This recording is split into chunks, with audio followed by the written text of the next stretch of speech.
Main Street, Part 1 by Sinclair Lewis. Chapter 1. On a hill by the Mississippi where Chippewas camped 2 generations ago, a girl stood in relief against the cornflower blue of northern sky. She saw no Indians now. She saw flour mills and the blinking windows of skyscrapers in Minneapolis and St. Paul. Nor was she thinking of squaws and portages and the Yankee fur traders whose shadows were all about her. She was meditating upon walnut fudge, the plays of Briot, the reasons why heels run over, and the fact that the chemistry instructor had stared at the new coiffure which concealed her ears. A breeze which had crossed 1,000 miles of wheatlands bellied her taffeta skirt in a line so graceful, so full of animation and moving beauty, that the heart of a chance watcher on the lower road tightened to wistfulness over her quality of suspended freedom. She lifted her arms. She leaned back against the wind. Her skirt dipped and flared, a lock blue wild.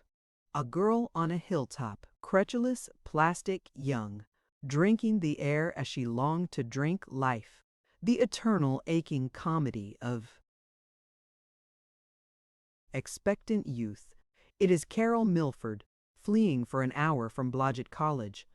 The days of pioneering, of lassities in sunbonnets and bears killed with axes in piney clearings, are deader now than Camelot, and a rebellious girl is the spirit of that bewildered empire called the American Middle West. Blodgett College is on the edge of Minneapolis. It is a bulwark of sound religion. It is still combating the recent heresies of Voltaire, Darwin, and Robert Ingersoll. Pious families in Minnesota, Iowa, Wisconsin, the Dakotas send their children thither, and Blodgett protects them from the wickedness of the universities. But it secretes friendly girls, young men who sing, and one lady instructress who really likes Milton and Carlyle. So the 4 years which Carol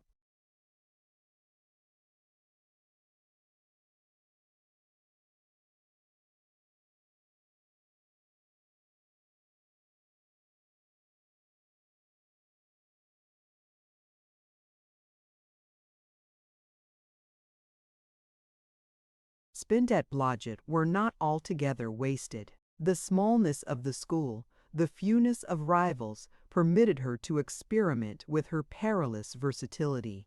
She played tennis, gave chafing dish parties, took a graduate seminar in the drama, went toozing, and joined 6 societies for the practice of the arts or the tense stalking of a thing called general culture. In her class there were 2 or 3 prettier girls, but none more eager. She was noticeable equally in the classroom grind and at dances, though out of the 300 students of Blodgett, scores recited more accurately and dozens Boston more smoothly. Every cell of her body was alive: thin wrists, quince blossom skin, ingenue eyes, black hair.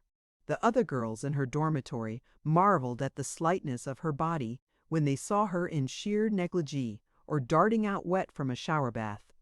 She seemed then but half as large as they had supposed, a fragile child who must be.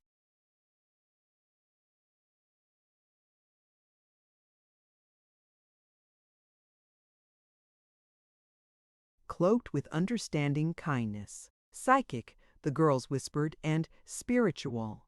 Yet so radioactive were her nerves, so adventurous her trust and rather vaguely conceived sweetness and light, that she was more energetic than any of the hulking young women who, with calves bulging in heavy-ribbed woolen stockings beneath decorous blue sarge bloomers, thuddingly galloped across the floor of the gym in practice for the Blodgett ladies' basketball team.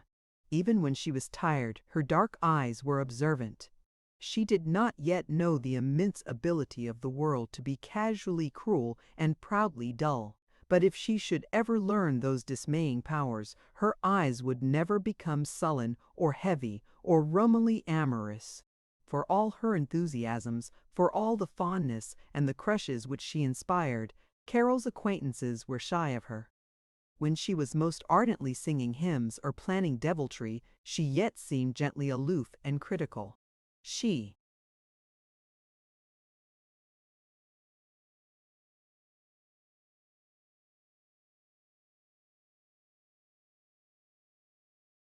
was credulous, perhaps, a born hero worshipper, yet she did question and examine unceasingly. Whatever she might become, she would never be static.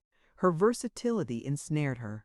By turns she hoped to discover that she had an unusual voice, a talent for the piano, the ability to act, to write, to manage organizations.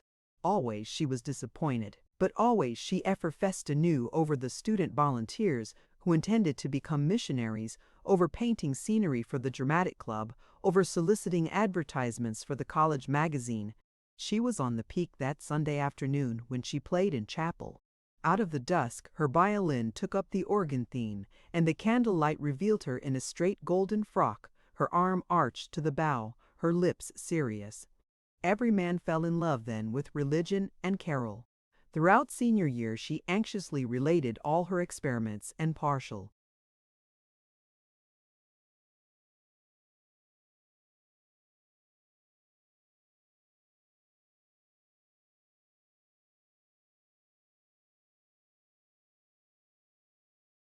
successes to a career. Daily, on the library steps or in the hall of the main building, the co-eds talked of what shall we do when we finish college.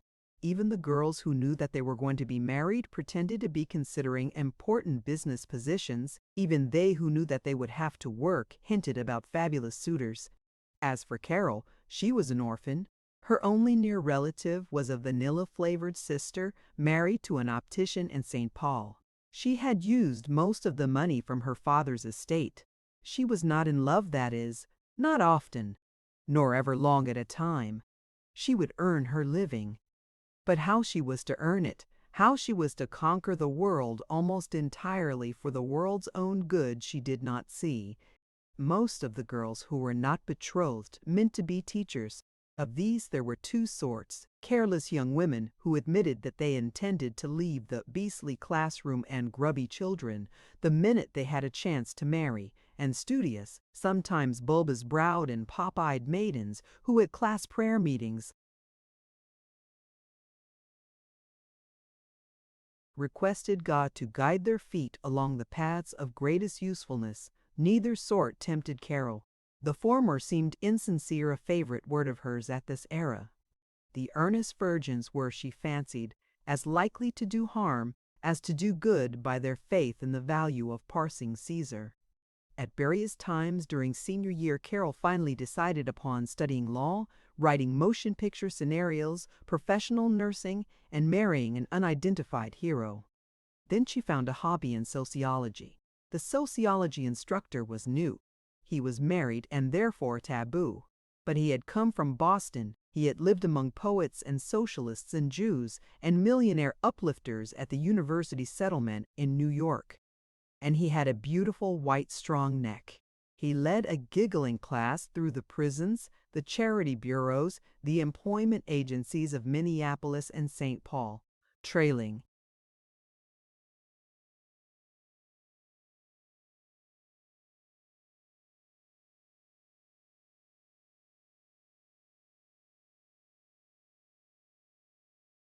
at the end of the line. Carol was indignant at the prodding curiosity of the others, their manner of staring at the poor as at a zoo.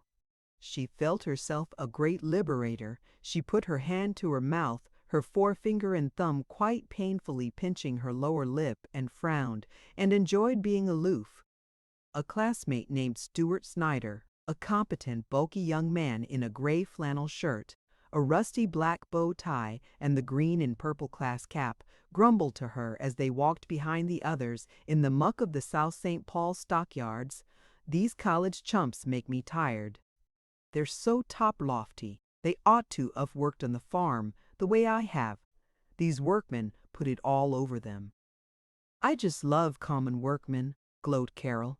"Only you don't want to forget that common workmen don't think they're common."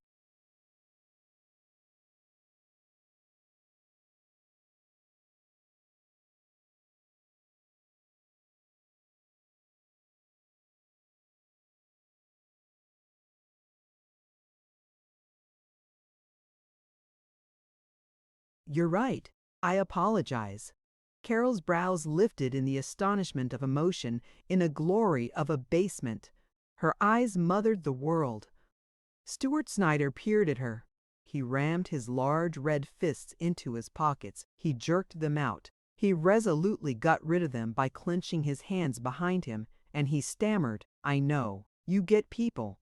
Most of these darn co-eds? Say, Carol, you could do a lot for people. Oh, well, you know sympathy and everything if you were, say you were a lawyer's wife. You'd understand his clients. I'm going to be a lawyer. I admit I fall down in sympathy sometimes. I get so doggone impatient with people that can't stand the gaff.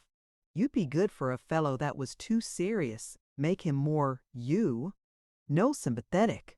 His slightly pouting lips, his mastiff eyes, were begging her to beg him to go on. She fled from the steamroller of his sentiment. She cried, "Oh, see those poor sheep, millions and millions of them." She darted on. Stuart was not interesting. He had in a shapely white neck, and he had never lived among celebrated reformers. She wanted, just now, to have a cell in the settlement house, like a nun without the bother of a black robe, and be kind and read Bernard Shaw, and enormously improve a horde of grateful poor. The supplementary reading in sociology led her to a book on village improvement, tree planting, town pageants, girls' clubs. It had pictures of greens and garden walls in France, New England, Pennsylvania. She had picked it up carelessly with a slight yawn which she patted down with her fingertips as delicately as a cat. She dipped into the book, lounging on her window seat, with her slim lisle stockinged legs crossed and her knees up under her chin. She stroked a satin pillow while she read. About her was the clothy exuberance of a blotch at college.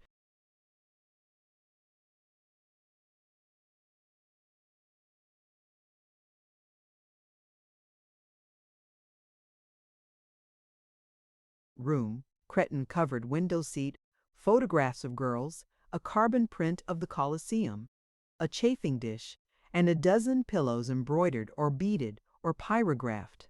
Shockingly out of place was a miniature of the dancing Bacchante. It was the only trace of Carol in the room.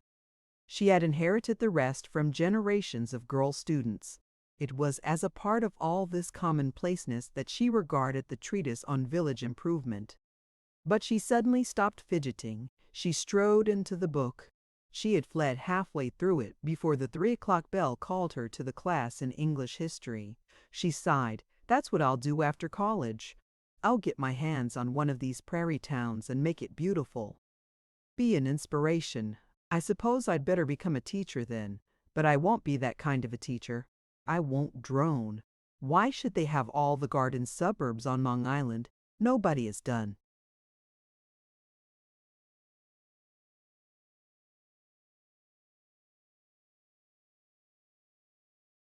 Anything with the ugly towns here in the Northwest except hold revivals and build libraries to contain the Elsie books. I'll make 'em put in a village green and darling cottages and a quaint Main Street. Thus she triumphed through the class, which was a typical Blodgett contest between a dreary teacher and unwilling children of 20, won by the teacher because his opponents had to answer his questions, while their treacherous queries he could counter by demanding, "Have you looked that up in the library? Well then, suppose you do." The history instructor was a retired minister. He was sarcastic today. He begged a sporting young Mr. Charlie Holmberg, "Now, Charles, would it interrupt your undoubtedly fascinating pursuit of that malevolent fly if I were to ask you to tell us that you do not know anything about King John?" He spent 3 delightful minutes in assuring himself of the fact that no one exactly remembered.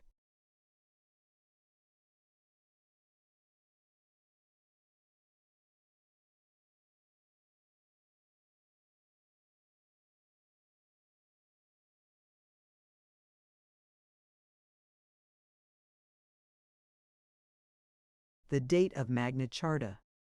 Carol did not hear him. She was completing the roof of a half-timbered town hall. She had found one man in the prairie village who did not appreciate her picture of winding streets and arcades, but she had assembled the town council and dramatically defeated him. 3. Though she was Minnesota-born, Carol was not an intimate of the prairie villages.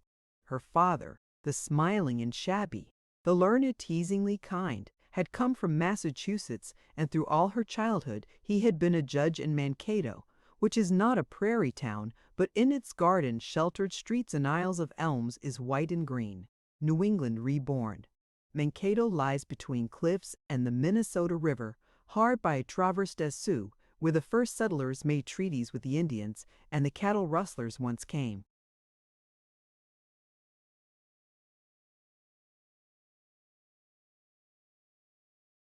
Galloping before hill for leather passes.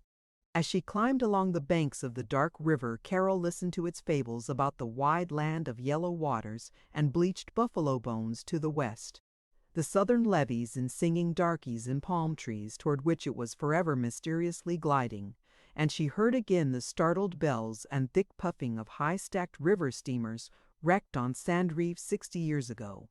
Along the decks she saw missionaries, gamblers in tall pot hats, and Dakota chiefs with scarlet blankets, far-off whistles at night, round the river bend, plunking paddles re-echoed by the pines, and a glow on black sliding waters.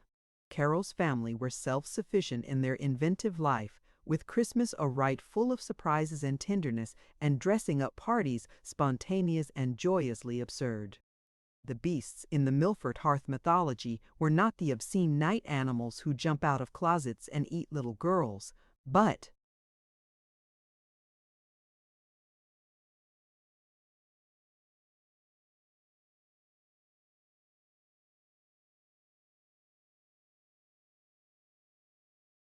beneficent and bright-eyed creatures, the tamatap, who is woolly and blue and lives in the bathroom and runs rapidly to warm small feet, the ferruginous oil stove, who purrs and knows stories, and the skidamarig, who will play with children before breakfast if they spring out of bed and close the window at the very first line of the song about pulas which father sings while shaving. Judge Milford's pedagogical scheme was to let the children read whatever they pleased, and, in his brown library, Carol absorbed Balzac and Rabelais and Thoreau Bell and Max Muller. He gravely taught them the letters on the backs of the encyclopedias, and when polite visitors asked about the mental progress of the little ones, they were horrified to hear the children earnestly repeating all and alls, bizes call chaw.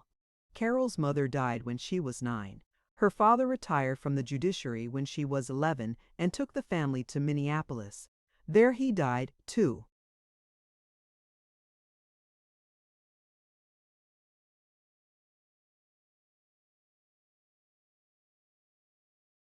Years after.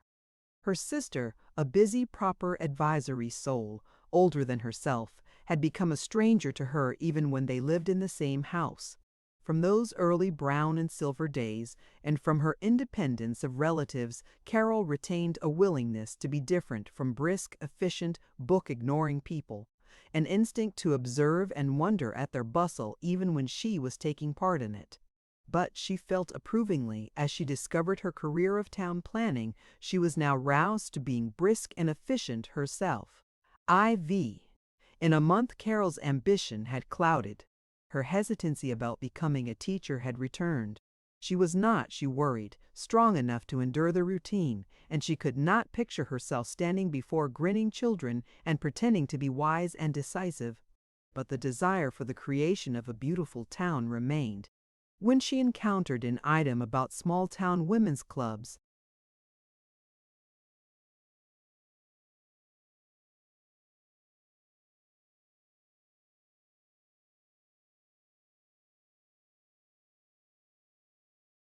or a photograph of a straggling Main Street, she was homesick for it. She felt robbed of her work. It was the advice of the professor of English which led her to study professional library work in a Chicago school. Her imagination carved and colored the new plan. She saw herself persuading children to read charming fairy tales, helping young men to find books on mechanics, being ever so courteous to old men who were hunting for newspapers. the light of the library, an authority on books, invited to dinners with poets and explorers, reading a paper to an association of distinguished scholars. Be the last faculty reception before commencement. In 5 days they would be in the cyclone of final examinations.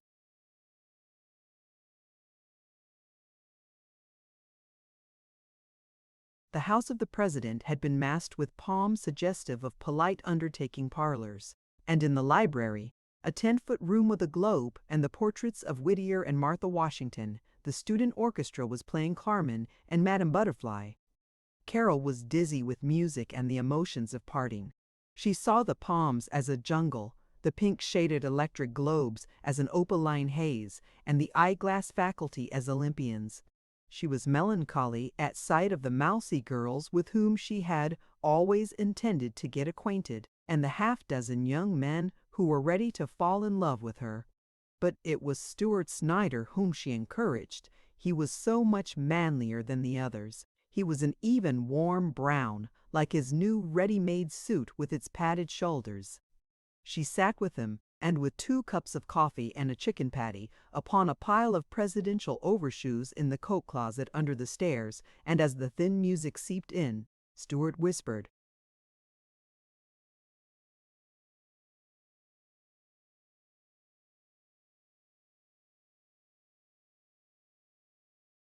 "I can't stand it, this breaking up after 4 years, the happiest years of life." She believed it. "Oh, I know. To think that in just a few days we'll be parting and we'll never see some of the bunch again. Carol, you got to listen to me. You always duck when I try to talk seriously to you, but you got to listen to me. I'm going to be a big lawyer, maybe a judge, and I need you, and I'd protect you." His arm slid behind her shoulders. The insinuating music drained her independence. She said mournfully, "Would you take care of me?" She touched his hand. It was warm, solid. "You bet I would.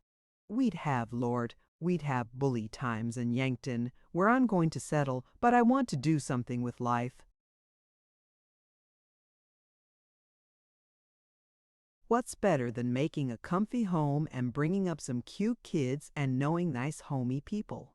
It was the immemorial male reply to the restless woman. Thus to the young Sappho spake the melon vendors. Thus the captains to Zenobia.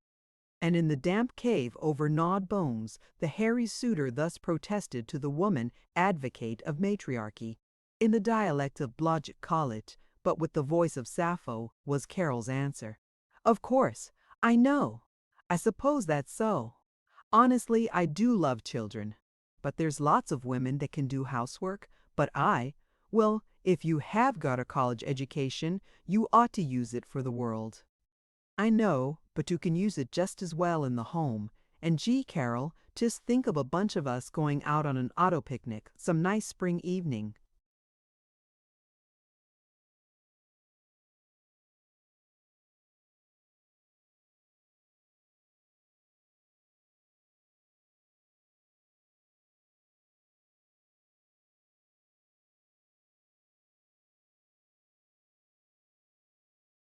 Yes, and sleigh riding in winter, and going fishing. Blur her! The orchestra had crashed into the soldiers' chorus, and she was protesting, "No, no! You're a dear, but I want to do things. I don't understand myself, but I want everything in the world. Maybe I can't sing or write, but I know I can be an influence in library work. Just suppose I encourage some boy, and he became a great artist. I will do it. Stuart, dear, I can't settle down to nothing but dishwashing." 2 minutes later, 2 hectic minutes, they were disturbed by an embarrassed couple also seeking the idyllic seclusion of the overshoe closet. After graduation, she never saw Stuart Snyder again. She wrote to him once a week for 1 month. V.I. A year Carol spent in Chicago. Her study of library cataloging, recording, books of reference was easy and not too somniferous. She reveled in the Art Institute, in symphonies and violin recitals and chamber music, in the theater and classic dancing. She almost gave up library work to become one of the young women who dance in cheesecloth in the moonlight.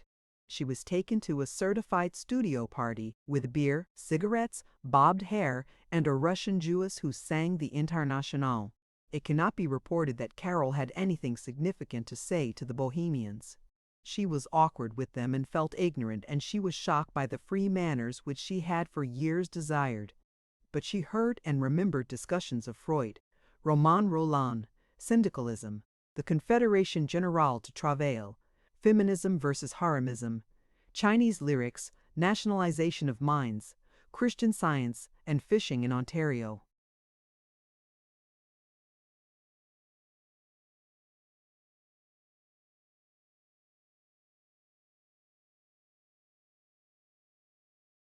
She went home, and that was the beginning and end of her bohemian life. The second cousin of Carol's sister's husband lived in Winnetka and once invited her out to Sunday dinner. She walked back through Wilmette and Evanston, discovered new forms of suburban architecture, and remembered her desire to recreate villages. She decided that she would give up library work and, by a miracle whose nature was not very clearly revealed to her, turn a prairie town into Georgian houses and Japanese bungalows. The next day in library class, she had to read a theme on the use of the cumulative index, and she was taken so seriously in the discussion that she put off her career of town planning, and in the autumn she was in the public library of St. Paul, VI. Carol was not unhappy, and she was not exhilarated, in the St. Paul library. She slowly confessed that she was not visibly affecting lives.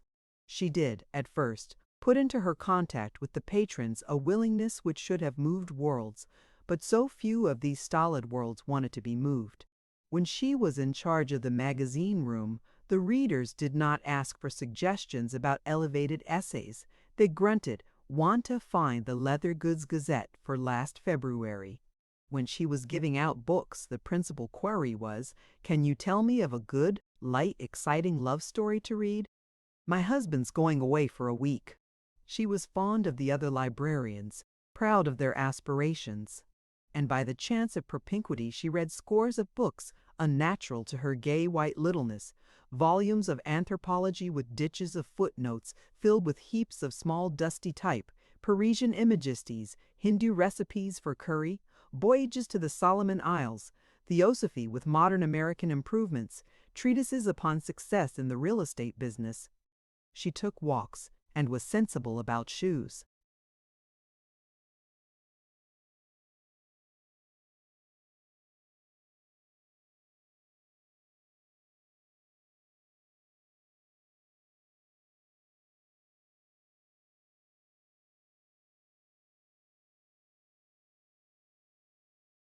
And diet, and never did she feel that she was living.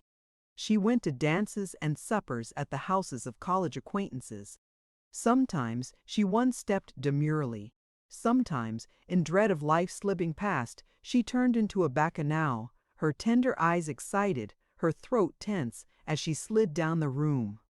During her 3 years of library work, several men showed diligent interest in her. The treasurer of a fur manufacturing firm, a teacher, a newspaper reporter, and a petty railroad official.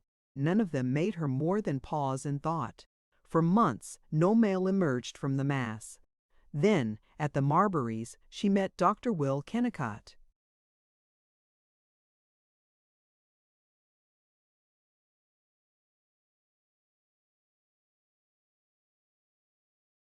Chapter 2.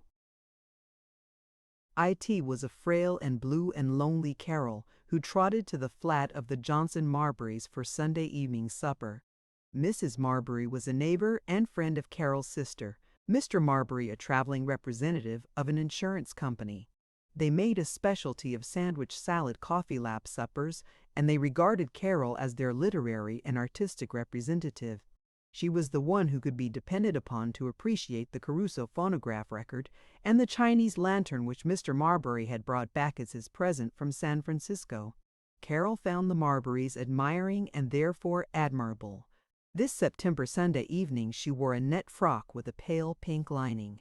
A nap had soothed away the faint mines of tiredness beside her eyes. She was young, naive, stimulated by the coolness. She flung her coat at the chair in the hall of the flat and exploded into the green plush living room. The familiar group were trying to be conversational. She saw Mr. Marbury, a woman teacher of gymnastics in a high school, a chief clerk from the Great Northern Railway. Offices, a young lawyer. But there was also a stranger, a thick, tall man of 36 or 7, with stolid brown hair, lips used to giving orders, eyes which followed everything good-naturedly, and clothes which you could never quite remember. Mr. Marbury boomed, "Carol, come over here and meet Dr. Will Kennicott of Gopher Prairie. He does all our insurance examining up in that neck of the woods, and they do say he's some doctor." As she edged toward the stranger and murmured nothing in particular, Carol remembered that Gopher Prairie was a Minnesota wheat prairie town of something over 3,000 people. "Pleased to meet you," stated Dr. Kennicott. His hand was strong, the palm soft, but the back weathered, showing golden hairs against firm red skin.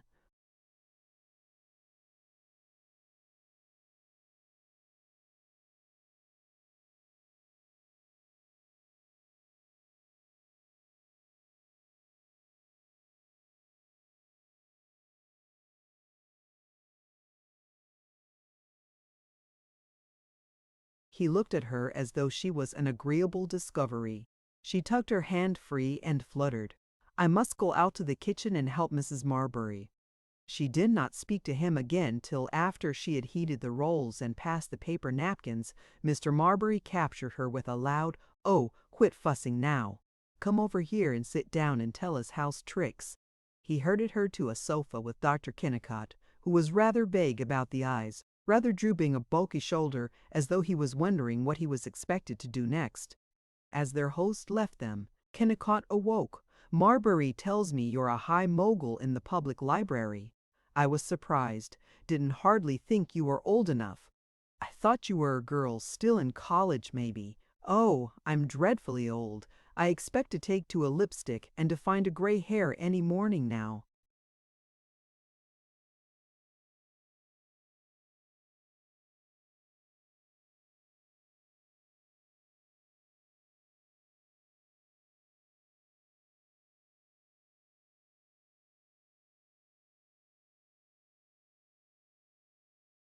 "Huh, you must be frightfully old, probably too old to be my granddaughter, I guess."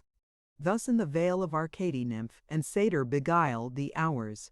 Precisely thus, and not in honeyed pentameters, discoursed Elaine and the worn Sir Launcelot in the pleached alley. "How do you like your work?" asked the doctor.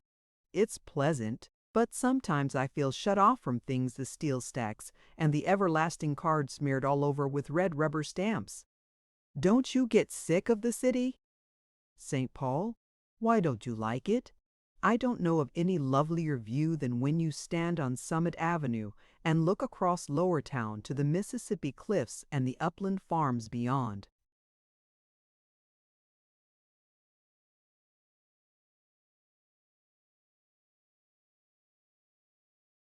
"I know, but of course I've spent 9 years around the Twin Cities, took my BA and MD over at the U, and had my internship in a hospital in Minneapolis, but still, oh well, you don't get to know folks here, way you do up home. I feel I've got something to say about running Gopher Prairie, but you take it in a big city of 200,000–300,000, and I'm just one flea on the dog's back. And then I like country driving and the hunting in the fall. Do you know Gopher Prairie at all?" "No, but I hear it's a very nice town." "Nice?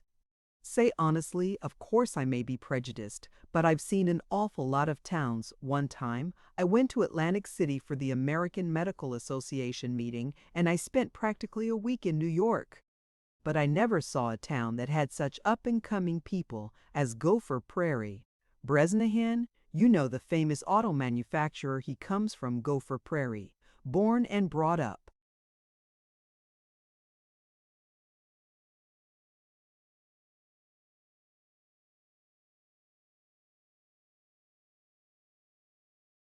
there, and it's a darn pretty town. Lots of fine maples and box elders, and there's two of the dandiest lakes you ever saw, right near town. And we've got 7 miles of cement walks already and building more every day. Course a lot of these towns still put up with plank walks, but not for us, you bet. Really? Why was she thinking of Stuart Snyder? Gopher Prairie is going to have a great future. Some of the best dairy and wheat land in the state, right near there. Some of it's selling right now at $150 an acre, and I'd bet it will go up to $2.25 in 10 years. Do you like your profession? Nothing like it. Keeps you out, and yet you have a chance to loaf in the office for a change.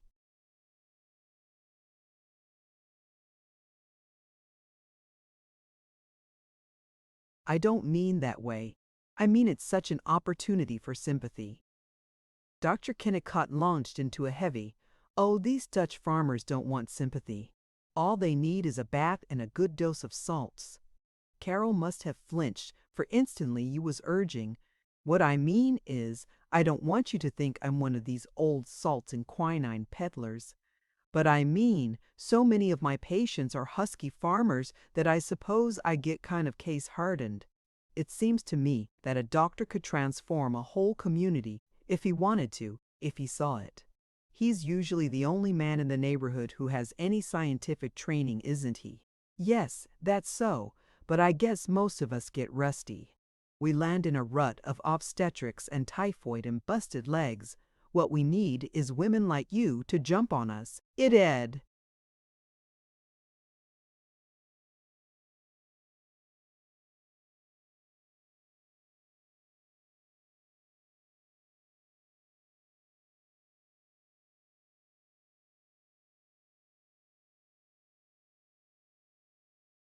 Be you, that would transform the town. No, I couldn't. Too flighty. I did used to think about doing just that curiously enough, but I seem to have drifted away from the idea. Oh, I'm a fine one to be lecturing you. No, you're just the one. You have ideas without having lost feminine charm. Say, don't you think there's a lot of these women that go out for all these movements and so on, that sacrifice? After his remarks upon suffrage, he abruptly questioned her about herself. His kindliness and the firmness of his personality enveloped her, and she accepted him as one who had a right to know what she thought and wore and ate and read. He was positive. He had grown from a sketched and stranger to a friend whose gossip was important news. She noticed the healthy solidity of his chest. His nose, which had seemed irregular and large, was suddenly virile.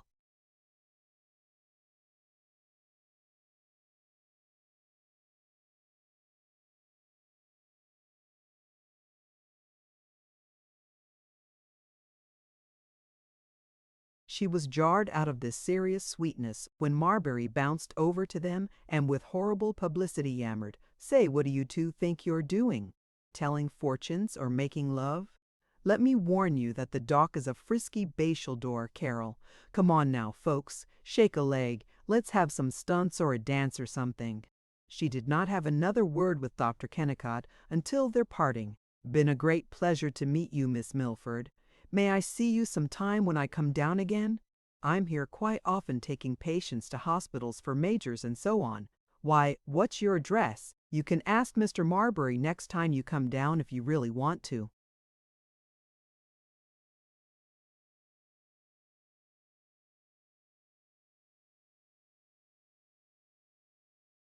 "No. Want to know? Say you wait."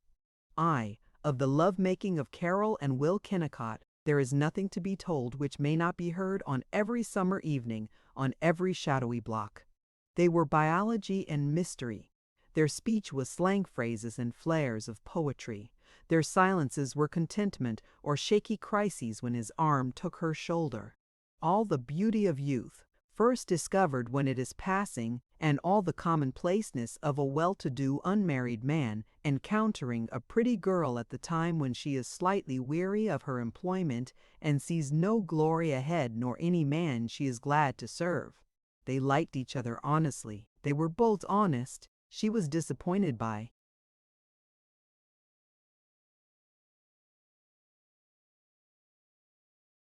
his devotion to making money, but she was sure that he did not lie to patients and that he did keep up with the medical magazines. What aroused her to something more than liking was his boyishness when they went tramping. They walked from St. Paul down the river to Mendota, Kennicott more elastic seeming in a cap and a soft crepe shirt, Carol youthful in a tam o'shanter of mole velvet, a blue serge suit with an absurdly and agreeably broad turned-down linen collar and frivolous ankles above athletic shoes. The high bridge crosses the Mississippi, mounting from low banks to a palisade of cliffs. Far down beneath it, on the St. Paul side, upon mud flats, is a wild settlement of chicken-infested gardens and shanties patched together from discarded signboards, sheets of corrugated iron, and planks fished out of the river. Carol leaned over the rail of the bridge to look down at this Yonkel-Washsi village in delicious imaginary fear. She shrieked that she was dizzy with the height, and it was an extremely human satisfaction to have a strong male snatch her back to safety instead of having a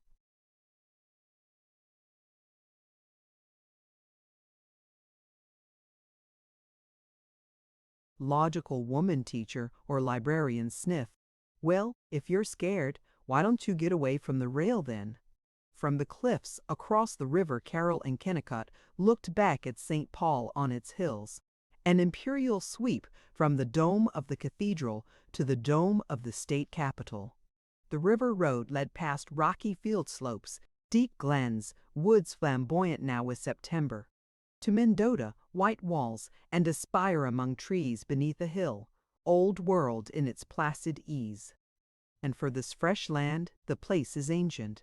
Here is the bold stone house which General Sibley, the king of fur traders, built in 1835 with plaster of river mud and ropes of twisted grass for laths. It has an air of centuries. In its solid rooms, Carol and Kennicott found prints from other days, which the house had seen tailcoats of robin's egg blue, clumsy Red River carts, laden with luxurious furs, whiskered Union soldiers in slant forage caps and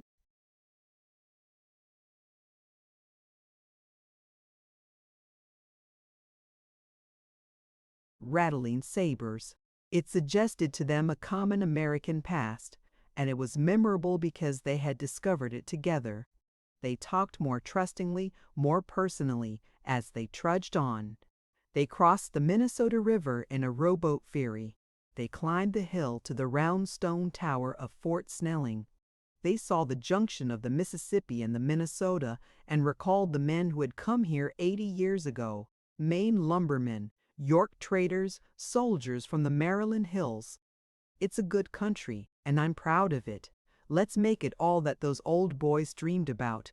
The unsentimental Kennicott was moved to vow. Let's, come on. Come to Gopher Prairie, show us. Make the town, we'll make it.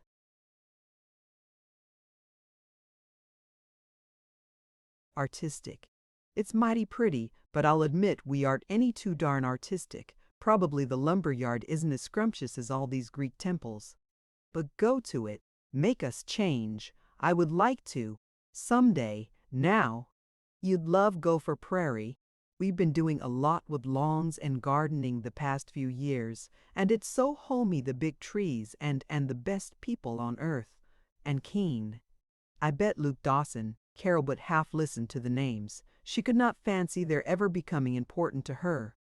I bet Luke Dawson has got more money than most of the swells on Summit Avenue, and Miss Sherwin in the high school is a regular wonder, reads Latin like I do English, and Sam Clark, the hardware man, he's a corker, not a better man in the state to go hunting with. And if you want culture, besides Beta Sherwin, there's Reverend Warren, the congregational preacher, and Professor Mott, the superintendent of schools, and Guy Pollock, the lawyer. They say he writes regular poetry, and Raimy Wutherspoon, he's not such an awful boob when you get to know him, and he sings swell. And there's plenty of others. Lim Cass. Only of course none of them have your finesse, you might call it, but they don't make 'em any more appreciative and so on. Come on! We're ready for you to boss us. They sat on the bank below the parapet of the old fort, hidden from observation. He circled her shoulder with his arm. relaxed after the walk, a chill nipping her throat. Conscious of his warmth and power, she leaned gratefully against him. "You know I'm in love with you, Carol."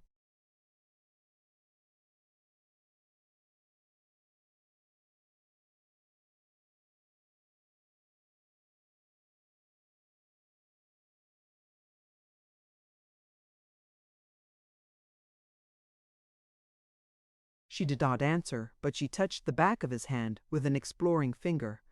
"You say I'm so darn materialistic. How can I help it unless I have you to stir me up?" She did not answer. She could not think. "You say a doctor could cure a town the way he does a person. Well, you cure the town of whatever ails it, if anything does, and I'll be your surgical kit." She did not follow his words, only the burring resoluteness of them. She was shocked, thrilled, as he kissed her cheek and cried, "There's no use saying things and saying things and saying things. Don't my arms talk to you now?"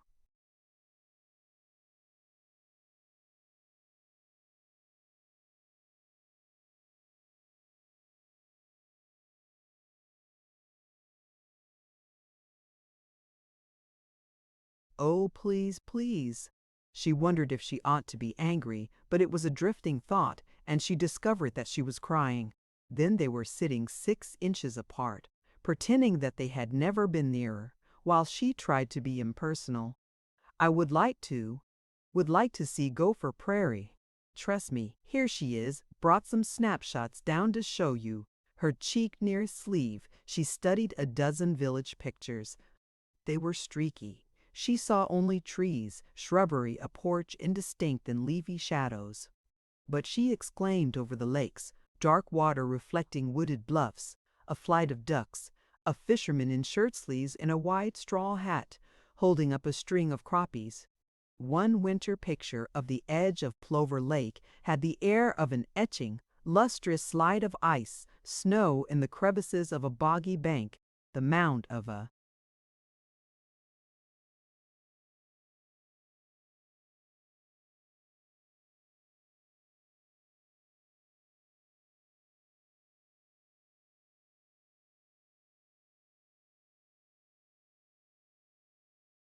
muskrat house, reeds in thin black lines, arches of frosty grasses. It was an impression of cool, clear vigor. How'd it be to skate there for a couple of hours, or go zinging along on a fast ice boat and skip back home for coffee and some hot weenies? He demanded. It might be fun. But here's the picture. Here's where you come in. A photograph of a forest clearing, pathetic new furrows straggling among stumps, a clumsy log cabin chinked with mud and roofed with hay. In front of it, a sagging woman with tight-drawn hair and a baby bedraggled, smeary, glorious-eyed. "Those are the kind of folks I practice among good share of the time.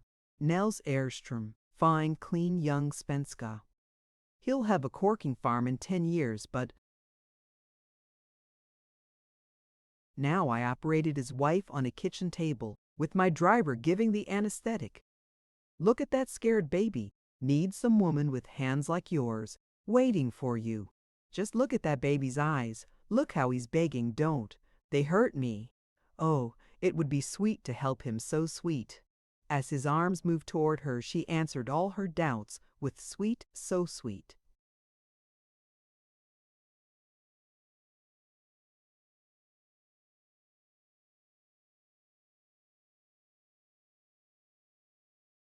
Chapter 3.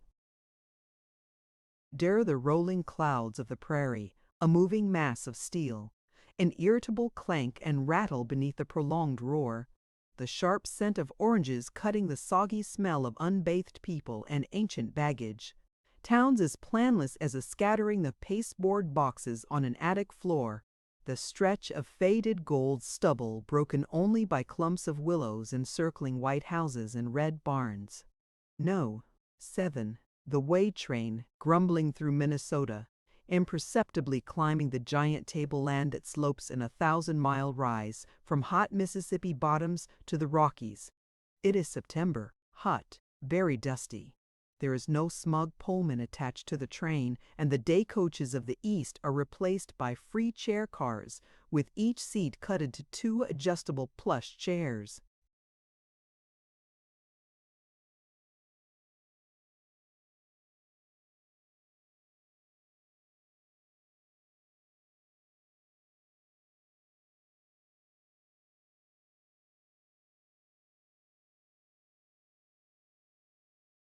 The head rests covered with doubtful linen towels. Halfway down the car is a semi-partition of carved oak columns, but the aisle is of bare, splintery, grease-blackened wood. There is no porter, no pillows, no provision for beds, but all today and all tonight they will ride in this long steel box, farmers with perpetually tired wives and children who seem all to be of the same age. Workmen going to new jobs, traveling salesmen with derbies and freshly shined shoes. They are parched and cramped, the lines of their hands filled with grime. They go to sleep curled in distorted attitudes, heads against the window panes or propped on rolled coats on seat arms and legs thrust into the aisle. They do not read. Apparently, they do not think. They wait. An early wrinkled young old mother, moving as though her joints were dry, opens a suitcase in which are seen creased blouses, a pair of slippers worn through at the toes, a bottle of patent medicine, a tin cup, a paper-covered book about dreams which the news butcher has coaxed her into buying. She brings out a graham cracker which she feeds to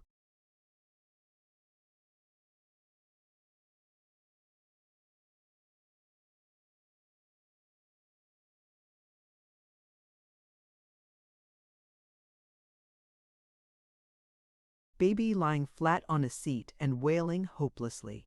Most of the crumbs drop on the red plush of the seat, and the woman sighs and tries to brush them away, but they leap up impishly and fall back on the plush.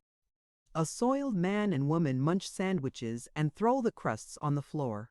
A large brick-colored Norwegian takes off his shoes, grunts in relief, and props his feet in their thick gray socks against the seat in front of him. An old woman whose toothless mouth shuts like a mud turtle's and whose hair is not so much white as yellow, like moldy linen, with bands of pink skull apparent between the tresses, anxiously lifts her bag, opens it, peers in, closes it, puts it under the seat, and hastily picks it up, and opens it and hides it all over again. The bag is full of treasures and of memories, a leather buckle, an ancient band concert program, scraps of ribbon, lace, satin. In the aisle beside her is an extremely indignant parakeet in a cage.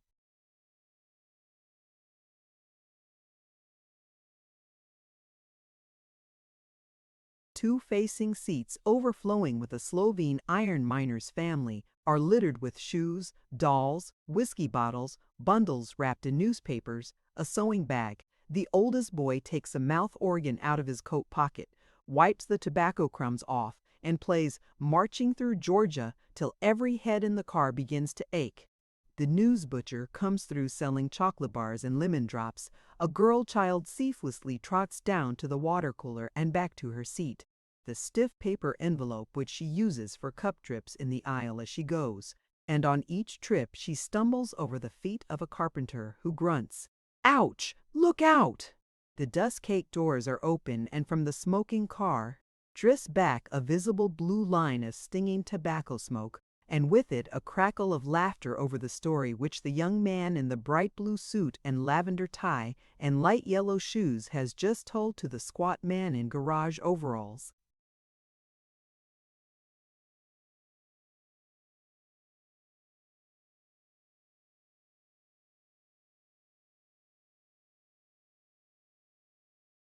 The smell grows constantly thicker, more stale. 2. To each of the passengers, his seat was his temporary home, and most of the passengers were slatternly housekeepers.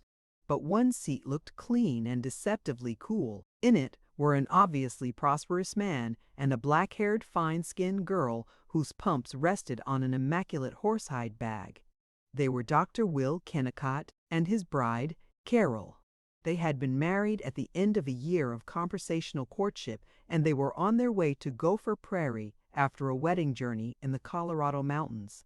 the hordes of the way train were not altogether new to Carol. She had seen them on trips from St. Paul to Chicago, but now that they had become her own,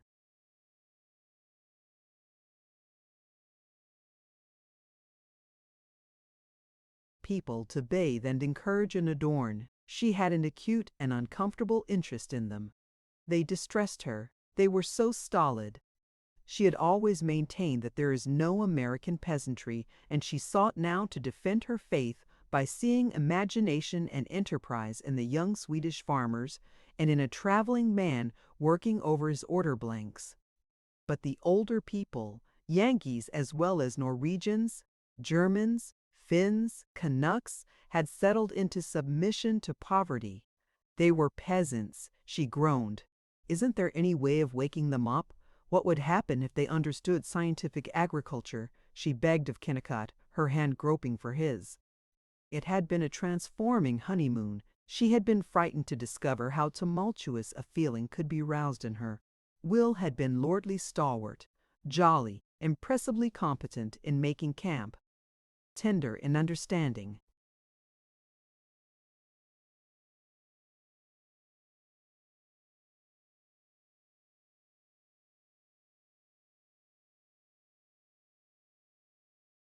Through the hours when they lain side by side in a tent pitched among pines high up on a lonely mountain spur.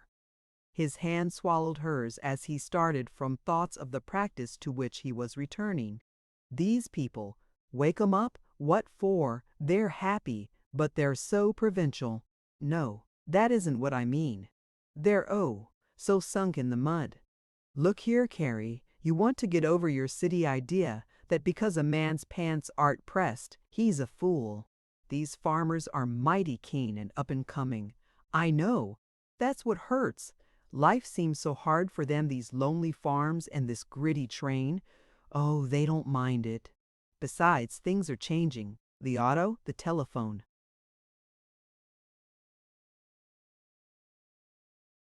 Rural free delivery. They're bringing the farmers in closer touch with the town.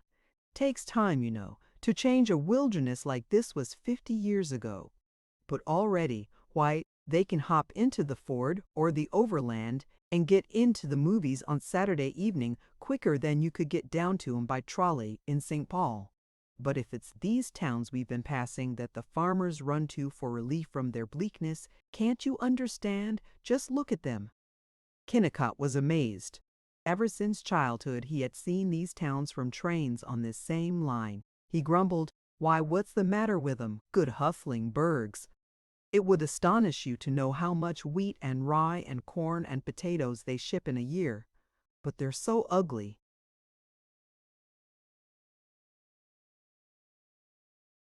I'll admit they aren't comfy like Gopher Prairie, but give 'em time. What's the use of giving them time unless someone has desire and training enough to plan them? Hundreds of factories trying to make attractive motor cars. But these towns left to chance. No, that can't be true. It must have taken genius to make them so scrawny.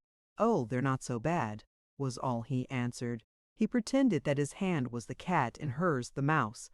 For the first time, she tolerated him rather than encouraged him. She was staring out at Schoenstrom, a hamlet of perhaps 150 inhabitants, at which the train was stopping. A bearded German and his pucker-mouthed wife tugged their enormous imitation leather satchel from under a seat and waddled out. The station agent hoisted a dead calf aboard the baggage car. There were no other visible activities in Schoenstrom. In the quiet of the halt, Carol could hear a horse kicking his.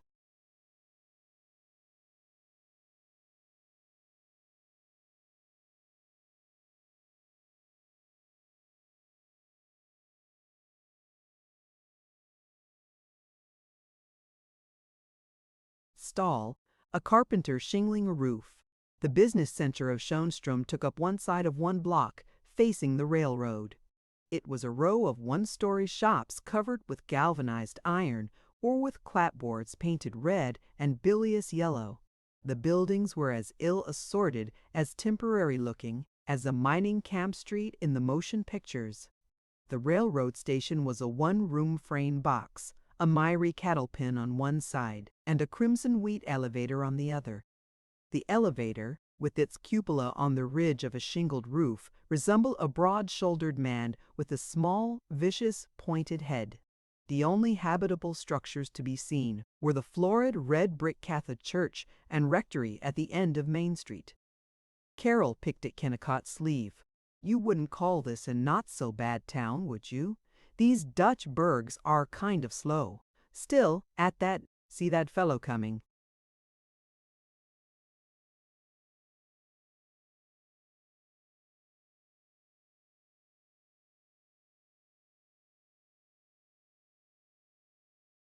Out of the general store there, getting into the big car. I met him once. He owns about half the town besides the store. Rooskookel his name is. He owns a lot of mortgages, and he gambles in farmlands. Good nut on him, that fellow. Why, they say he's worth $300,000 or $400,000. Got a dandy great big yellow brick house with tiled walks and a garden and everything. Other end of town can't see it from here. I've gone past it when I've driven through here. Yes, sir. Then, if he has all that, there's no excuse whatever for this place. If his 300,000 went back into the town where it belongs, they could burn up these shacks and build a dream village, a jewel. Why did the farmers and the town people let the Baron keep it? I must say I don't quite get you sometimes, Carrie. Let him? They can't help themselves. He's a dumb old Dutchman, and probably the priest can twist him.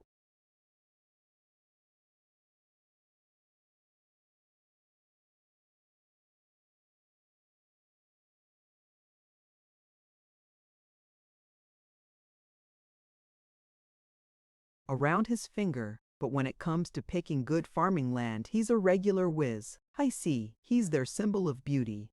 The town erects him instead of erecting buildings. Honestly, don't know what you're driving at. You're kind of played out after this long trip. You'll feel better when you get home and have a good bath and put on the blue negligee. That's some vampire costume, you witch. He squeezed her arm, looked at her knowingly. They moved on from the desert stillness of the Schoenstrom station. The train creaked, banged, swayed. The air was nauseatingly thick. Kennicott turned her face from the window, rested her head on his shoulder.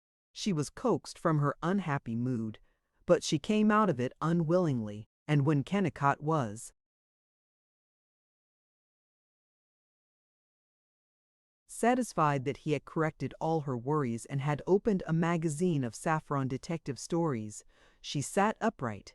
Here, she meditated, is the newest empire of the world, the northern Middle West, a land of dairy herds and exquisite lakes, of new automobiles and tar paper shanties and silos like red towers, of clumsy speech and a hope that is boundless. An empire which feeds a quarter of the world, yet its work is merely begun. They are pioneers, these sweaty wayfarers, for all their telephones and bank accounts, and automatic pianos and cooperative leagues.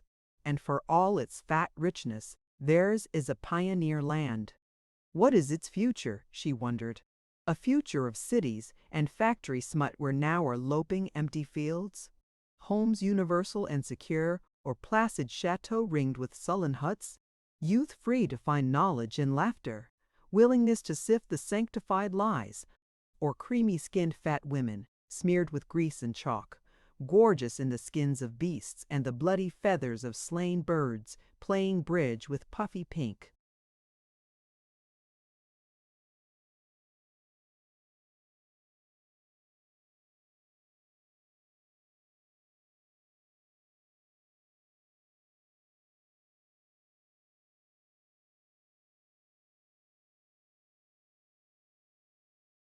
Nail-jeweled fingers, women who, after much expenditure of labor and bad temper, still grotesquely resemble their own flatulent lapdogs?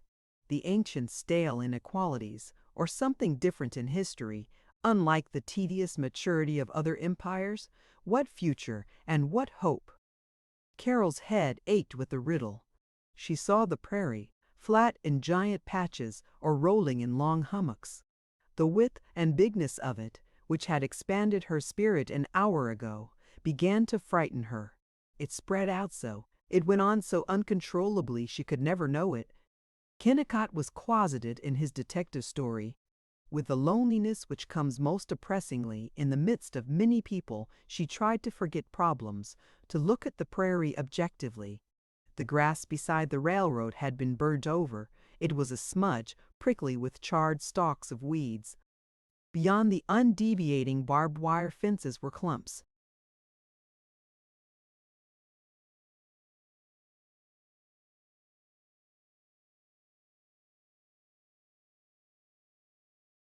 of goldenrod.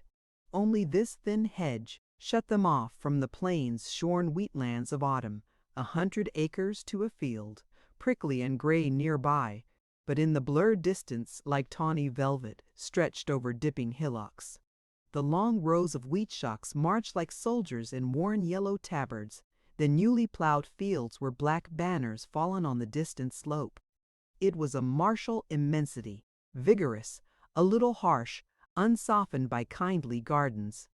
The expanse was relieved by clumps of oaks with patches of short wild grass, and every mile or two was a chain of cobalt sloughs with the flicker of blackbirds' wings across them. All this working land was turned into exuberance by the light. The sunshine was dizzy on open stubble. Shadows from immense cumulus clouds were forever sliding across low mounds, and the sky was wider and loftier and more resolutely blue than the sky of cities, she declared.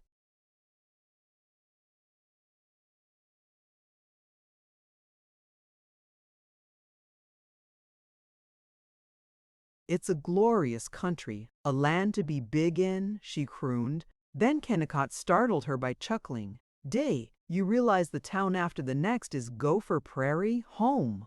To read that one word home, it terrified her. Had she really bound herself to live, inescapably, in this town called Gopher Prairie? And this thick man beside her, who dared to define her future, he was a stranger. She turned in her seat, stared at him. Who was he? Why was he sitting with her? He wasn't of her kind. His neck was heavy. His speech was heavy. He was 12 or 13 years older than she, and about him was none of the magic of shared adventures and eagerness. She could not believe that she had ever slept in his arms. That was one of the dreams which you had but did not officially admit.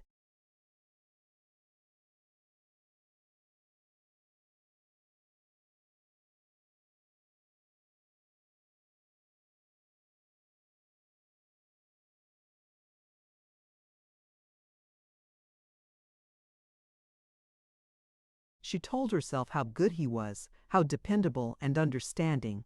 She touched his ear, smoothed the plane of his solid jaw, and, turning away again, concentrated upon liking his town. It wouldn't be like these barren settlements. It couldn't be. Why, it had 3,000 population. That was a great many people. There would be 600 houses or more, and the lakes near it would be so lovely. She'd seen them in the photographs. They had looked charming, hadn't they? As the train left Waukenian, she began nervously to watch for the lakes, the entrance to all her future life. But when she discovered them to the left of the track, her only impression of them was that they resembled the photographs. A mile from Gopher Prairie, the track mounts a curving low ridge, and she could see the town as a whole. With a passionate jerk, she pushed up the window, looked out, the arched fingers of her left hand trembling on the sill, her right.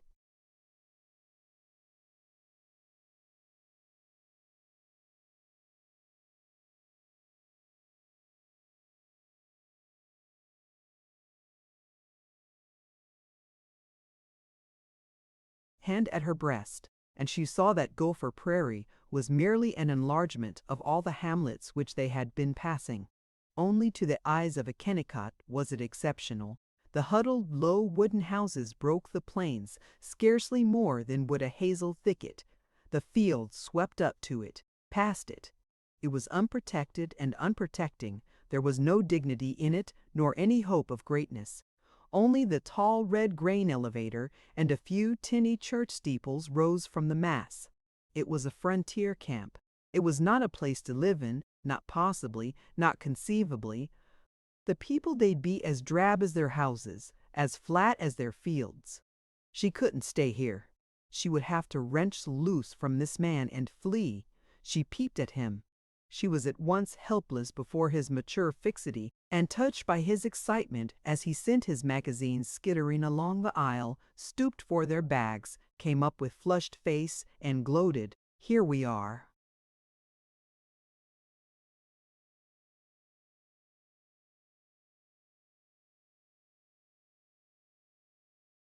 She smiled loyally and looked away. The train was entering town. The houses on the outskirts were dusky old red mansions with wooden frills, or gaunt frame shelters like grocery boxes, or new bungalows with concrete foundations imitating stone. Now the train was passing the elevator, the grim storage tanks for oil, a creamery, a lumber yard, a stockyard muddy and trampled and stinking. Now they were stopping at a squat red frame station, the platform crowded with unshaven farmers and with loafers, unadventurous people with dead eyes. She was here. She could not go on. It was the end of the world. She sat with closed eyes, longing to push past Kennicott, hide somewhere in the train, flee on toward the Pacific. Something large arose in her soul and commanded, "Stop it! Stop being a whining baby!" She stood up quickly. She said, "Isn't it wonderful to be here at?"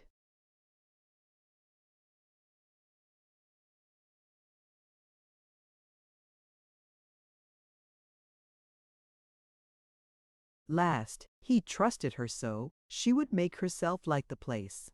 And she was going to do tremendous things. She followed Kennicott and the bobbing ends of the 2 bags which he carried.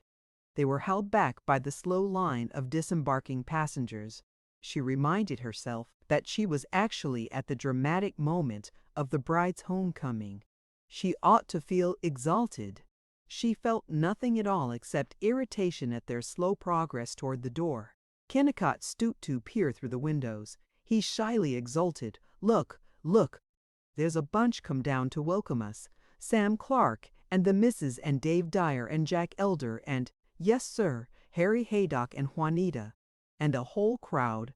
I guess they see us now. You sure they see us. See 'em." Waving, she obediently bent her head to look out at them. She had hold of herself. She was ready to love them. But she was embarrassed by the heartiness of the cheering group. From the vestibule she waved to them, but she clung a second to the sleeve of the brakeman who helped her down before she had the courage to dive into the cataract of hand-shaking people, people whom she could not tell apart.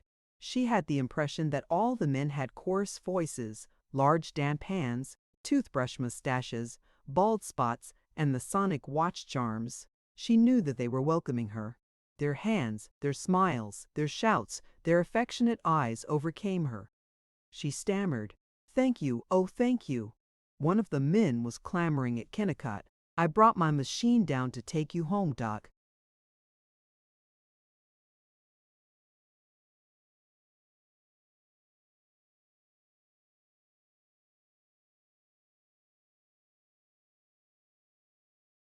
"Fine business, Sam," cried Kennicott. "And to Carol, let's jump in.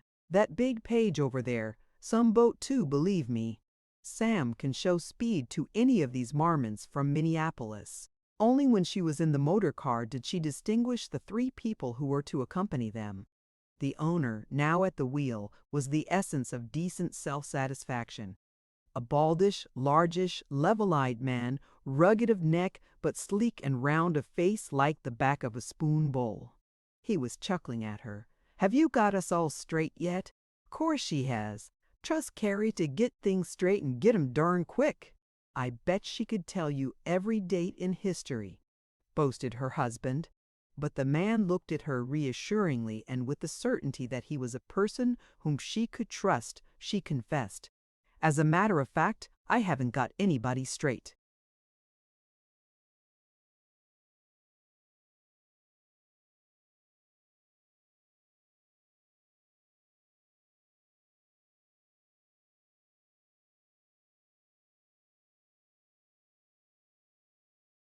"Course you haven't, child. Well, I'm Sam Clark, dealer in hardware, sporting goods, cream separators, and almost any kind of heavy junk you can think of. You can call me Sam anyway. I'm going to call you Carrie, since you've been and gone and married this poor fish of a bum medic that we keep round here." Carol smiled lavishly and wished that she called people by their given names more easily. "The fat, cranky lady back there beside you who is pretending that she can't hear me giving her away is Mrs. Samuel Clark, and this hungry-looking squirt up here beside me is Dave Dyer, who keeps his drugstore running by not filling your hubby's prescriptions. Right fact, you might say he's the guy that put the shun in prescription. So, well, leave us. Take the bonny bride home. Say, Doc, I'll sell you the Canderson place for 3,000 plunks. Better be thinking about building a new home for Carrie. Prettiest Frau in GP, if you asks me." Contentedly, Sam Clark drove off in the heavy traffic of 3 Fords and the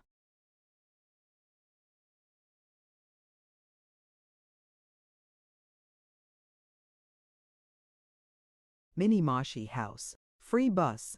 I shall like Mr. Clark. I can't call him Sam. They're all so friendly. She glanced at the houses, tried not to see what she saw. Gave way in. Why do these stories lie so? They always make the bride's homecoming a bower of roses. Complete trust in noble spouse. Lies about marriage. I'm not changed. And this town, oh my God, I can't go through with it. This junk heap. Her husband bent over her. "You look like you were in a brown study. Scared? I don't expect you to think Gopher Prairie is a paradise after St. Paul. I don't expect you to be crazy about it at first. But you'll come to like it so much. Life's so free here, and best people on earth." She whispered to him while Mrs. Clark considerately turned away. "I love you for understanding. I'm beastly oversensitive. Too many books. It's my lack of shoulder muscles and sense. Give me time, dear." "You bet. All the time you want." She laid the back of his hand against her cheek, snuggled near him. She was ready for her new home. Kennicott had told her that, with his widowed mother as housekeeper, he had occupied an old house, but nice and roomy and well heated, best furnace I could find on the market. His mother had left Carol her love and gone back to Lac Qui Mured. It would be wonderful, she exulted, not to have to live in other people's houses, but to make her own shrine. She held his hand tightly and stared ahead as the car swung round a corner and stopped in the street before a prosaic frame house in a small parched lawn. Ivy.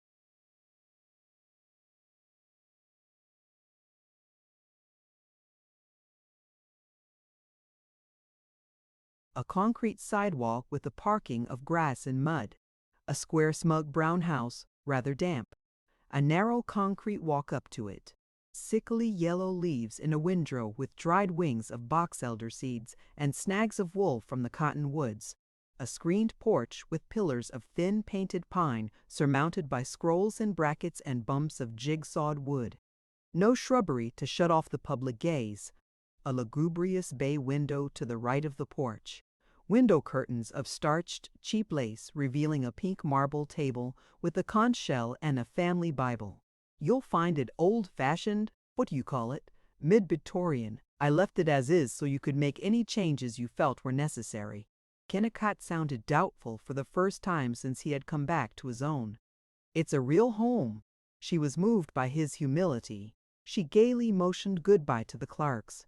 He unlocked the door. He was leaving the choice of a maid to her.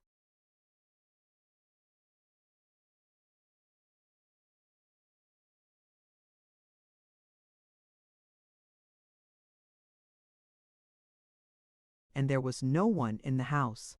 She jiggled while he turned the key and scampered in. It was next day before either of them remembered that in their honeymoon camp they had planned that he should carry her over the sill. In hallway and front parlor she was conscious of dinginess and lugubriousness and airlessness, but she insisted, "I'll make it all jolly." As she followed Kennicott and the bags up to their bedroom, she quavered to herself the song of the fat little gods of the hearth. I have my own home to do what I please with, to do what I please with. My den for me and my mate and my cubs, my own. She was close in her husband's arms. She clung to him. Whatever strangeness and slowness and insularity she might find in him, none of that mattered so long as she could slip her hands beneath his coat, run her fingers over the warm smoothness of the satin back of his waistcoat, seem almost to creep into his body.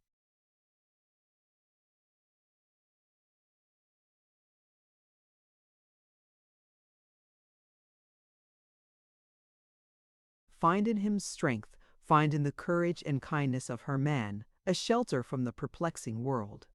Sweet, so sweet, she whispered. Chapter 4. The Clarks have invited some folks to their house to meet us tonight, said Kennicott as he unpacked his suitcase. Oh, that is nice of them. You bet. I told you you'd like 'em. Squarest people on earth. Carrie, would you mind if I sneak down to the office for an hour, just to see how things are? Why no, of course not. I know you're keen to get back to work. Sure you don't mind. Not a bit. Out of my way. Let me unpack. But the advocate of freedom in marriage was as much disappointed as a drooping bride at the alacrity with which he took that freedom and escaped too.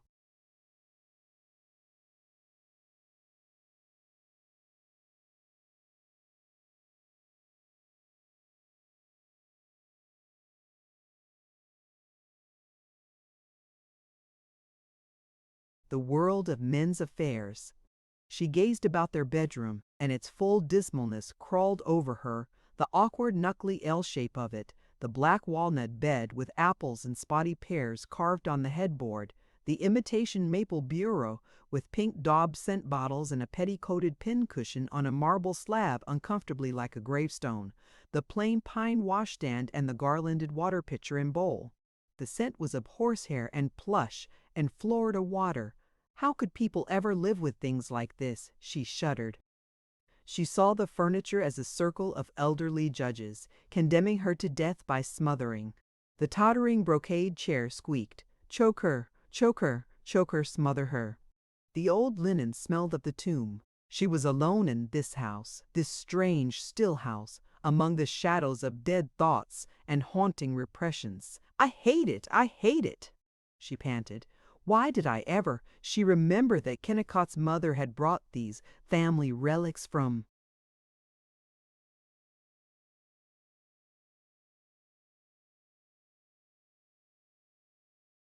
the old home in Lac Qui Meurd.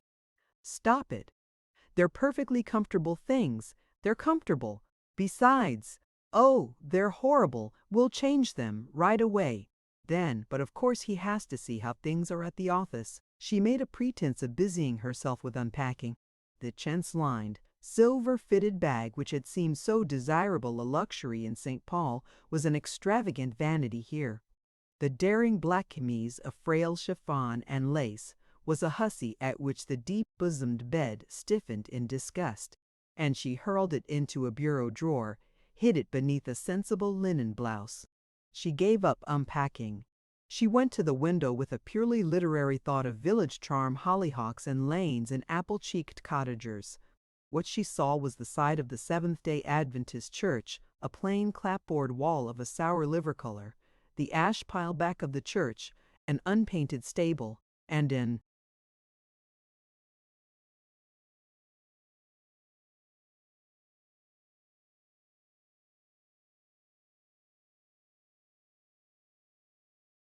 alley in which a Ford delivery wagon had been stranded. This was the terraced garden below her boudoir. This was to be her scenery for I mustn't. I'm nervous this afternoon. Am I sick? Good Lord, I hope it isn't that. Not now. How people lie. How these stories lie. They say the bride is always so blushing and proud and happy when she finds that out, but I'd hate it. I'd be scared to death. Someday. But please, dear nebulous Lord, not now. Bearded, sniffy old men sitting and demanding that we bear children. If they had to bear them, I wish they did have to. Not now. Not till I'd got hold of this job of liking the ash pile out there. I must shut up. I'm mildly insane. I'm going out for a walk. I'll see the town by myself. My first view of the empire I'm going to conquer. She fled from the house. She stared with seriousness at every concrete crossing, every hitching post, every hitching post.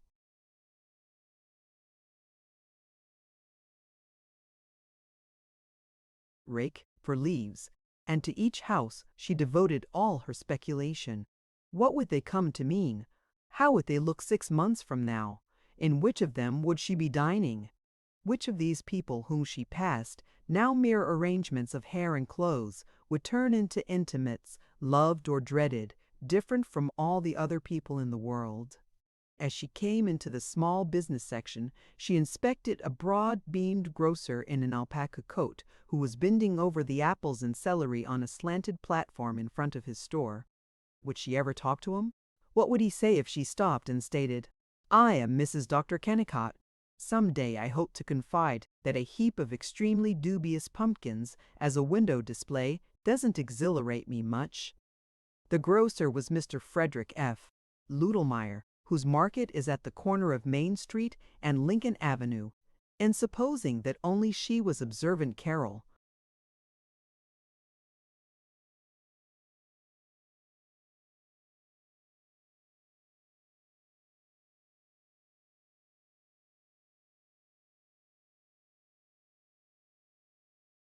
was ignorant, misled by the indifference of cities.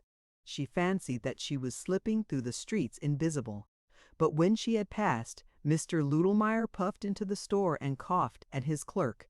"I seen a young woman. She come along the side street. I bet she is Doc Kennicott's new bride. Good looker. Nice legs, but she wore a hell of a plain suit. No style, I wonder. Will she pay cash? I bet she goes to Howland and Gouldsmore, as she does here, what you done with the poster for Fluffed Oats." When Carol had walked for 32 minutes, she had completely covered the town, east and west, north and south, and she stood at the corner of Main Street and Washington Avenue and despaired. Main Street, with its 2-story brick shops, its story and a half wooden residences, its muddy expanse from concrete walk to walk, its huddle of Fords.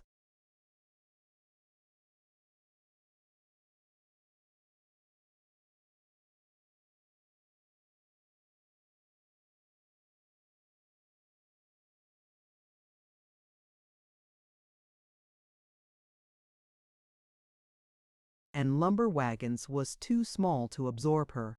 The broad, straight, unenticing gashes of the streets let in the grasping prairie on every side. She realized the vastness and the emptiness of the land.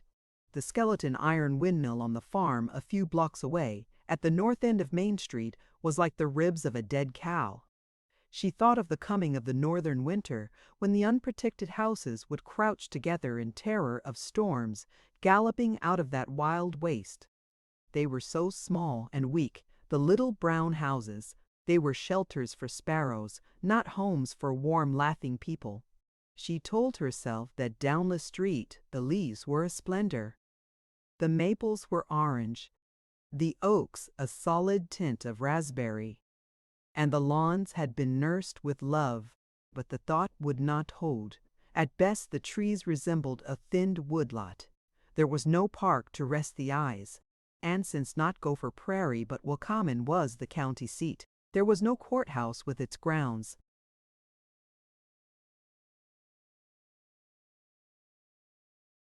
She glanced through the fly-specked windows of the most pretentious building in sight, the one place which welcomed strangers and determined their opinion of the charm and luxury of Gopher Prairie.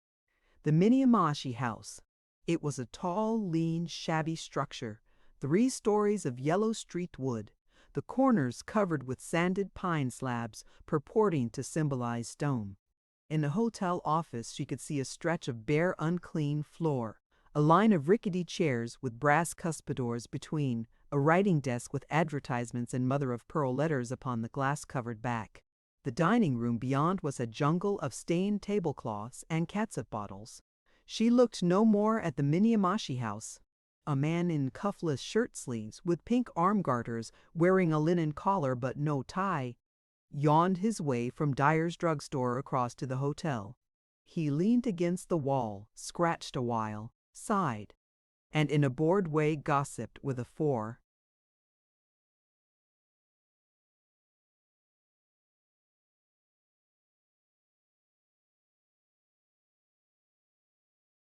Man tilted back in a chair, a lumber wagon, its long green box filled with large spools of barbed wire fencing, creaked down the block.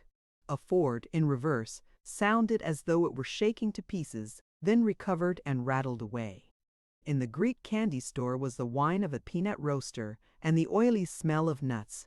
There was no other sound nor sign of life. She wanted to run, fleeing from the encroaching prairie, demanding the security of a great city. Her dreams of creating a beautiful town were ludicrous. Oozing out from every drab wall, she felt a forbidding spirit which she could never conquer. She trailed down the street on one side, back on the other, glancing into the cross streets.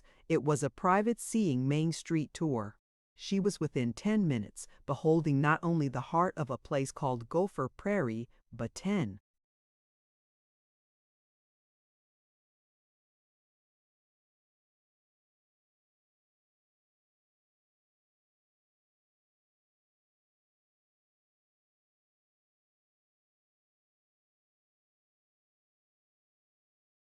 towns from Albany to San Diego.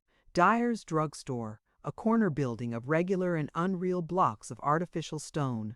Inside the store, a greasy marble soda fountain with an electric lamp of red and green and curled yellow mosaic shade, pawed over heaps of toothbrushes and combs and packages of shaving soap, shelves of soap cartons, teething rings, garden seeds, and patent medicines in yellow packages, nostrums for consumption, for women's diseases, notorious mixtures of opium and alcohol in the very shop to which her husband sent patients for the filling of prescriptions.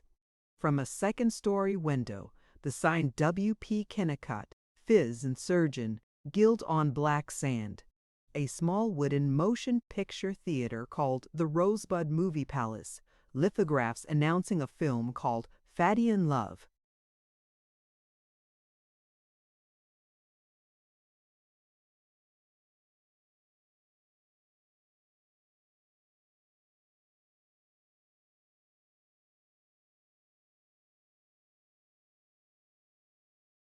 Howland and Gould's grocery. In the display window, black overripe bananas and lettuce on which a cat was sleeping. Shells lined with red crepe paper, which was now faded and torn and concentrically spotted. Flat against the wall of the second story, the signs of lodges, the Knights of Pythias, the Maccabees, the Woodmen, the Masons. Dolan Olison's meat market, a reek of blood. A jewelry shop with tinny-looking wristwatches for women. In front of it, at the curb, a huge wooden clock which did not go.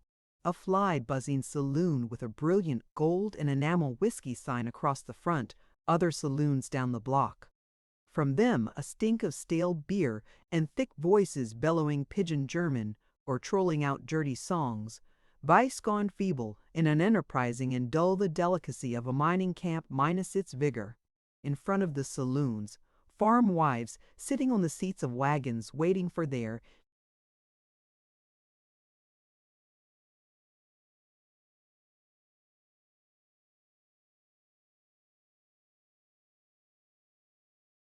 husbands to become drunk and ready to start home.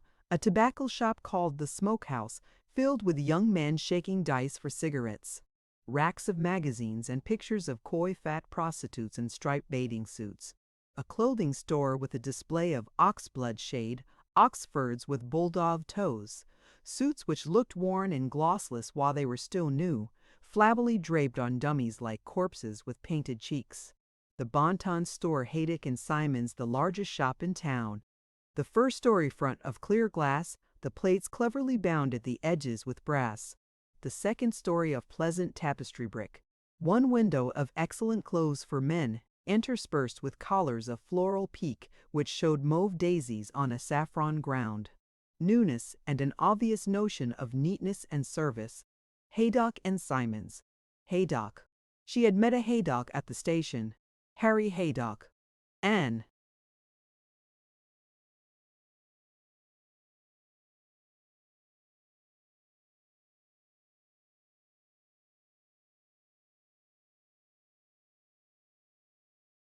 Active person of 35. He seemed great to her now, and very like a saint. His shop was clean, Axel Egge's general store, frequented by Scandinavian farmers, and the shallow dark window space heaps of sleazy satines, badly woven galateas, canvas shoes designed for women with bulging ankles, steel and red glass buttons upon cards with broken edges, a cottony blanket, a granite-ware frying pan reposing on a sun-faded crepe blouse. Sam Clark's hardware store, an air of frankly metallic enterprise, guns and churns and barrels of nails and beautiful shiny butcher knives. Chester Dashaway's house furnishing emporium, a vista of heavy oak rockers with leather seats asleep in a dismal row. Billy's lunch, thick handleless cups on the wet oilcloth-covered counter.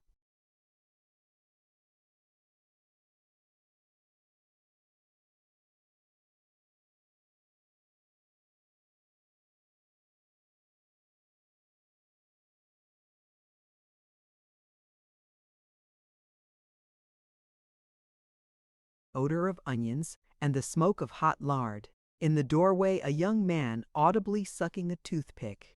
The warehouse of the buyer of cream and potatoes. The sour smell of a dairy. The Ford garage and the Buick garage, competent one-story brick and cement buildings opposite each other. Old and new cars on grease-blackened concrete floors. Tire advertisements. The roaring of a tested motor. A racket which beat at the nerves. Surly young men in khaki union overalls. The most energetic and vital places in town. A large warehouse for agricultural implements. An impressive barricade of green and gold wheels, of shafts and sulky seats belonging to machinery of which Carol knew nothing, potato planters, manure spreaders, silage cutters, disc harrows, breaking plows.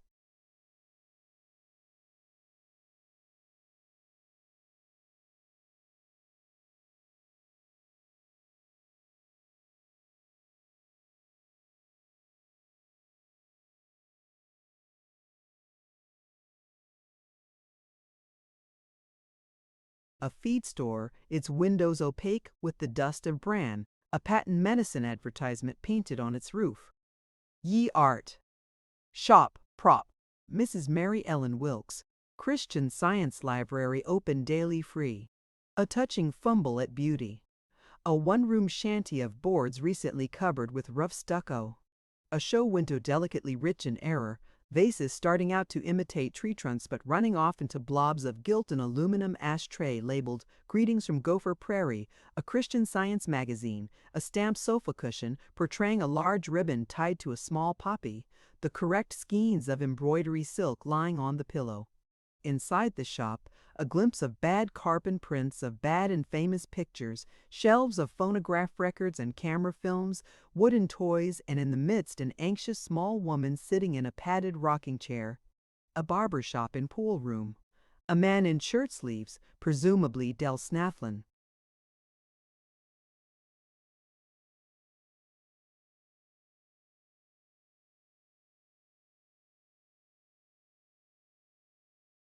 The proprietor shaving a man who had a large Adam's apple. Nat Hicks's tailor shop on a side street off Main. A one-story building. A fashion plate showing human pitchforks in garments which looked as hard as steel plate. On another side street a raw red brick Catholic church with a varnished yellow door. The post office merely a partition of glass and brass shutting off the rear of a mildewed room which must once have been a shop. A tilted writing shelf against a wall rubbed black and scattered with official notices and army recruiting posters. The damp, yellow brick school building in its cindery grounds. The State Bank, stucco masking wood.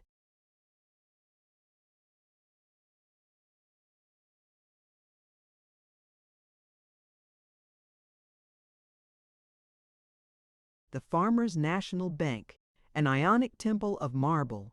pure, exquisite, solitary. A brass plate with Ezra's Stowbody, Pres. A score of similar shops and establishments. Behind them and mixed with them, the houses, meek cottages, or large, comfortable, soundly uninteresting symbols of prosperity. In all the town not one building save the Ionic Bank which gave pleasure to Carol's eyes.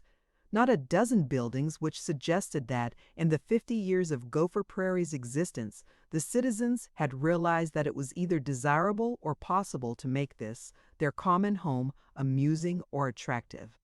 It was not only the unsparing, unapologetic ugliness and the rigid straightness which overwhelmed her. It was the planlessness, the flimsy temporariness of the buildings, their faded, unpleasant colors. The street was cluttered with electric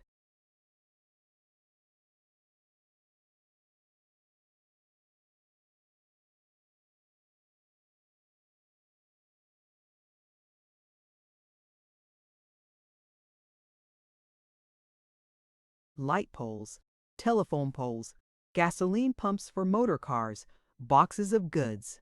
Each man had built with the most valiant disregard of all the others. Between a large new block of two-story brick shops on one side and the fire-brick Overland garage on the other side was a one-story cottage turned into a millinery shop.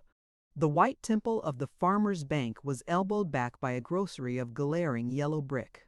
One store building had a patchy galvanized iron cornice. The building beside it was crowned with battlements and pyramids of brick capped with blocks of red sandstone. She escaped from Main Street, fled home. She wouldn't have cared. She insisted if the people had been comely. She had noted a young man loafing before a shop, one unwashed hand holding the cord of an awning.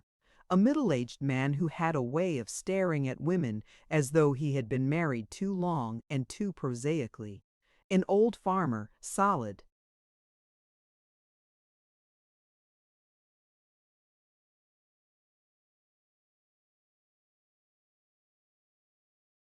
wholesome, but not clean, his face like a potato fresh from the earth.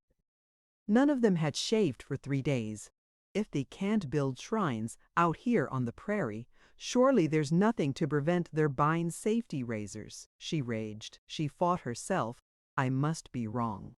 People do live here. It can't be as ugly as I know it is. I must be wrong. But I can't do it. I can't go through with it. She came home too seriously worried for hysteria. And when she found Kennicott waiting for her and exulting, have a walk? Well, like the town? Great lawns and trees, eh?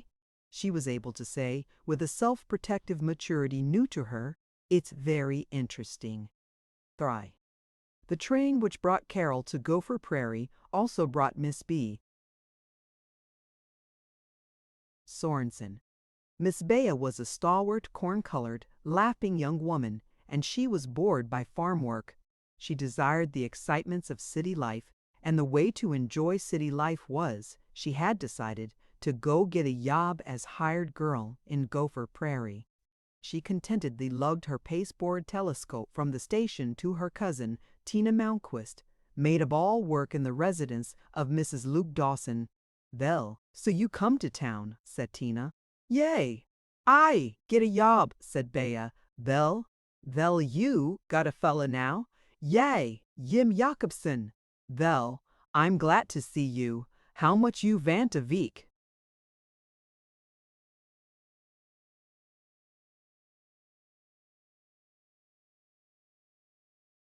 $6. There ain't nobody paid at. Wait, Dr. Kennicott, I think he marry a girl from de cities. Maybe she paid at. Well, you go take a valk. Yeah, said Bea. So it chanced that Carol Kennicott and Bea Sorensen were viewing Main Street at the same time. Bea had never before been in a town larger than Scandia Crossing, which has 67 inhabitants. As she marched up the street, she was meditating that it didn't hardly seem like it was possible there could be so many folks all in one place at the same time. My, it would take years to get acquainted with them all. And swell people, too. A fine vague gentleman in a new pink shirt with a diamond, and not no washed-out blue.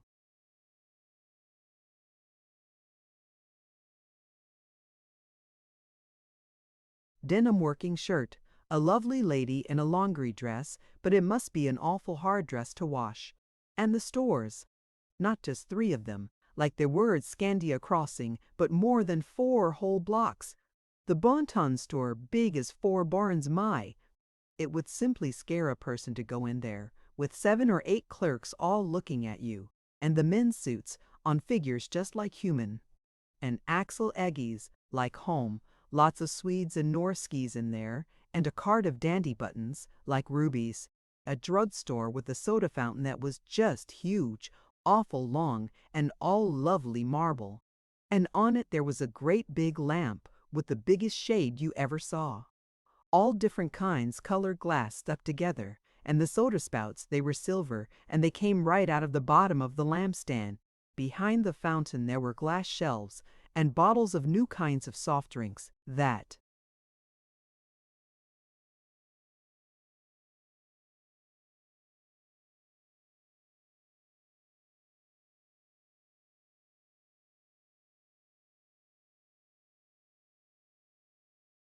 nobody ever heard of. Suppose a fella took you there. A hotel, awful high, higher than Oscar Tollison's new red barn, 3 stories, one right on top of another. You had to stick your head back to look clear up to the top. There was a swell traveling man in there, probably been to Chicago, lots of times. Oh, the dandiest people to know here. There was a lady going by. You wouldn't hardly say she was any older than Bea herself. She wore a dandy new gray suit and black pumps. She almost looked like she was looking over the town, too.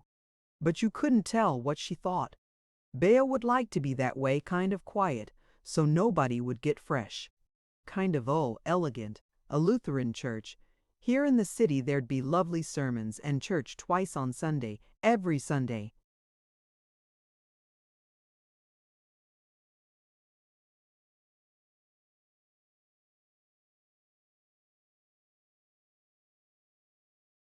And a movie show, a regular theater just for movies, with the sign change of bill every evening, pictures every evening. There were movies in Scandia Crossing, but only once every 2 weeks, and it took the Sorensens an hour to drive in. Papa was such a tightwad he wouldn't get a Ford. But here she could put on her hat any evening, and in 3 minutes' walk be to the movies, and see lovely fellows in dress suits and Bill Hart and everything. How could they have so many stores? Why? There was one just for tobacco alone, and one a lovely one, the art shoppy. It was for pictures and vases and stuff, with the dandiest vase made so it looked just like a tree trunk. Bea stood on the corner of Main Street and Washington Avenue. The roar of the city began to frighten her.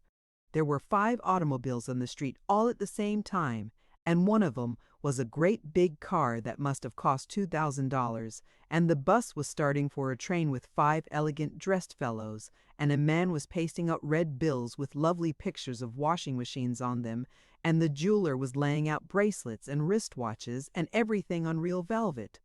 What did she care if she got $6 a week, or 2? It was worthwhile working for nothing to be allowed to stay here.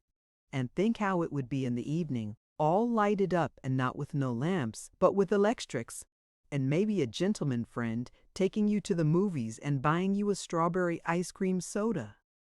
Bea trudged back. "Vell, you lack it," said Tina.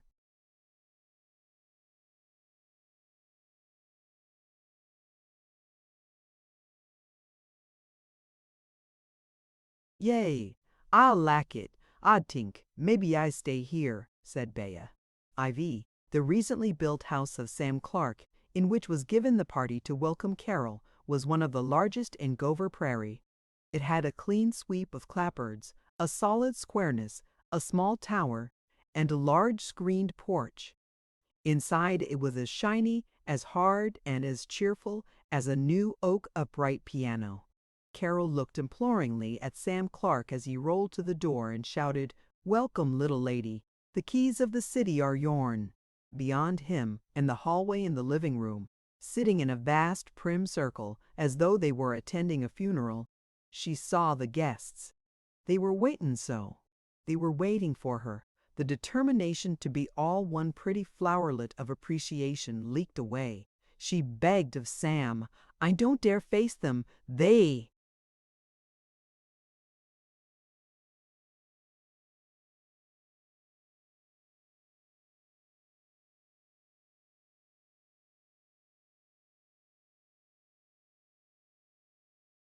expect so much. They'll swallow me in one mouthful glump, like that. Why, sister, they're going to love you same as I would if I didn't think the doc here would beat me up.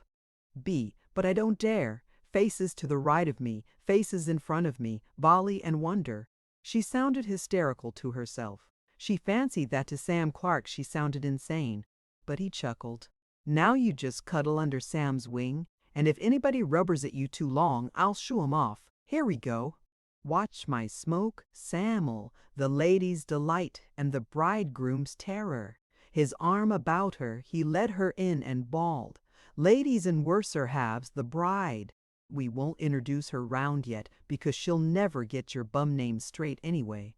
Now bust up this star chamber.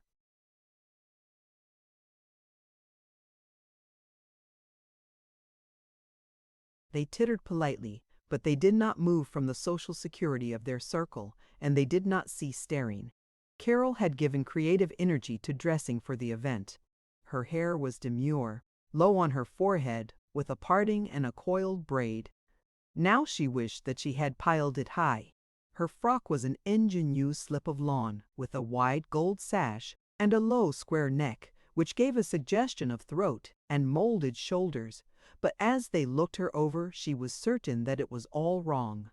She wished alternately that she had worn a spinsterish high-necked dress, and that she had dared to shock them with a violet brick-red scarf which she had bought in Chicago.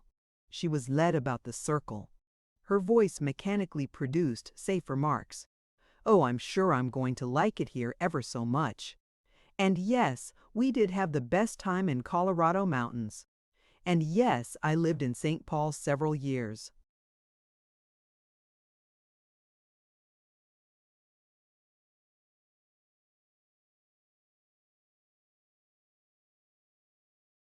Euclid P. Tinker? No, I don't. Remember meeting him, but I'm pretty sure I've heard of him. Kennicott took her aside and whispered, "Now I'll introduce you to them, one at a time. Tell me about them first." "Well, the nice-looking couple over there are Harry Haydock and his wife, Juanita. Harry's dad owns most of the Bon Ton, but it's Harry who runs it and gives it the pep. He's a hustler. Next to him is Dave Dyer, the druggist. You met him this afternoon. Mighty good duck shot. The tall husk beyond him is Jack Elder. Jackson Elder owns the planing mill and the Minneamashi house, and quite a share in the Farmers National Bank. Him and his wife are good sports. Him and Sam and I go hunting together a lot. The old cheese there is Luke Dawson, the richest man in town. Next to him is Nat Hicks, the tailor."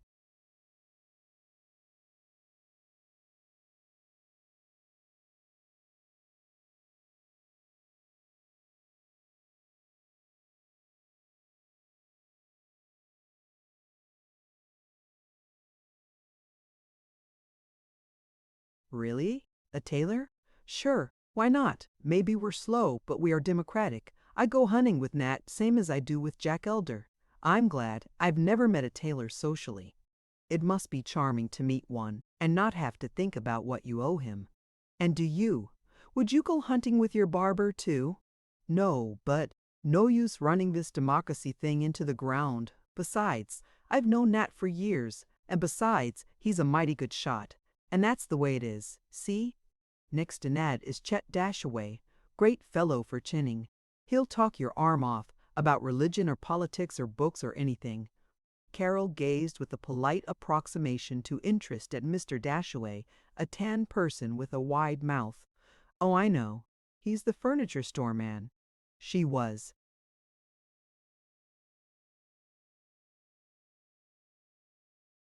Much pleased with herself. "Yump, and he's the undertaker. You'll like him. Come shake hands with him." "Oh, no, no, he doesn't. He doesn't do the embalming and all that himself." "I couldn't shake hands with an undertaker." "Why not? You'd be proud to shake hands with the great surgeon just after he'd been carving up people's bellies. She sought to regain her afternoon's calm of maturity. Yes, you're right. Oh, my dear, do you know how much I want to like the people you like? I want to see people as they are. Well, don't forget to see people as other folks see them as they are. They have the stuff. Did you know that Percy Bresnahan came from here? Born and brought up here.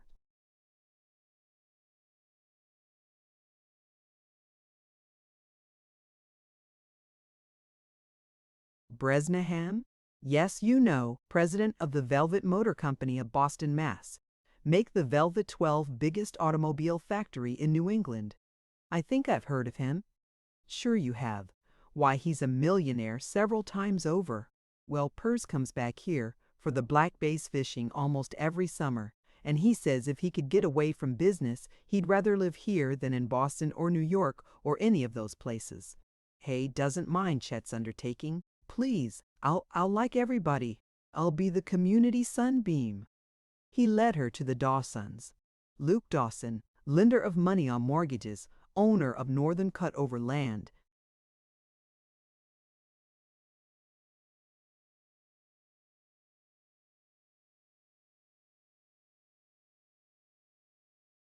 was a hesitant man in unpressed, soft gray clothes, with bulging eyes and a milky face.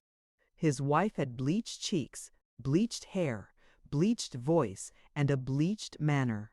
She wore her expensive green frock with its passementeried bosom, bead tassels, and gaps between the buttons down the back, as though she had bought it second-hand and was afraid of meeting the former owner.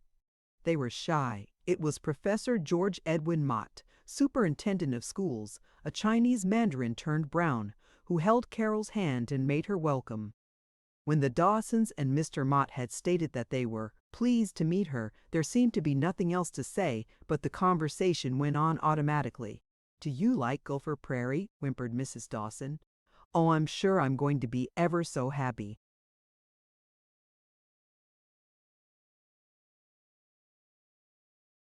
There's so many nice people." Mrs. Dawson looked to Mr. Mott for social and intellectual aid. He lectured, "There's a fine class of people. I don't like some of these retired farmers who come here to spend their last days, especially the Germans. They hate to pay school taxes, they hate to spend a cent, but the rest are a fine class of people. Did you know that Percy Bresnahan came from here? Used to go to school right at the old building." "I heard he did. Yes, he's a prince. He and I went fishing together last time he was here." The Dawsons and Mr. Mott teetered upon weary feet and smiled at Carol with crystallized expressions. She went on. "Tell me, Mr. Mott, have you ever tried any experiments with any of the new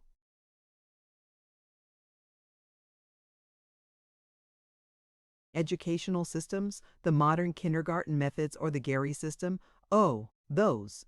Most of these would-be reformers are simply notoriety seekers. I believe in manual training, but Latin and mathematics always will be the backbone of sound Americanism, no matter what these faddists advocate. Heaven knows what they do want knitting, I suppose, and classes in wiggling the ears." The Dawsons smiled their appreciation of listening to a savant. Carol waited till Kennicott should rescue her. The rest of the party waited for the miracle of being amused. Harry and Juanita Haydock, Rita Simons, and Dr. Terry Gould, the young smart set of Gopher Prairie, she was led to them. Juanita Haydock flung at her in a high, cackling, friendly voice. "Well, this is so nice to have you here. We'll have some good parties dances."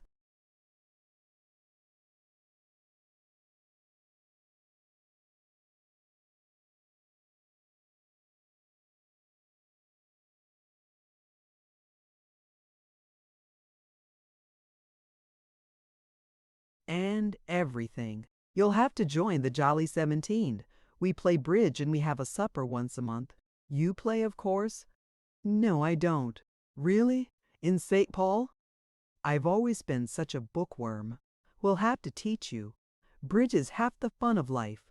Juanita had become patronizing, and she glanced disrespectfully at Carol's golden sash, which she had previously admired.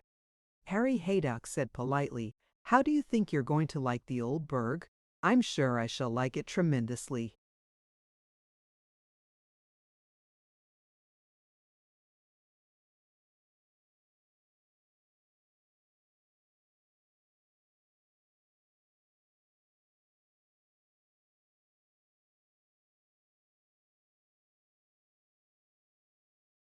Best people on earth here. Great hustlers, too. Course, I've had lots of chances to go live in Minneapolis, but we like it here, real he-town. Did you know that Percy Bresnahan came from here?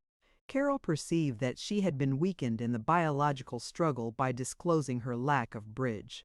Roused to nervous desire to regain her position, she turned on Dr. Terry Gould, the young and pool-playing competitor of her husband. Her eyes coquetted with him while she gushed, "I'll learn bridge, but what I really love most is the outdoors.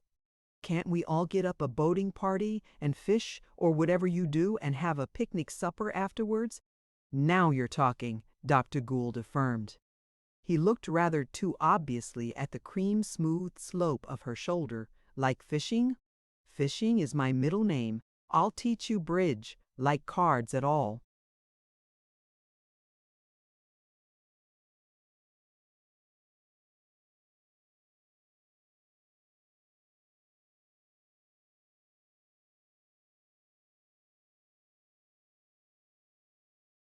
I used to be rather good at bezique.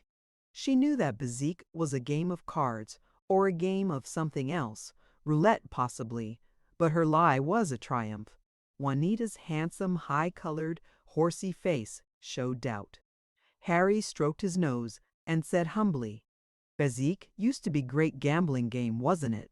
While others drifted to her group, Carol snatched up the conversation. She laughed and was frivolous and rather brittle.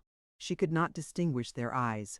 They were a blurry theater audience before which she self-consciously enacted the comedy of being the clever little bride of Doc Kennicott. These here, celebrated open spaces, that's what I'm going out for. I'll never read anything but the sporting page again. Will converted me on our Colorado trip. There were so many mousy tourists who were afraid to get out of the motor bus that I decided to be Annie Oakley, the wild western vampire, and I.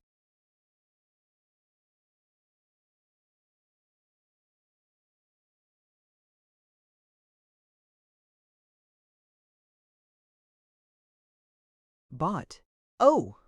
A vociferous skirt which revealed my perfectly nice ankles to the Presbyterian glare of all the Iowa schoolmoms, and I leaped from peak to peak like the nimble chamois, and you may think that her Dr. Kennicott is a Nimrod, but you ought to have seen me daring him to strip to his VDs and go swimming in an icy mountain brook.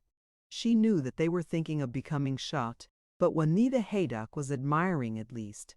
She swaggered on. "I'm sure I'm going to ruin Will as a respectable practitioner.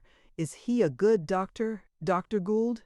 Kennicott's rival gasped at this insult to professional ethics, and he took an appreciable second before he recovered his social manner. "I'll tell you, Mrs. Kennicott." He smiled at Kennicott to imply that whatever he might say in the stress of being witty was not to count against him in the commercial medical.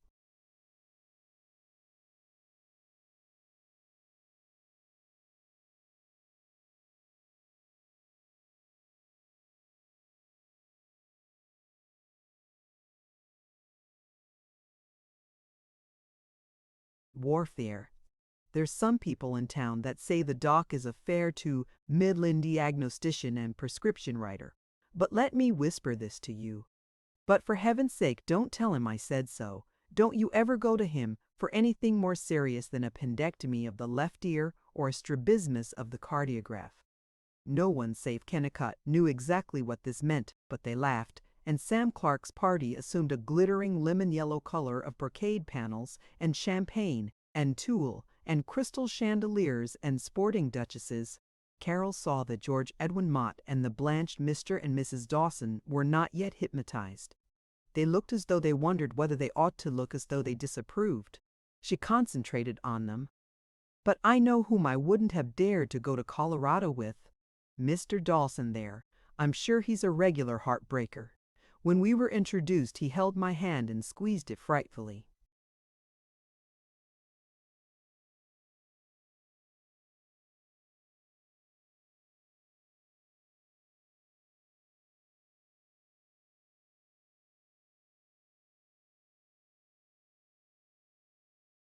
Whore, whore, whore, the entire company applauded.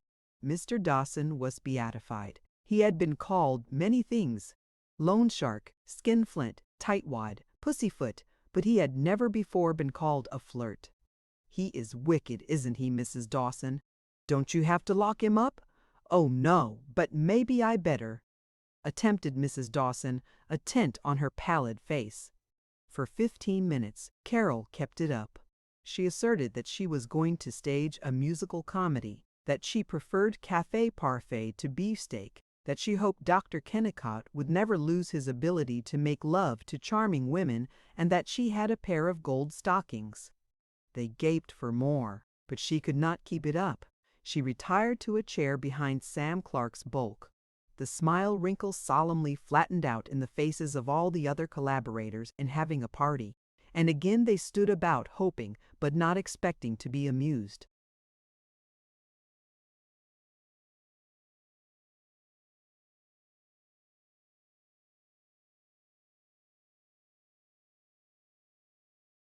Carol listened.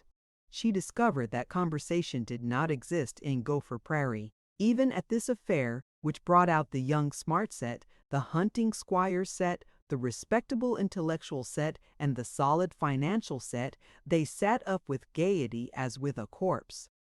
Juanita Haydock talked a good deal in her rattling voice, but it was invariably of personalities.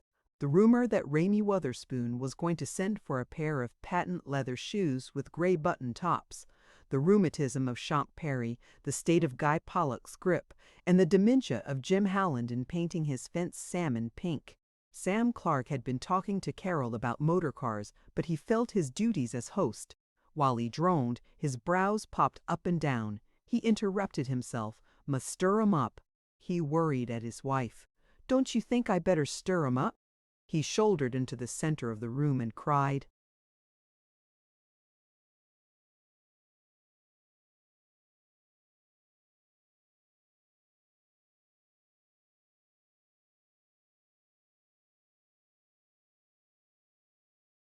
Let's have some stunts, folks. Yes, let's, shrieked Juanita Haydock. Say, Dave, give us that stunt about the Norwegian catching a hen. You bet, that's a slick stunt. Do that, Dave, cheered Chet Dashaway. Mr. Dave Dyer obliged. All the guests moved their lips in anticipation of being called on for their own stunts. Ella, come on and recite Old Sweetheart of Mine for us, demanded Sam. Miss Ella Stowbody, the spinster daughter of the Ionic Bank, scratched her dry palms and blushed. Oh, you don't want to hear that old thing again.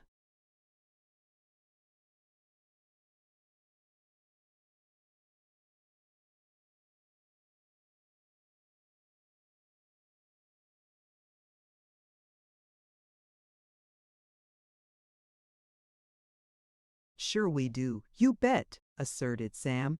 My voice is in terrible shape tonight. Tut, come on. Sam loudly explained to Carol, Ella is our shark at elocuting. She's had professional training. She studied singing and oratory and dramatic art and shorthand for a year in Milwaukee. Miss Stowbody was reciting. As encore to an old sweetheart of mine, she gave a peculiarly optimistic poem regarding the value of smiles. There were 4 other stunts, one Jewish, one Irish, one juvenile, and Nat Hicks's parody of Mark Antony's funeral oration. During the winter, Carol was to hear Dave Dyer's hen catching impersonation.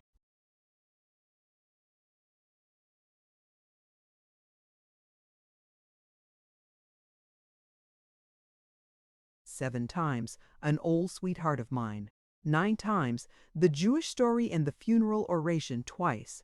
But now she was ardent, and because she did so want to be happy and simple-hearted, she was as disappointed as the others when the stunts were finished, and the party instantly sank back into coma. They gave up trying to be festive. They began to talk naturally, as they did at their shops and homes. The men and women divided. as they had been tending to do all evening. Carol was deserted by the men, left to a group of matrons who steadily pattered of children, sickness, and cooks, their own shop talk. She was piqued. She remembered visions of herself as a smart married woman in a drawing room, fencing with clever men. Her dejection was relieved by speculation as to what the men were discussing in the corner between the piano and the phonograph. Did they rise from these housewifely personalities to a larger world of abstractions?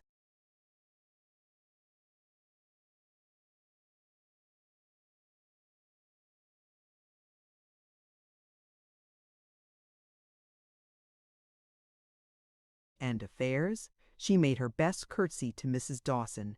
She twittered, "I won't have my husband leaving me so soon. I'm going over and pull the wretch's ears."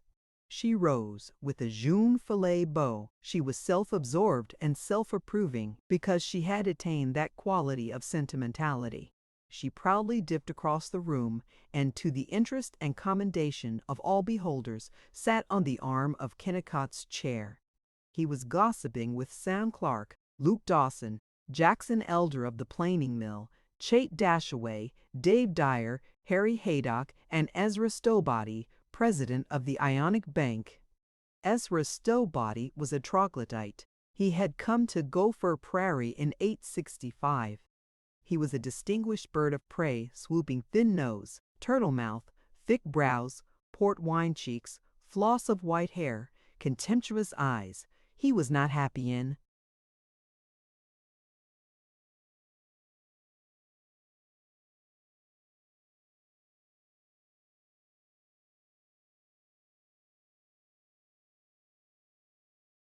the social changes of 30 years. 3 decades ago, Dr. Westlake, Julius Flickerbaugh, the lawyer, Merriman Peedy, the congregational pastor, and himself had been the arbiters. That was as it should be. The fine arts, medicine, law, religion, and finance recognized as aristocratic.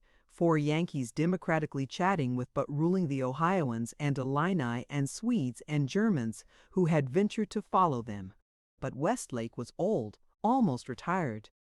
Julius Flickerbaugh had lost much of his practice to livelier attorneys. Not the Reverend Peedy was dead, and nobody was impressed in this rotten age of automobiles by the spanking grays which Ezra still drove. The town was as heterogeneous as Chicago. Norwegians and Germans owned stores. The social leaders were common merchants. Selling nails was considered as sacred as banking. These upstarts, the Clarks, the Haydocks, had no dignity. They were sound and conservative in politics, but they talked about motor cars and pump guns, and heaven only knew what new-fangled fads. Mr. Stowbody felt out of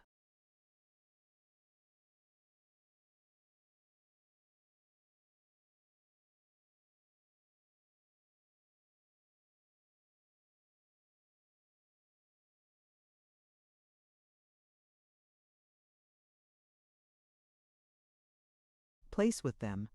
But his brick house with the mansard roof was still the largest residence in town, and he held his position as squire by occasionally appearing among the younger men and reminding them by a wintry eye that without the banker none of them could carry on their vulgar businesses.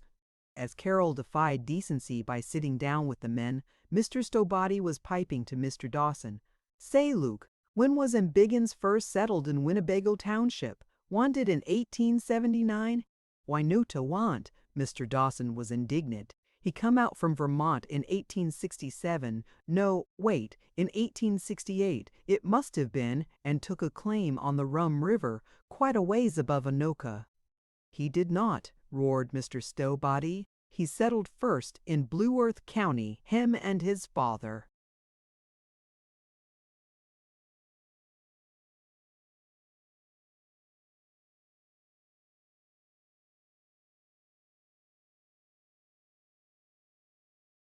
"What's the point at issue?" Carol whispered to Kennicott. "Whether this old Dut Biggins had an English setter or a Llewellyn. They've been arguing it all evening." Dave Dyer interrupted to give tidings. "To tell you that Clara Biggins was in town couple days ago. She bought a hot water bottle, expensive one, too, $2.30. Yeah, yeah, snarled Mr. Stowbody. Course, she's just like her granddad was. Never save a cent. $2.20 was it? $2.30 for a hot water bottle.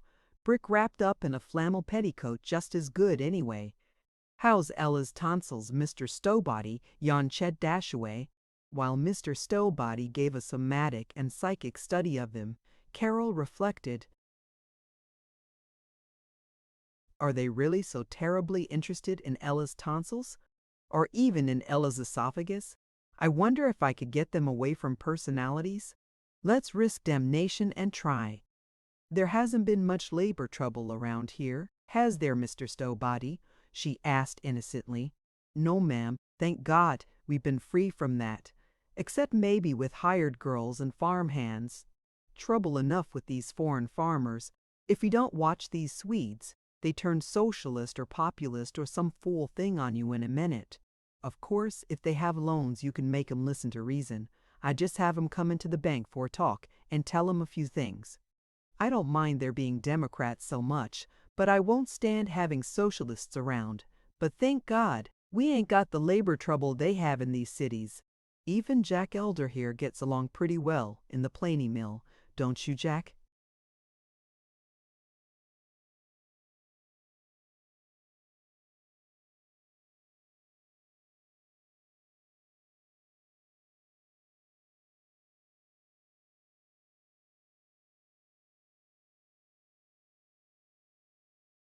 Yep, sure.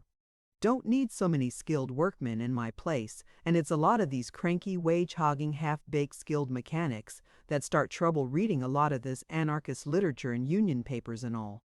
Do you approve of union labor? Carol inquired of Mr. Elder. Me? I should say not. It's like this. I don't mind dealing with my men if they think they've got any grievances. The Lord knows what's come over workmen. Nowadays don't appreciate a good job. But still, if they come to me honestly, as man to man, I'll talk things over with them. But I'm not going to have any outsider, any of these walking delegates, or whatever fancy names they call themselves, now bunch of rich grafters, living on the ignorant workmen. Not going to have any of those fellows butting in and telling Emmy how to run my business. Mr. Elder was growing more excited, more belligerent and patriotic. I stand for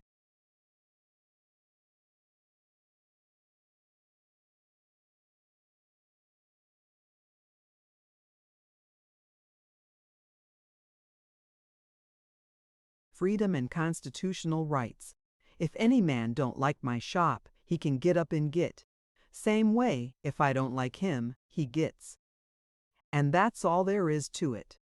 I simply can't understand all these complications and hoop toodles and government reports and wage scales and God knows what all that these fellows are balling up the labor situation with when it's all perfectly simple. They like what I pay 'em or they get out. That's all there is to it. What do you think of profit sharing? Carol ventured. Mr. Elder thundered his answer while the others nodded solemnly and in tune, like a shop window of flexible toys, comic mandarins and judges and ducks and clowns, set quivering by a breeze from the open door. All this profit sharing and welfare work and insurance and old age pension is simply poppycock. Enfeebles a workman's independence and wastes a lot of honest profit. The half-baked thinker that isn't dry behind the ears yet, and these suffragettes and God knows what all Batinskis there are that are trying to tell a businessman how to run his business, and some of these college professors are just about as bad. The whole kit and bilin of 'em are nothing in God's world but socialism in disguise. And it's my bounden duty as a producer to resist every attack on the integrity of American industry to the last ditch. Yes, SAR. Mr. Elder wiped his brow. Dave Dyer added, sure. You bet. What they ought to do is simply to hang every one of these agitators, and that would settle the whole thing right off. Don't you think so, Doc? You bet, agreed Kennicott. The conversation was at last relieved of the plague of Carol's intrusions, and they settled down to the question of whether the justice of the peace had sent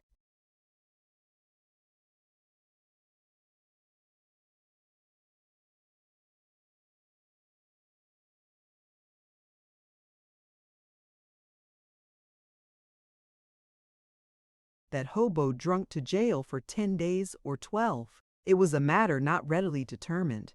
Then Dave Dyer communicated his carefree adventures on the Gypsy Trail. Yep, I get good time out of the flivver. 'Bout a week ago I motored down to Newvertemberg. That's 43. No, let's see, it's 17 miles to Belldale, and 'bout 6 3/4, call it 7, to Torgenquist. And it's a good 19 miles from there to Newvertemberg, 17 and 7 and 19. That makes, let me see, 17 and 7's 24, plus 19, well, say, plus 20, 34, well, anyway, say about 43 or 4 miles from here to Newvertemberg. We got started about 7:15, probably 7:20, because I had to stop and fill the radiator, and we ran along, just keeping up a good steady gait. Mr. Dyer did finally, for reasons and purposes, admitted and justified, attain to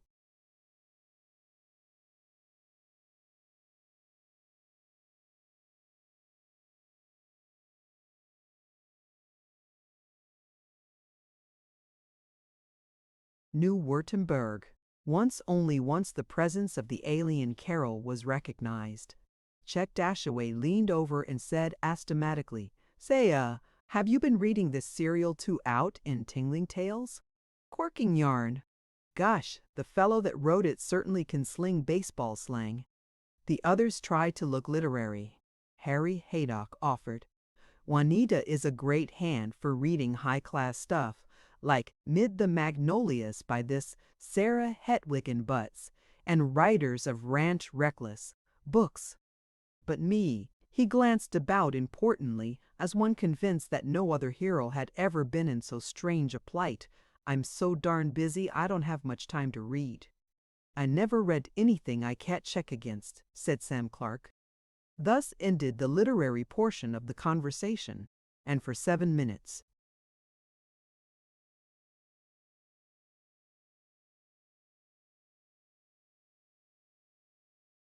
Jackson Elder outlined reasons for believing that the pike fishing was better on the west shore of Lake Minnewashi than on the east, though it was indeed quite true that on the east shore Nat Hicks had caught a pike altogether admirable. The talk went on. It did go on. Their voices were monotonous, thick, emphatic. They were harshly pompous, like men in the smoking compartments of Pullman cars. They did not bore Carol. They frightened her. She panted, "They will be cordial to me because my man belongs to their tribe. God help me if I were an outsider." Smiling as changelessly as an ivory figurine, she sat quiescent, avoiding thought, glancing about the living room and hall, noting their betrayal of unimaginative commercial prosperity. Kennicott said, "Dandy interior, eh? My idea of how a place ought to be furnished. Modern." She looked polite and observed the oiled,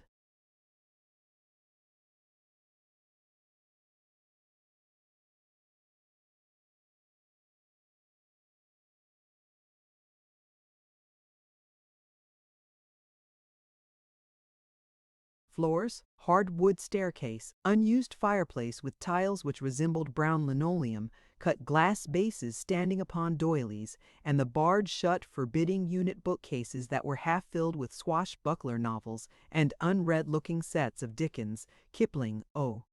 Henry, and Elbert Hubbard. She perceived that even personalities were failing to hold the party. The room filled with hesitancy as with a fog.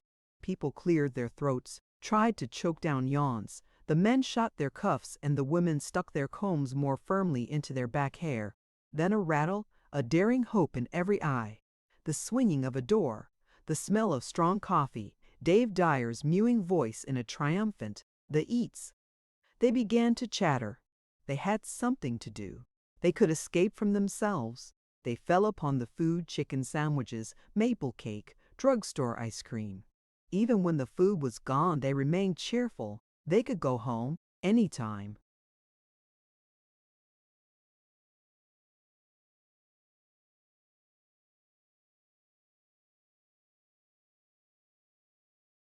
Now, and go to bed.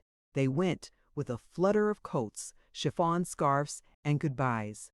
Carol and Kennicott walked home. "Did you like them?" he asked. "They were terribly sweet to me." Carrie, you ought to be more careful about shocking folks. Talking about gold stockings and about showing your ankles to school teachers and all. More mildly, you gave 'em a good time, but I'd watch out for that, if I were you. Juanita Haydock is such a damn cat. I wouldn't give her a chance to criticize me. My poor effort to lift up the party, was I wrong to try to amuse them? No. No. Honey, I didn't mean you were the only up-and-coming person in.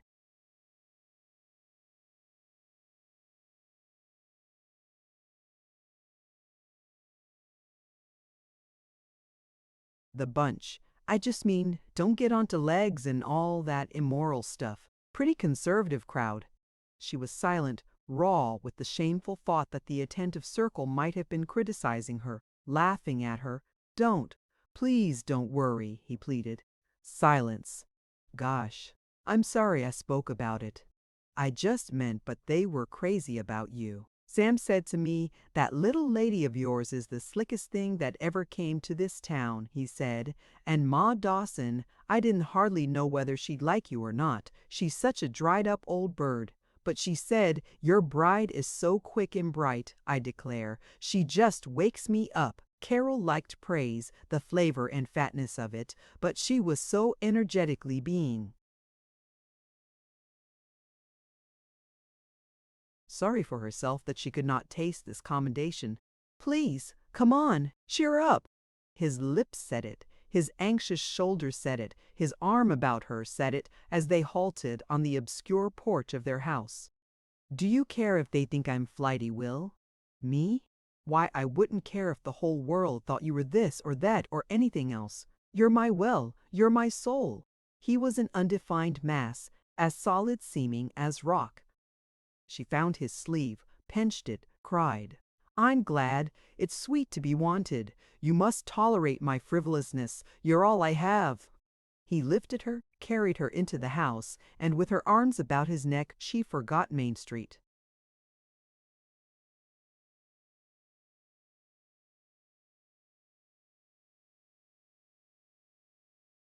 Chapter 5.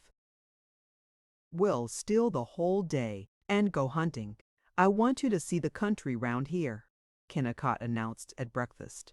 I take the car want you to see how swell she runs since I put in a new piston. But we'll take a team so we can get right out into the fields. Not many prairie chickens left now, but we might just happen to run onto a small covey. He fussed over his hunting kit. He pulled his hip boots out to full length and examined them for holes. He feverishly counted his shotgun shells, lecturing her on the qualities of smokeless powder. He drew the new hammerless shotgun out of its heavy tan leather case and made her peep through the barrels to see how dazzlingly free they were from rust. The world of hunting and camping outfits and fishing tackle was unfamiliar to her, and in Kennicott's interest she found something creative and joyous. She examined the smooth stock, the carved hard rubber butt of the gun. The shells,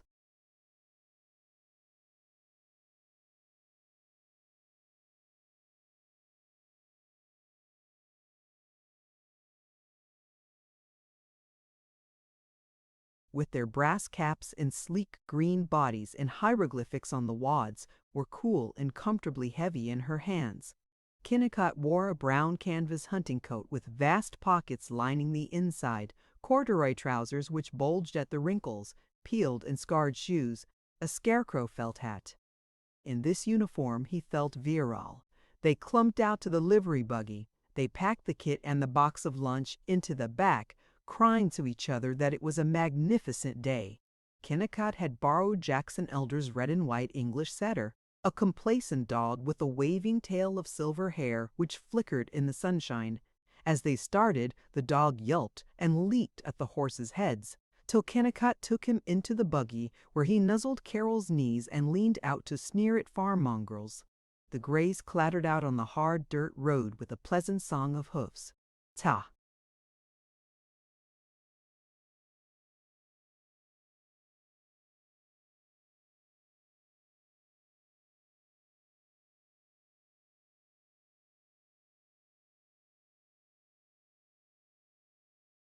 Ta ta rat.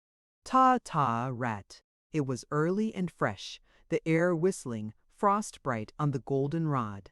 As the sun warmed the world of stubble into a welter of yellow, they turned from the high road, through the bars of a farmer's gate, into a field, slowly bumping over the uneven earth. In a hollow of the rolling prairie, they lost sight even of the country road. It was warm and placid. Locusts trilled among the dry wheat stalks, and brilliant little flies hurtled across the buggy. A buzz of content filled the air. Crows loitered and gossiped in the sky. The dog had been let out, and after a dance of excitement, he settled down to a steady quartering of the field, forth and back, his nose down. Pete Rustad owns this farm, and he told me he saw a small covey of chickens in the West 40 last week. Maybe we'll get some sport after all, Kennicott chuckled blissfully. She watched the dog in suspense, breathing quickly every time he seemed to halt. She had no desire to slaughter birds, but she did desire to belong to Kennicott's world.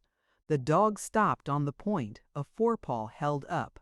By golly, he's hit a scent. Come on, squealed Kennicott. He leaped from the buggy, twisted the reins about the whip socket, swung her out, caught up his gun, slipped in 2 shells, stalked toward the rigid dog, Carol pattering after him. The setter crawled ahead, his tail quivering, his belly close to the stubble. Carol was nervous. She expected clouds of large birds to fly up instantly. Her eyes were strained with staring. But they followed the dog for a quarter of a mile, turning, doubling, crossing 2 low hills, kicking through a swale of weeds, crawling between the strands of a barbed wire fence. The walking was hard on her pavement-trained feet. The earth was lumpy, the stubble prickly and lined with grass, thistles abortive stumps of clover.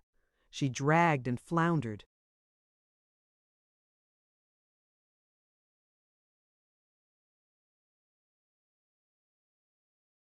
She heard Kennicott gasp. Look! 3 gray birds were starting up from the stubble. They were round, dumpy, like enormous bumblebees. Kennicott was sighting, moving the barrel. She was agitated. Why didn't he fire? The birds would be gone. Then a crash, another, and 2 birds turned somersaults in the air, plumped down. When he showed her the bird, she had no sensation of blood. These heaps of feathers were so soft and unbruised there was about them no hint of death. She watched her conquering man tuck them into his inside pocket and trudged with him back to the buggy. They found no more prairie chickens that morning.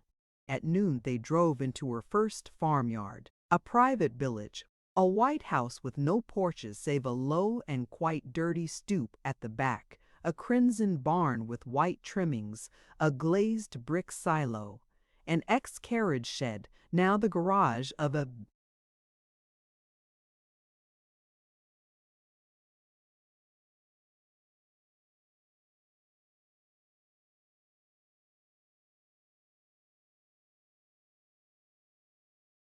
Ford, an unpainted cow stable, a chicken house, a pig pen, a corn crib, a granary, the galvanized iron skeleton tower of a windmill. The dooryard was of packed yellow clay, treeless, barren of grass, littered with rusty plowshares and wheels of discarded cultivators. Hardened trampled mud like lava filled the pig pen. The doors of the house were grime-rubbed. The corners and eaves were rusted with rain, and the child who stared at them from the kitchen window was smeary-faced. But beyond the barn was a clump of scarlet geraniums. The prairie breeze was sunshine in motion. The flashing metal blades of the windmill revolved with a lively hum. A horse neighed, a rooster crowed, martins flew in and out of the cow stable. A small, spare woman with flaxen hair trotted from the house. She was twanging a Swedish patois, not in monotone like English, but singing it with a lyrical whine.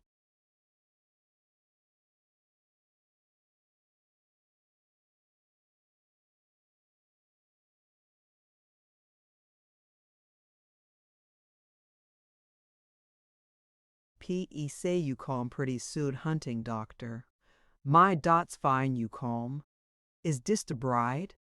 Oh, we used say last night we hope maybe we see her someday. My, such a pretty lady. Mrs. Rustat was shining with welcome. Well, I hope you like this country. Won't you stay for dinner, doctor? No, but I wonder if you wouldn't like to give us a glass of milk? Condescended Kennicott. Well, I should say I will. You wait here a second and I run on to milk house. She nervously hastened to a tiny red building beside the windmill. She came back with a pitcher of milk from which Carol filled the thermos bottle. As they drove off, Carol admired. She's the dearest thing I ever saw, and she adores you. You are the lord of the manor. Oh no, much pleased, but still they do ask my advice about things. Bully.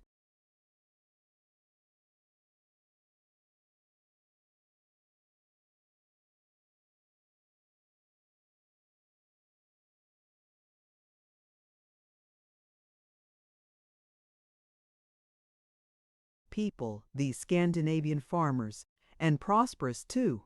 Helga Ristad. She's still scared of America, but her kids will be doctors and lawyers and governors of the state, and any darn thing they want to. I wonder Carol was plunged back into last night's Wilchmers. I wonder if these farmers aren't bigger than we are. So simple and hard-working. The town lives on them. We townies are parasites, and yet we feel superior to them. Last night, I heard Mr. Haydock talking about Hicks. Apparently he despises the farmers because they haven't reached the social heights of selling thread and buttons. Parasites? Us? Where'd the farmers be without the town? Who lends them money? Why? We supply them with everything. Don't you find that some of the farmers think they pay too much for the services of the towns?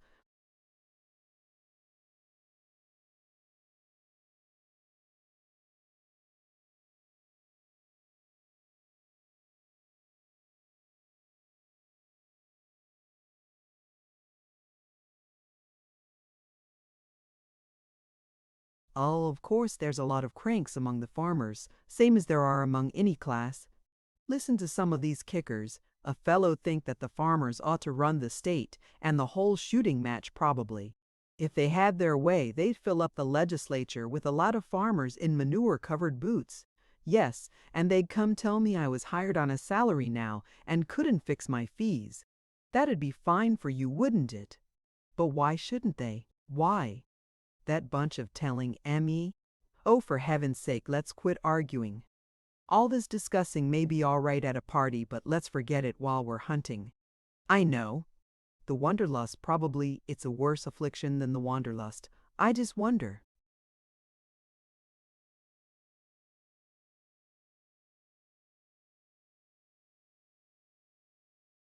She told herself that she had everything in the world. And after each self-rebuke, she stumbled again on I just wonder. They ate their sandwiches by a prairie slough, long grass reaching up out of clear water, mossy bogs, red-winged black birds, the scum a splash of gold-green. Kennicott smoked a pipe while she leaned back in the buggy and let her tired spirit be absorbed in the nirvana of the incomparable sky. They lurched to the high road and awoke from their sun-soaked drowse at the sound of the clopping hoofs. They paused to look for partridges in a rim of woods, little woods, very clean and shiny and gay. Silver birches and poplars with immaculate green trunks encircling a lake of sandy bottom, a splashing seclusion demure in the welter of hot prairie. Kennicott brought down a fat red squirrel, and at dusk he had a dramatic shot at a flight of ducks whirling down from the upper air, skimming the lake.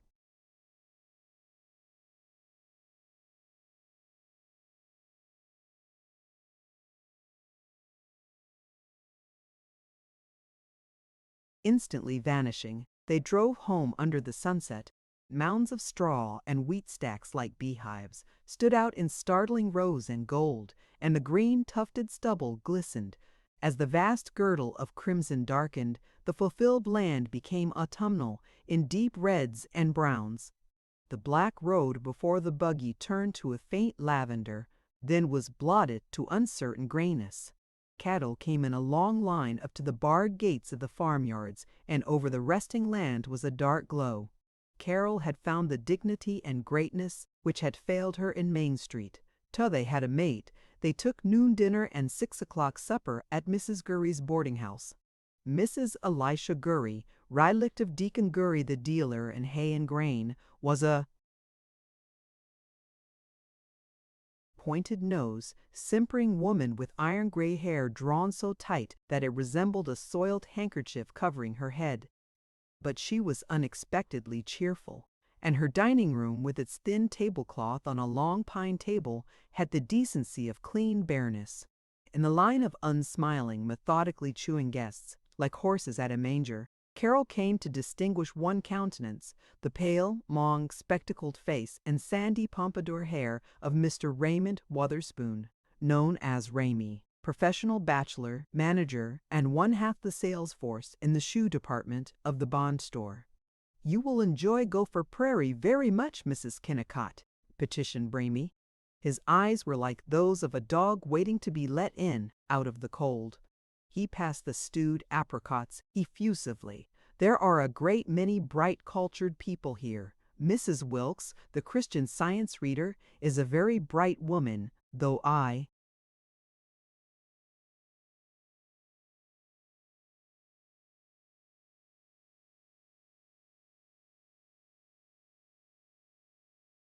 am not a scientist myself. In fact, I sing in the Episcopal choir. And Miss Sherwin of the high school, she is such a pleasing, bright girl. I was fitting her to a pair of tan gaiters yesterday. I declare, it really was a pleasure." "Gimme the butter, Carrie," was Kennicott's comment. She defied him by encouraging Ramey. "Do you have amateur dramatics and so on here?" "Oh, yes, the town's just full of talent. The Knights of Pythias put on a dandy minstrel show last year." "It's nice you're so enthusiastic." "Oh, do you really think so?"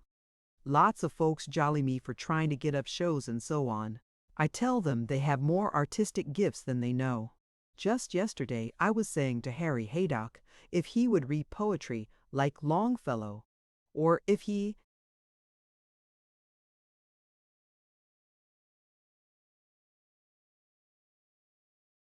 would join the band. I get so much pleasure out of playing the cornet, and our band leader, Del Snafflin, is such a good musician. I often say he ought to give up his barbering and become a professional musician. He could play the clarinet in Minneapolis or New York or anywhere, but I couldn't get Harry to see it at all, and I hear you and the doctor went out hunting yesterday.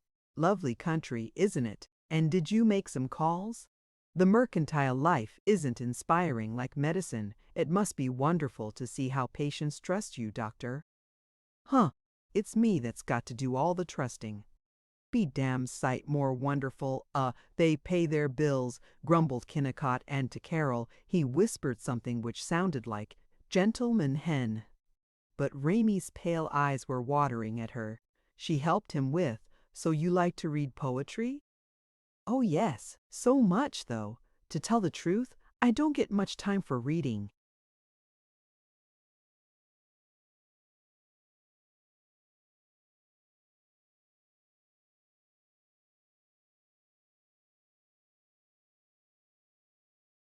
"We're always so busy at the store, but we had the dandiest professional reciter at the Pythian Sisters sociable last winter."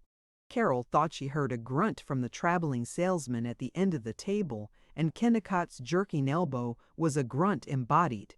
She persisted. "Do you get to see many plays, Mr. Wotherspoon?" He shone at her like a dim blue March moon and sighed. "No, but I do love the movies. I'm a real fan." One trouble with books is that they're not so thoroughly safeguarded by intelligent censors as the movies are, and when you drop into the library and take out a book, you never know what you're wasting your time on. What I like in books is a wholesome, really improving story, and sometimes, why, once I started a novel by this fellow Balzac that you read about, and it told how a lady wasn't living with her husband. I mean, she wasn't his wife. It went into details, disgustingly, and the English was real poor. I spoke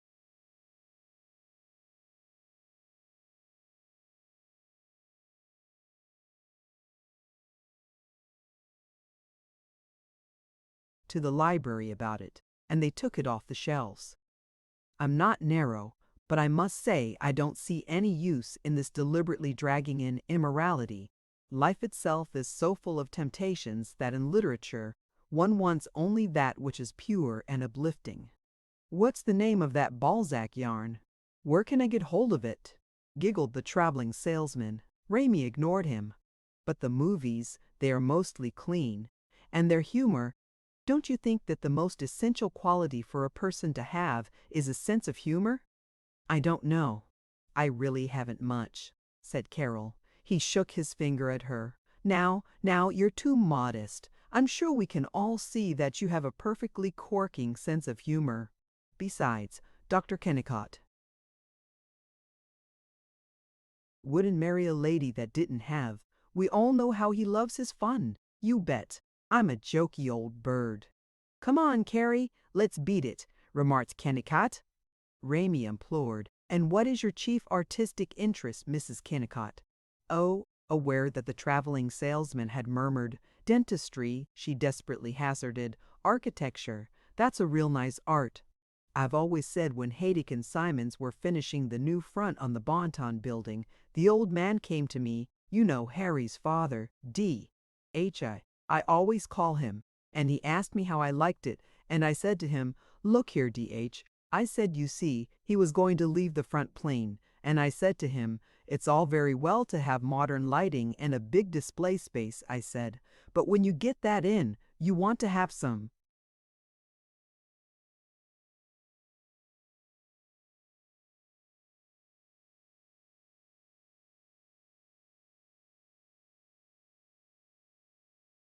architecture too, I said, and he laughed and said he guessed maybe I was right, and so he had him put on a cornice.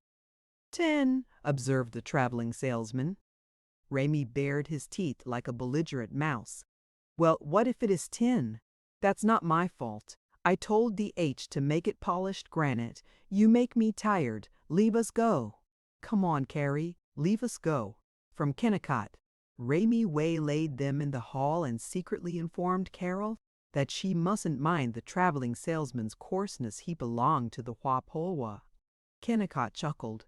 Well, child, how about it? Do you prefer an artistic guy like Raimi to stupid boobs like Sam Clark and me?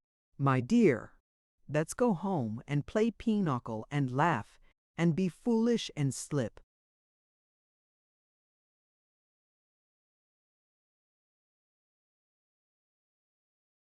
Up to bed and sleep without dreaming. It's beautiful to be just a solid citizeness. 3. From the Gopher Prairie Weekly Dauntless, one of the most charming affairs of the season was held Tuesday evening at the handsome new residence of Sam and Mrs. Clark, when many of our most prominent citizens gathered to greet the lovely new bride of our popular local physician, Dr. Will Kennicott.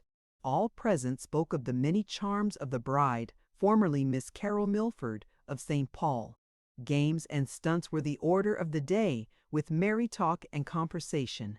At a late hour dainty refreshments were served, and the party broke up with many expressions of pleasure at the pleasant affair. Among those present were Mesdemes Kennicott, elder Dr. Will Kennicott, for the past several years one of our most popular and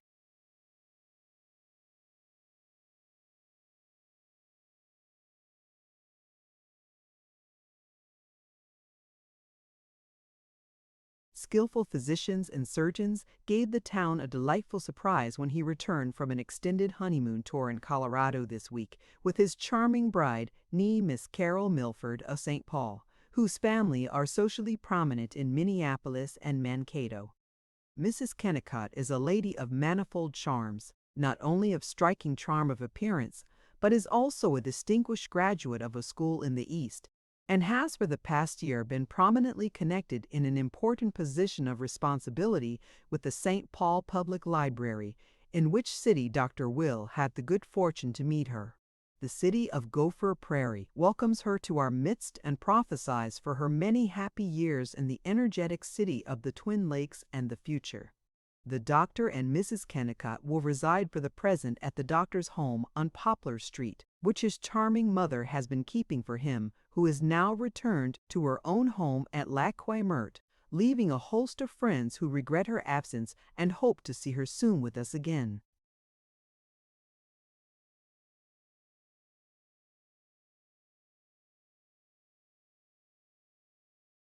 IV. She knew that if she was ever to effect any of the reforms which she had pictured, she must have a starting place. What confused her during the 3 or 4 months after her marriage was not lack of perception that she must be definite, but sheer careless happiness of her first home. In the pride of being a housewife, she loved every detail: the brocade armchair with the weak back, even the brass watercock on the hot water reservoir, when she had become familiar with it by trying to scour it to brilliance. She found a maid, plump, radiant Bay Sorensen from Scandia Crossing. Bea was droll in her attempt to be at once a respectful servant and a bosom friend. They laughed together over the fact that the stove did not draw, over the slipperiness of fish in the pan. Like a child playing grandma in a trailing skirt, Carol paraded uptown for her marketing, crying greetings to housewives along the way. Everybody bowed to her, strangers and all, and made her feel that they wanted her, that she belonged here. In city shops she was merely a customer, a hat, a voice to bore a harassed clerk. Here she was Mrs. Doc Kennicott, and her preferences in grapefruit and manners were known and remembered and worth discussing, even if they weren't worth fulfilling. Shopping was a delight of brisk conferences.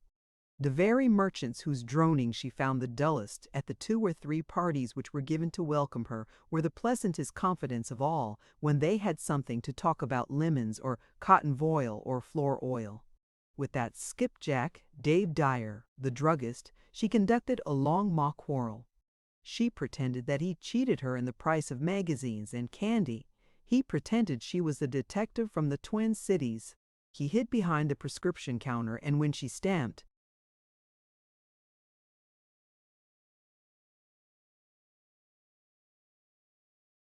her foot, he came out wailing, "Honest, I haven't done nothing crooked today, not yet." She never recalled her first impression of Main Street, never had precisely the same despair at its ugliness. By the end of 2 shopping tours, everything had changed proportions. As she never entered it, the mini-moshi house ceased to exist for her.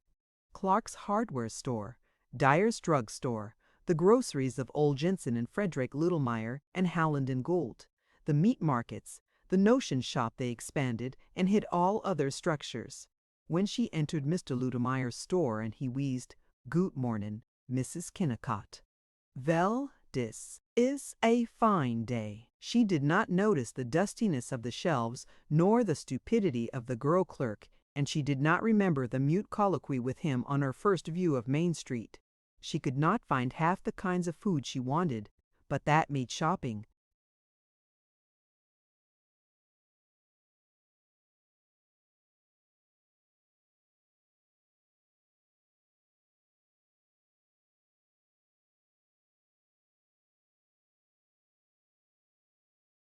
More of an adventure. When she did contrive to get sweetbreads at Dahl and Olison's meat market, the triumph was so vast that she buzzed with excitement and admired the strong, wise butcher, Mr. Dahl. She appreciated the homely ease of village life. She liked the old men, farmers, GAR, veterans, who, when they gossiped, sometimes squatted on their heels on the sidewalk like resting Indians and reflectively spat over the curb. She found beauty in the children. She had suspected that her married friends exaggerated their passion for children, but in her work in the library, children had become individuals, to her, citizens of the state with their own rights and their own senses of humor. In the library, she had not had much time to give them, but now she knew the luxury of stopping, gravely asking Bessie Clark whether her doll had yet recovered from its rheumatism, and agreeing with Oscar Martinson that it would be good fun to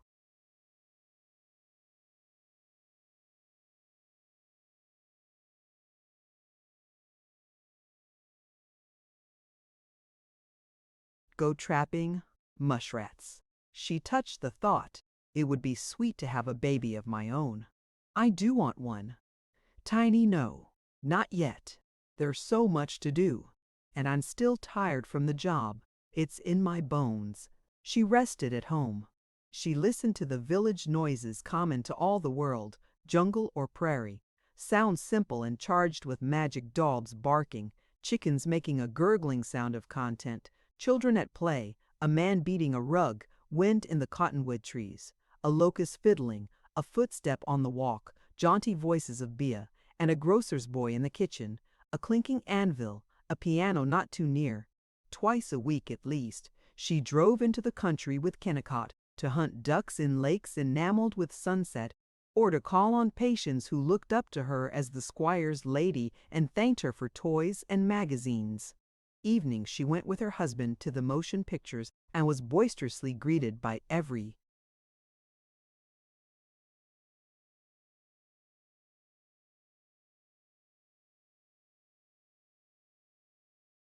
other couple, or, till it became too cold, they sat on the porch, bawling to passers-by in motors or to neighbors who were raking the leaves. The dust became golden in the low sun. The street was filled with the fragrance of burning leaves. But she hazily wanted someone to whom she could say what she thought. On a slow afternoon when she fidgeted over sewing and wished that the telephone would ring, Thea announced Miss Vida Sherwin. Despite Vida Sherwin's lively blue eyes, if you had looked at her in detail, you would have found her face slightly lined and not so much sallow as with the bloom rubbed off. You would have found her chest flat and her fingers rough from needle and chalk and penholder, her blouses and plain cloth skirts undistinguished, and her hat worn too far back, betraying the dry forehead. But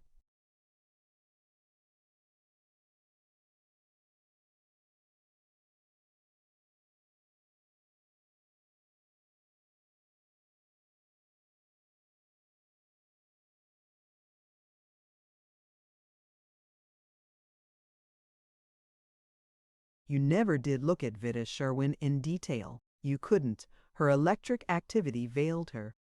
She was as energetic as a chipmunk. Her fingers fluttered. Her sympathy came out in spurts. She sat on the edge of a chair in eagerness to be near her auditor to send her enthusiasms and optimism across. She rushed into the room, pouring out, "I'm afraid you'll think the teachers have been shabby and not coming near you, but we wanted to give you a chance to get settled. I am Vida Sherwin, and I try to teach French and English and a few other things in the high school. I've been hoping to know the teachers. You see, I was a librarian. Oh, you needn't tell me. I know all about you. Awful how much I know this gossipy village. We need you so much here. It's a dear, loyal town, and isn't loyalty the finest thing in the world? But it's a rough diamond, and we need you for the polishing, and we're ever so humble." She stopped for breath and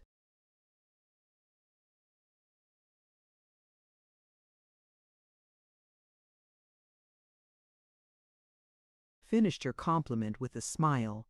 "If I could help you in any way, would I be committing the unpardonable sin if I whispered that I think Gopher Prairie is a tiny bit ugly? Of course it's ugly. Dreadfully. Though I'm probably the only person in town to whom you could safely say that, except perhaps Guy Pollock, the lawyer. Have you met him? Oh, you must. He's simply a darling intelligence and culture and so gentle. But I don't care so much about the ugliness. That will change. It's the spirit that gives me hope. It's sound, wholesome, but afraid. It needs live creatures like you to awaken it. I shall slave drive you. Splendid. What shall I do? I've been wondering if it would be possible to have a good architect come here to lecture. Yes, but don't you think it would be better to work with existing agencies?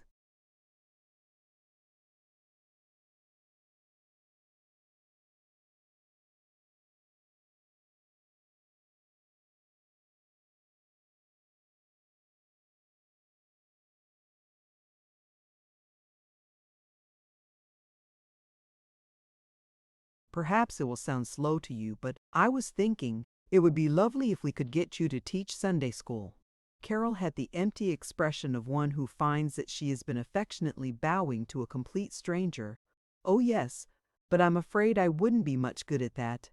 My religion is so foggy."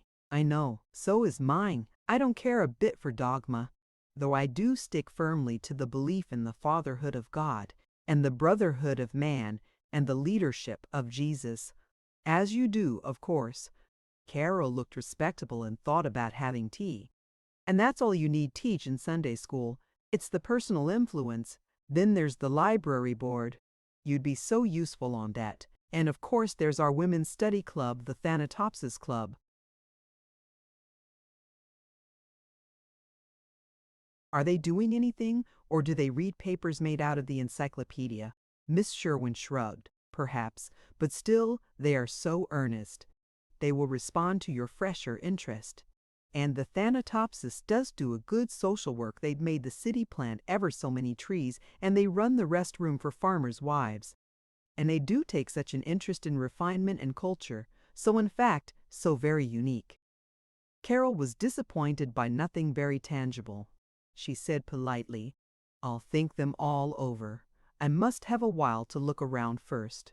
Miss Sherwin darted to her, smoothed her hair, peered at her. "Oh, my dear, don't you suppose I know? These first tender days of marriage, they're sacred to me. Home, and children that need you and depend on you to keep them alive and turn to you with their wrinkly little smiles. And the hearth and," she hid.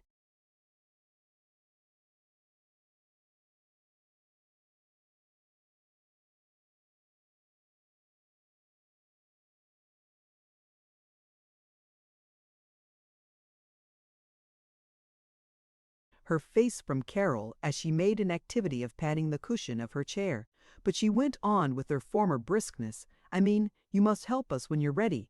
I'm afraid you'll think I'm conservative."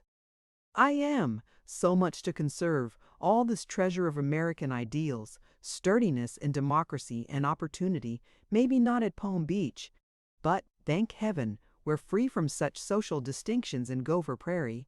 I have only one good quality, overwhelming belief in the brains and hearts of our nation, our state, our town. It's so strong that sometimes I do have a tiny effect on the haughty 10,000aires. I shake 'em up and make 'em believe in ideals, yes, in themselves. But I get into a rut of teaching. I need young critical things like you to punch me up. Tell me, what are you reading?" "I've been rereading The Damnation of Thermon Ware. Do you know it?" "Yes, it was clever, but hard. Man wanted to tear down, not build up. Cynical."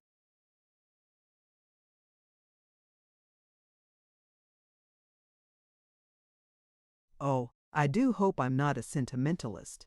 But I can't see any use in this high art stuff that doesn't encourage us day laborers to plod on." Ensued a 15-minute argument about the oldest topic in the world. It's art, but is it pretty? Carol tried to be eloquent regarding honesty of observation. Miss Sherwin stood out for sweetness and a cautious use of the uncomfortable properties of light. At the end, Carol cried, "I don't care how much we disagree. It's a relief to have somebody talk something besides crops. Let's make Gopher Prairie rock to its foundations. Let's have afternoon tea instead of afternoon coffee." The delighted Bea helped her bring out the ancestral folding sewing table, whose yellow and black top was scarred with dotted lines from a dressmaker's tracing wheel, and to set it with an embroidered lunchcloth and the mauve-glazed Japanese tea set which she had brought from St. Paul. Miss Sherwin.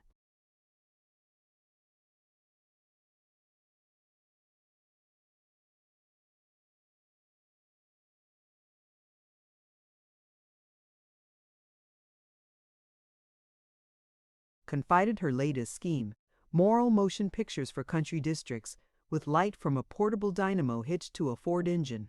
B was twice called to fill the hot water pitcher and to make cinnamon toast. When Kennicott came home at 5, he tried to be courtly, as befits the husband of one who has afternoon tea.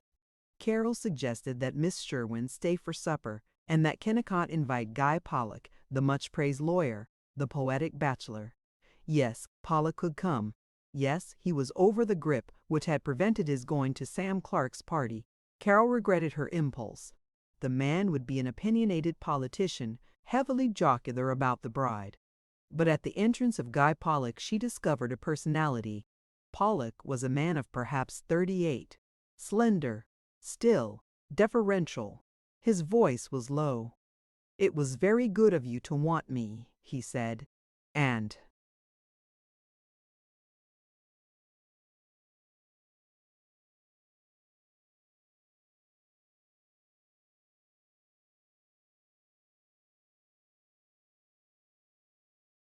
He offered no humorous remarks and did not ask her if she didn't think Gopher Prairie was the livest little burg in the state.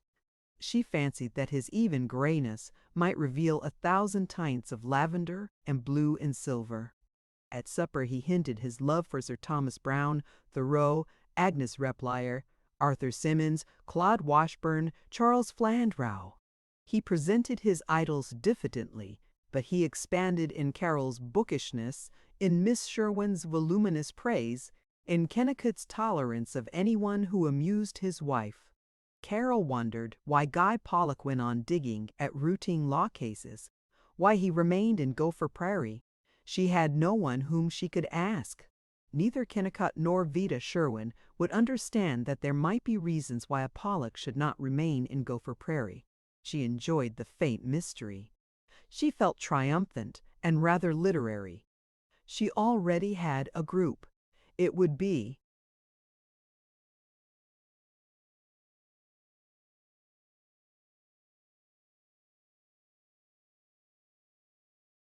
only a while now before she provided the town with fanlights and a knowledge of Galsworthy. She was doing things.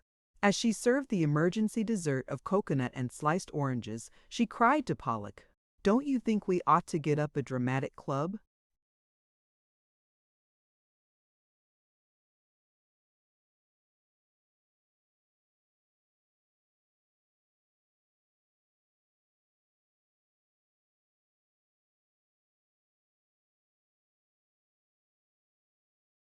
Chapter 6.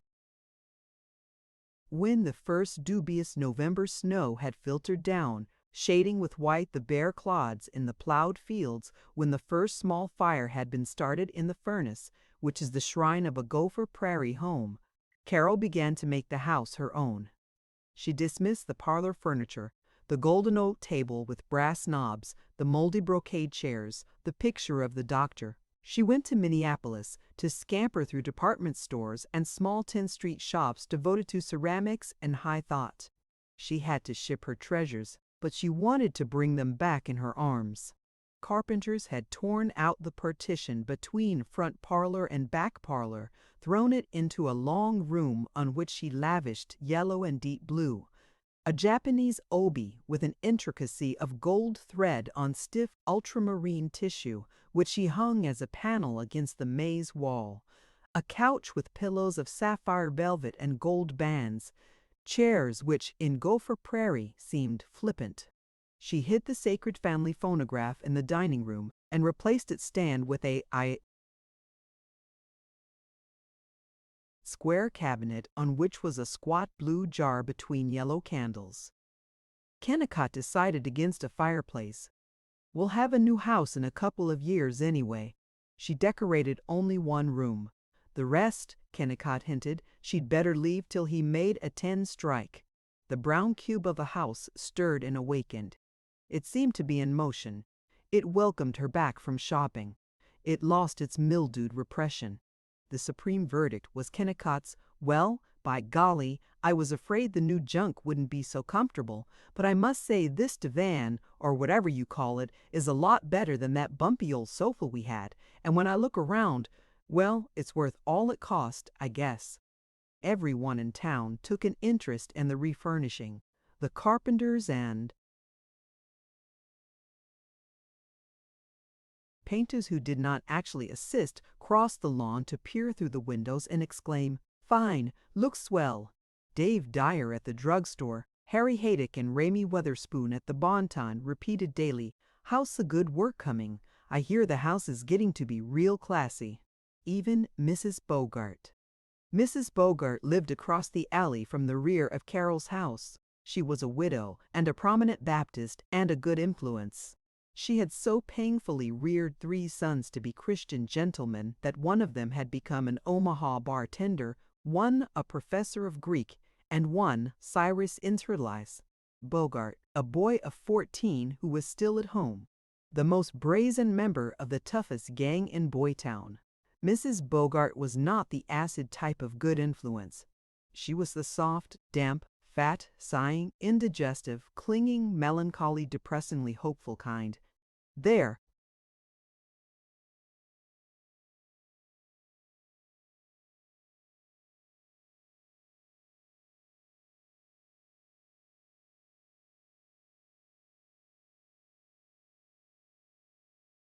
are in every large chicken yard a number of old and indignant hens who resemble Mrs. Bogart, and when they are served at Sunday noon dinner as fricasseed chicken with thick dumplings, they keep up the resemblance.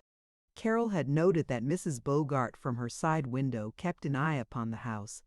The Kennicotts and Mrs. Bogart did not move in the same sets, which meant precisely the same in Gopher Prairie as it did on Fifth Avenue or in Mayfair. But the good widow came calling. She wheezed in, sighed, gave Carol a pulpy hand, sighed, glanced sharply at the revelation of ankles as Carol crossed her legs, sighed, inspected the new blue chairs, smiled with a coy sighing sound, and gave voice.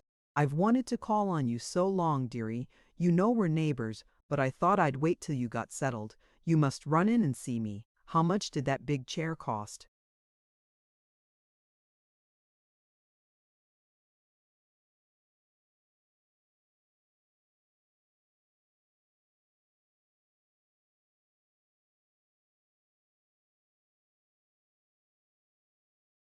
$77. Seb, sakes alive. Well, I suppose it's all right for them that can afford it, though I do sometimes think, of course, as our pastor said once, at Baptist Church. By the way, we haven't seen you there yet, and of course your husband was raised up a Baptist, and I do hope you won't drift away from the fold. Of course we all know there isn't anything, not cleverness or gifts of gold or anything, that could make up for humility and the inward grace, and they can say what they want to about the P.E. Church. But of course there's no church that has more history or has stayed by the true principles of Christianity better than the Baptist Church. And in what church were you raised, Mrs. Kennicott? Why, I went to Congregational as a girl in Mankato, but my college was Universalist. Well, but of course, as the Bible says, is it the Bible? At least I know I have.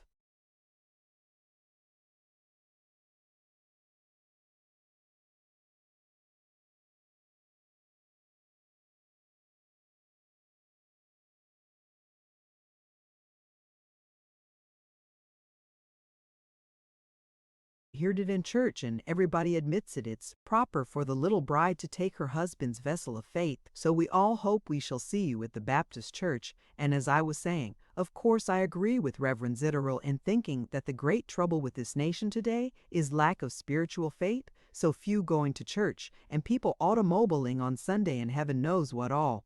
But still, I do think that one trouble is this terrible waste of money. People feeling that they've got to have bathtubs and telephones in their houses. I heard you were selling the old furniture cheap.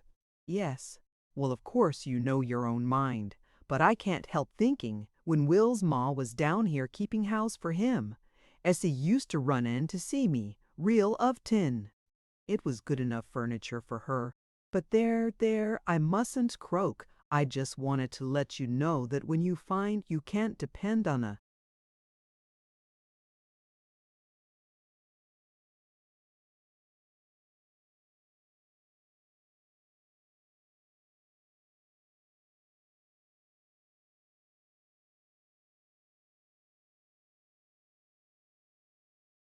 lot of these gadding young folks like the Haydocks and the Dyers, and heaven only knows how much money Juanita Haydock blows in year.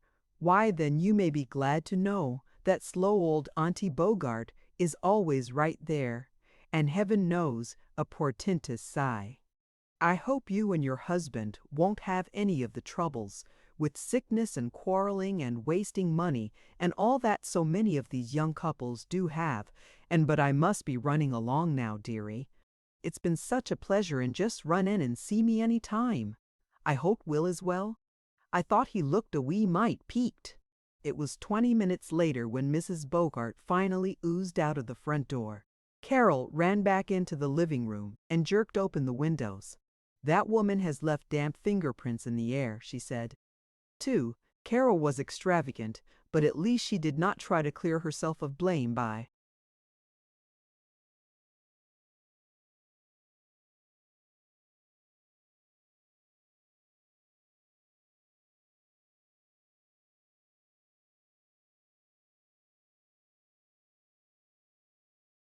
going about whimpering.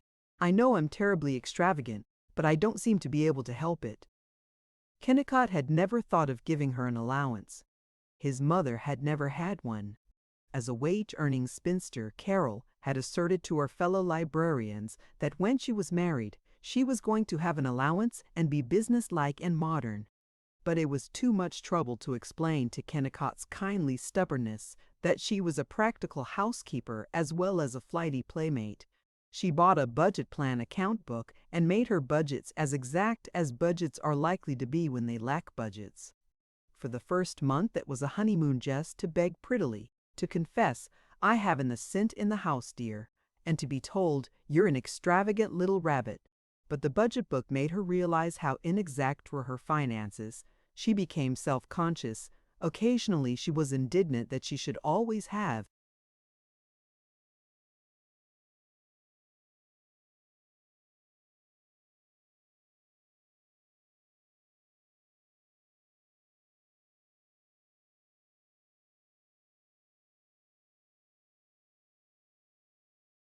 to petition him for the money with which to buy his food. She caught herself criticizing his belief that, since his joke about trying to keep her out of the poorhouse had once been accepted as admirable humor, it should continue to be his daily bon mot. It was a nuisance to have to run down the street after him, because she had forgotten to ask him for money at breakfast. But she couldn't hurt his feelings, she reflected. He liked the lordliness of giving largesse. She tried to reduce the frequency of begging by opening accounts and having the bills sent to him. She had found that staple groceries, sugar, flour, could be most cheaply purchased at Axel Egge's rustic general store. She said sweetly to Axel, "I think I'd better open a charge account here." "I don't do no business except for cash," grunted Axel. She flared, "Do you know who I am?" "Yeah, sure, I know. The doc is good for it. But that's used the rule I made. I make low prices. I do business for cash."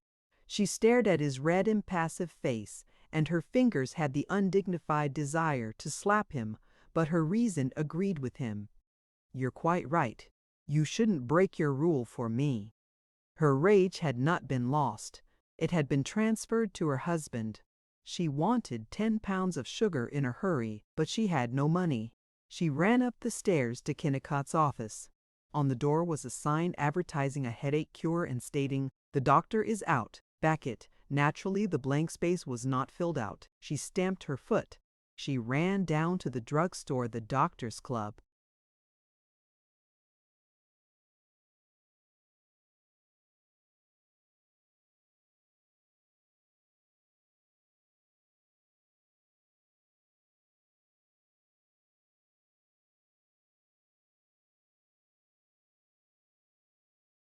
As she entered, she heard Mrs. Dyer demanding, "Dave, I've got to have some money."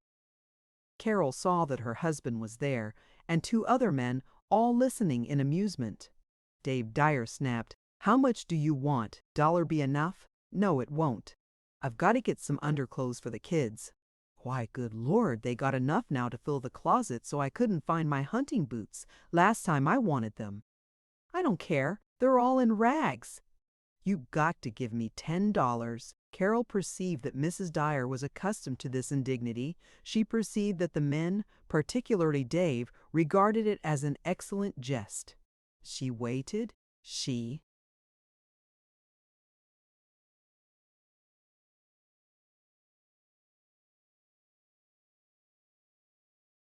knew what would come. It did. Dave yelped, "Where's that $10 I gave you last year?" And he looked to the other men to laugh. They laughed.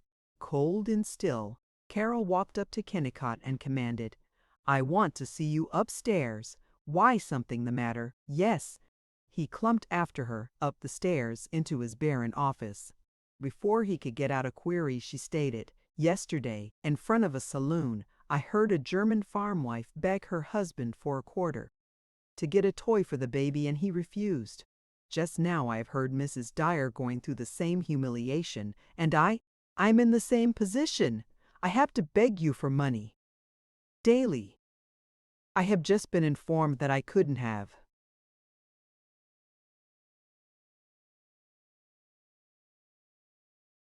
any sugar because I hadn't the money to pay for it. Who said that? By God, I'll kill any tut. It wasn't his fault. It was yours and mine. I now humbly beg you to give me the money with which to buy meals for you to eat, and hereafter to remember it. The next time I shan't beg. I shall simply starve. Do you understand? I can't go on being the slave. Her defiance, her enjoyment of the role ran out. She was sobbing against his overcoat. How can you shame me so? And he was blubbering. Doggone it, I meant to give you some, and I forgot it. I swear I won't again. By golly, I won't. He pressed $50 upon her, and after that he remembered to give her money regularly, sometimes daily, she determined, but I must have a stated amount be businesslike.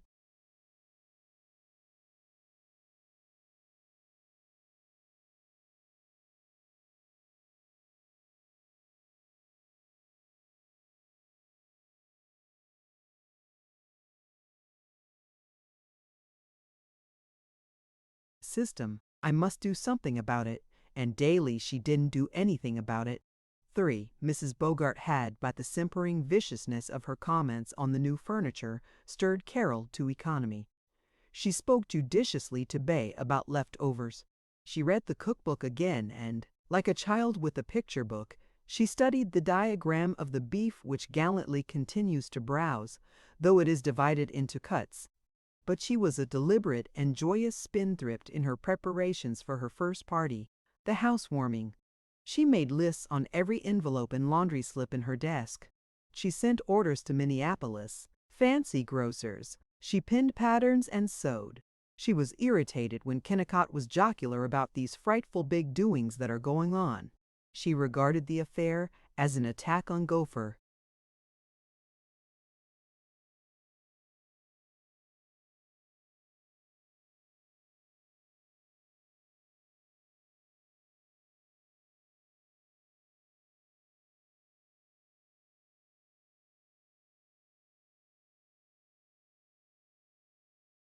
Prairie's timidity and pleasure. I'll make 'em lively if nothing else. I'll make 'em stop regarding parties as committee meetings. Kennicott usually considered himself the master of the house. At his desire she went hunting, which was his symbol of happiness, and she ordered porridge for breakfast, which was his symbol of morality.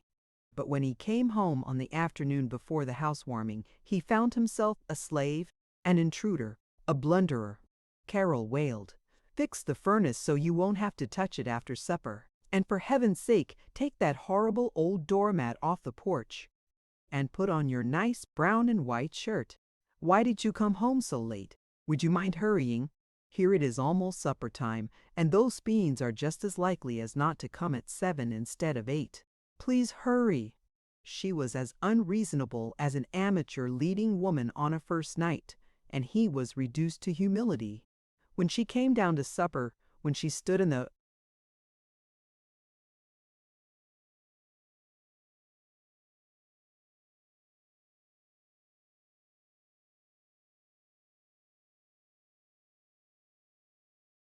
doorway, he gasped.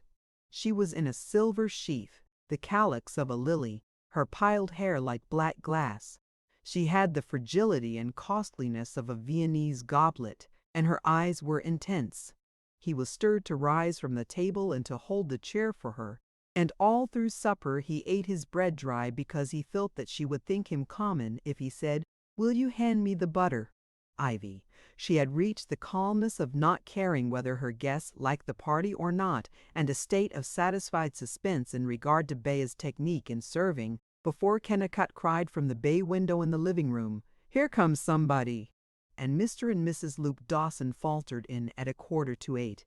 Then, in a shy avalanche, arrived the entire aristocracy of Gopher Prairie, all persons engaged in a profession or earning more than $2,500 a year, or possessed of grandparents born in America.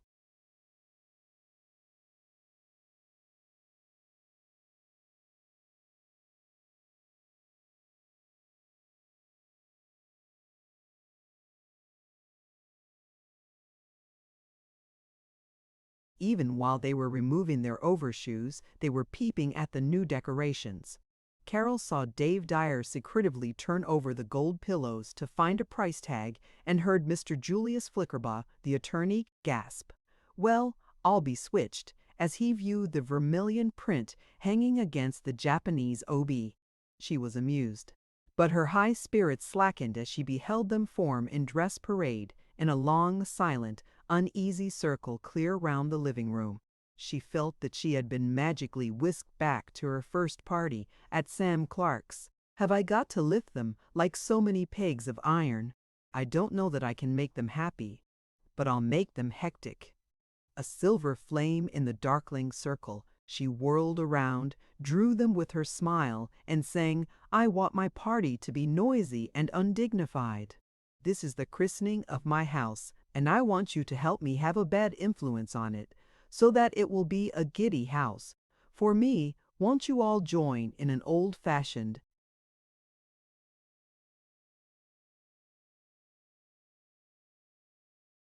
square dance, and Mr. Dyer will call. She had a record on the phonograph.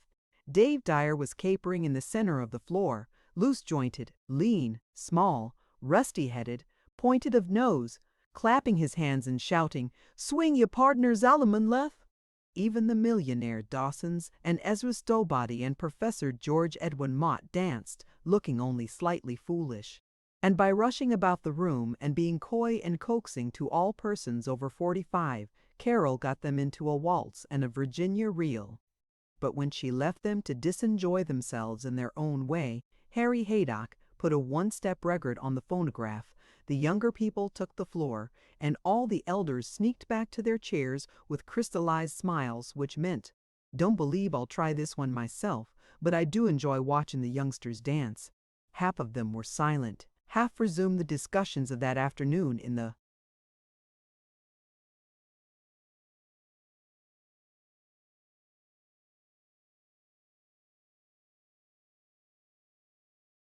store. Ezra Stowbody hunted for something to say, hit a yawn, and offered to Lyman Cass, the owner of the flour mill, How do you folks like the new furnace, Lem? Huh? So? Oh, let them alone. Don't pester them. They must like it or they wouldn't do it. Carol warned herself, but they gazed at her so expectantly when she flickered past that she was reconvinced that in their debauches of respectability they had lost the power of play as well as the power of impersonal thought. Even the dances were gradually crushed by the invisible force of 50 perfectly pure and well-behaved and negative minds, and they sat down, 2 by 2. In 20 minutes the party was again elevated to the decorum of a prayer meeting. We're going to do something exciting, Carol exclaimed to her new confidant, Beda Sherwin. She saw that in the growing quiet her voice had carried across the room. Nat Hicks, Ulla Stowbody, and Dave Dyer were abstracted, fingers and lips.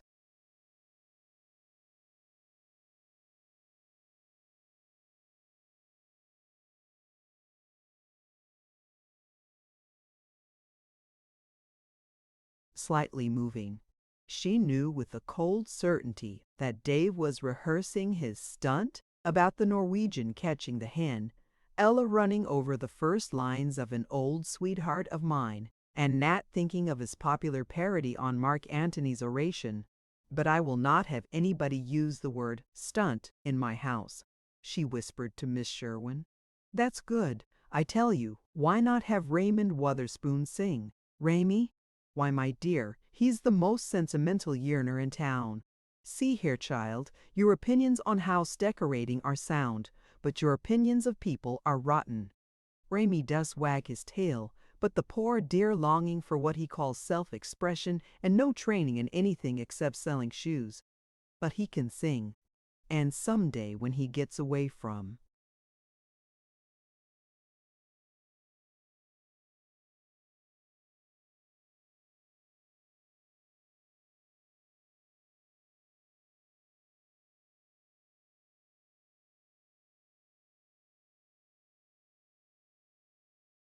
Harry Haydock's patronage and ridicule, he'll do something fine.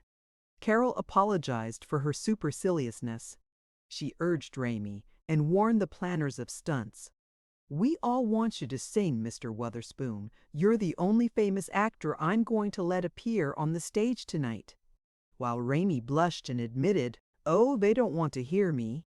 He was clearing his throat, pulling his clean handkerchief farther out of his breast pocket, and thrusting his fingers between the buttons of his vest. In her affection for Ramy's defender, in her desire to discover artistic talent, Carol prepared to be delighted by the recital. Ramy sang, "Fly as a bird, thou art my dove," and when the little swallow leaves its tiny nest, all in a reasonably bad offertory tenor. Carol was shuddering with the vicarious shame which sensitive people feel.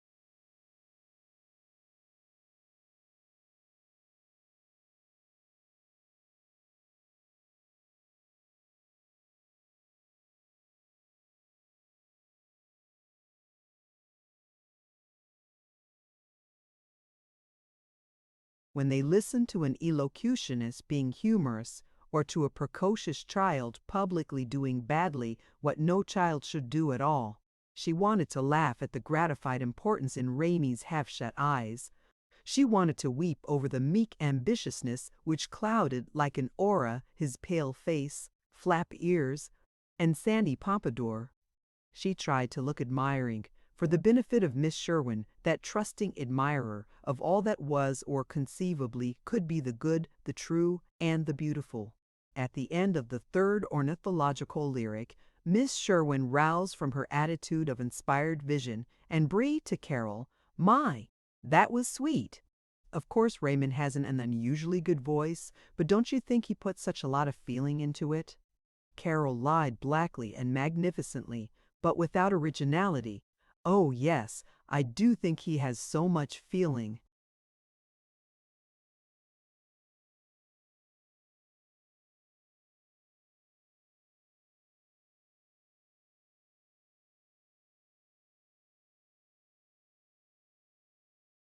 She saw that after the strain of listening in a cultured manner, the audience had collapsed, had given up their last hope of being amused.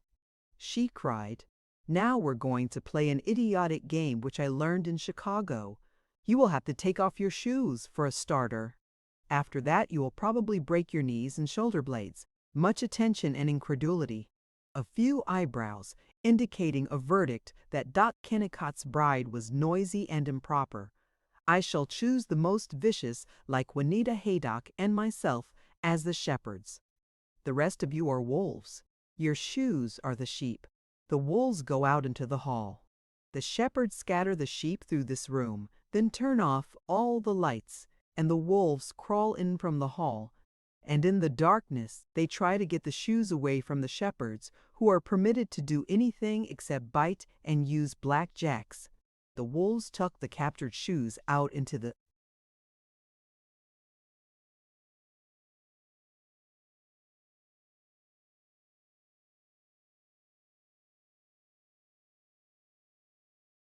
hall. No one excused. "Come on, shoes off." Everyone looked at everyone else and waited for everyone else to begin. Carol kicked off her silver slippers and ignored the universal glance at her arches. The embarrassed but loyal Vida Sherwin unbuttoned her high black shoes. Ezra Stowbody cackled. "Well, you're a terror to old folks. You're like the gals I used to go horseback riding with back in the '60s. Ain't much accustomed to attending parties barefoot, but here goes." With a whoop and a gallant jerk, Ezra snatched off his elastic-sided Congress shoes. The others giggled and followed. When the sheep had been penned up, in the darkness the timorous wolves crept into the living room, squealing, halting, thrown out of their habit of stolidity by the strangeness of advancing through nothingness toward a waiting foe, awaiting.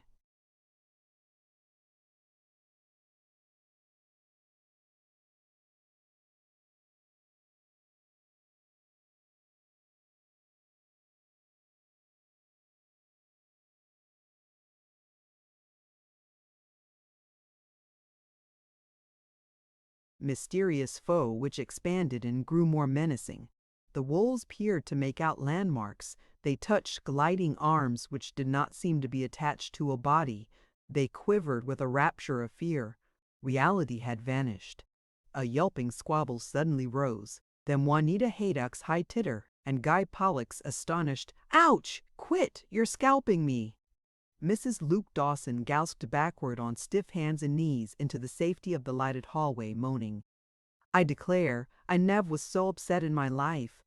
But the propriety was shaken out of her, and she delightedly continued to ejaculate "nev in my life" as she saw the living-room door opened by invisible hands and shoes hurling through it, as she heard from the darkness beyond the door a squalling, a bumping, a resolute, "Here's a lot of shoes. Come on, you wolves. Ow, you wolves. Would you?" When Carol abruptly turned on the lights in the embattled living room, half of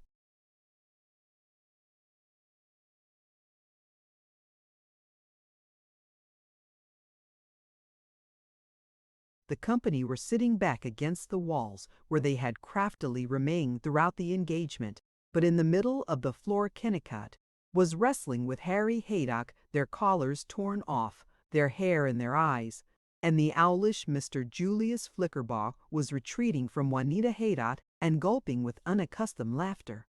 Guy Pollock's discreet brown scarf hung down his back. Young Rita Simons's net blouse had lost 2 buttons and betrayed more of her delicious plump shoulder than was regarded as pure in Gopher Prairie. Whether by shock, disgust, joy of combat, or physical activity, all the party were freed from their years of social decorum. George Edwin Mott giggled. Luke Dawson twisted his beard. Mrs. Clark insisted, "I did too, Sam. I got a shoe. I never knew I could fight so terrible." Carol was certain that she was a great reformer. She mercifully had combs, mirrors, brushes, needle and thread ready. She permitted them to restore the divine decency of buttons. The grinning Bea brought downstairs a pile of soft, thick sheets of paper with designs of lotus blossoms, dragons, apes in cobalt and crimson and gray, and patterns of purple birds flying among sea-green trees in the valleys of nowhere. "These," Carol announced, "are real Chinese masquerade costumes. I got them from an importing shop in Minneapolis. You are to put them on over your clothes, and please forget that you are Minnesotans, and turn into mandarins and coolies, and in samurai, isn't it, and anything else you can think of?" While they were shyly rustling the paper costumes, she disappeared. 10 minutes after she gazed down from the stairs upon grotesquely ruddy Yankee heads above oriental robes and cried to them, "The Princess Winky Pooh salutes her court."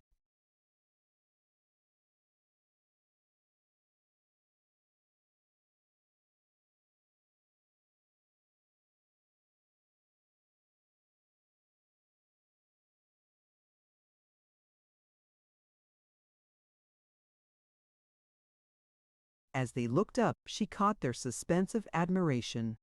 They saw an airy figure in trousers and coat of green brocade edged with gold, a high gold collar under a proud chin, black hair pierced with jade pins, a languid peacock fan in an outstretched hand, eyes uplifted to a vision of pagoda towers.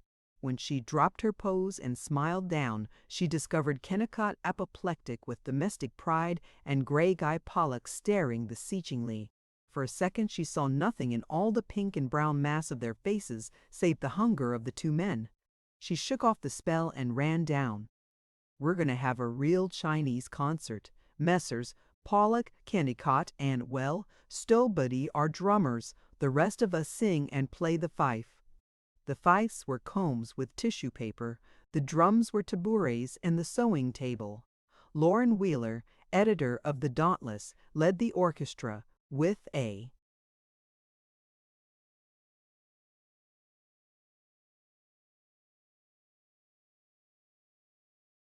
ruler and a totally inaccurate sense of rhythm. The music was a reminiscence of tom-toms heard at circus fortune-telling tents or at the Minnesota State Fair, but the whole company pounded and puffed and whined in a sing-song and looked rapturous. Before they were quite tired of the concert, Carol led them in a dancing procession to the dining room to blue bowls of chow mein with lychee nuts and ginger preserved in syrup. None of them save that city rounder Harry Haydock had heard of any Chinese dish except chop suey. With agreeable doubt, they ventured through the bamboo shoots into the golden fried noodles of the chow mein, and Dave Dyer did a not very humorous Chinese dance with Nat Hicks, and there was hubbub and contentment. Carol relaxed and found that she was shockingly tired.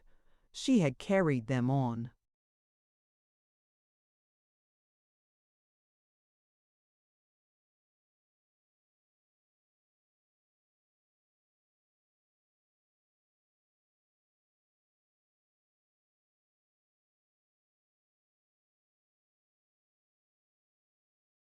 Her thin shoulders, she could not keep it up. She longed for her father, that artist, at creating hysterical parties. She thought of smoking a cigarette to shock them and dismiss the obscene thought before it was quite formed.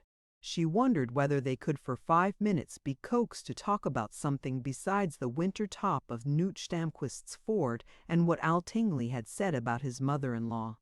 She sighed. "Oh, let 'em alone. I've done enough."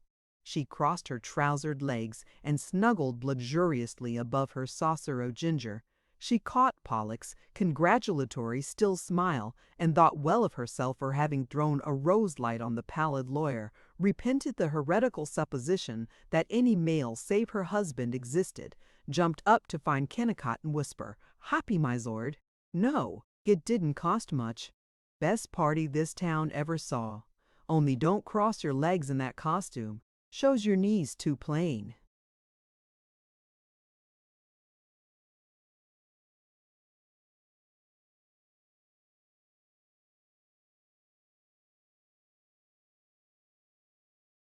She was vexed. She resented his clumsiness. She returned to Guy Pollock and talked of Chinese religions, not that she knew anything whatever about Chinese religions, but he had read a book on the subject as, on lonely evenings in his office, he had read at least one book on every subject in the world. Guy's thin maturity was changing in her vision to flushed youth, and they were roaming an island in the yellow sea of chatter when she realized that the guests were beginning that cough which indicated, in the universal instinctive language, that they desired to go home and go to bed, while they asserted that it had been the nicest party they'd ever seen. So clever and original. She smiled tremendously, shook hands, and cried many suitable things regarding children, and being sure to wrap up warmly, and Ramey's singing and Juanita Haydock's prowess at games. Then she turned wearily to Kennicott in a house filled with quiet and crumbs and shreds of Chinese costumes.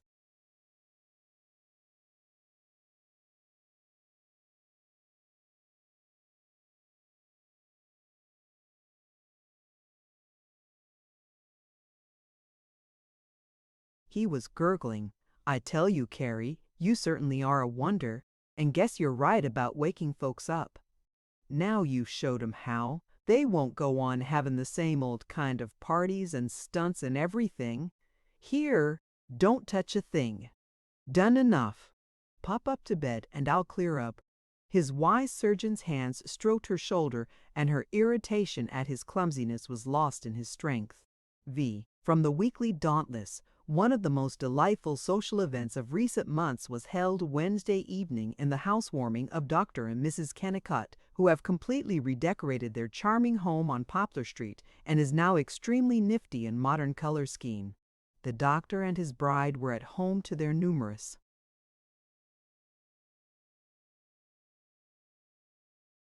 friends, and a number of novelties and diversions were held, including a Chinese orchestra in original and genuine Oriental costumes, of which Yi Editor was leader. Dainty refreshments were served in true Oriental style, and one and all voted a delightful time. The week after, the Chet Dashaways gave a party. The circle of mourners kept its place all evening, and Dave Dyer did the stunt of the Norwegian and the hen.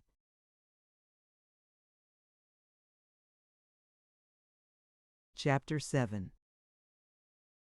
Pierre Poirier was digging in for the winter. Through late November and all December it snowed daily. The thermometer was at 0 and might drop to 20 below, or 30. Winter is not a season in the North Middle West. It is an industry. Storm sheds were erected at every door. In every block, the householders, Sam Clark, the wealthy Mr. Dawson, all save asthmatic Ezra Stowbody, who extravagantly hired a boy, were seen perilously staggering up ladders, carrying storm windows and screwing them to second-story jambs. While Kennicott put up his windows, Carol danced inside the bedrooms and begged him not to swallow the screws, which he held in his mouth like an extraordinary set of external false teeth. The universal sign of winter was the town handyman Miles Bjornstam, a tall, thick, red-mustached bachelor, opinionated atheist, general store arguer, cynical Santa Claus. Children loved him, and he sneaked away from work to tell them improbable stories of seafaring and horse trading in bears, the children's parents either laughed at him or hated him. He was the one Democrat in town. He called both Lyman Cass the miller and the Finn homesteader from Lost Lake by their first names. He was known as the Red Swede and considered slightly insane. Bjornstam could do anything with his hands: solder a pan, weld an automobile spring, soothe a frightened filly, tinker a clock, carve a Gloucester schooner which magically went into a bottle. Now, for a week, he was Commissioner General of Gopher Prairie. He was the only person besides the repairman at Sam Clark's who understood plumbing. Everybody begged him to look over the furnace and the water pipes. He rushed from house to house till after bedtime, 10 o'clock. Icicles from burst water pipes hung along the skirt of his brown dogskin overcoat. His plush cap, which he never took off in the house, was a pulp of ice and coal dust. His red hands were cracked to rawness. He chewed the stub of a cigar.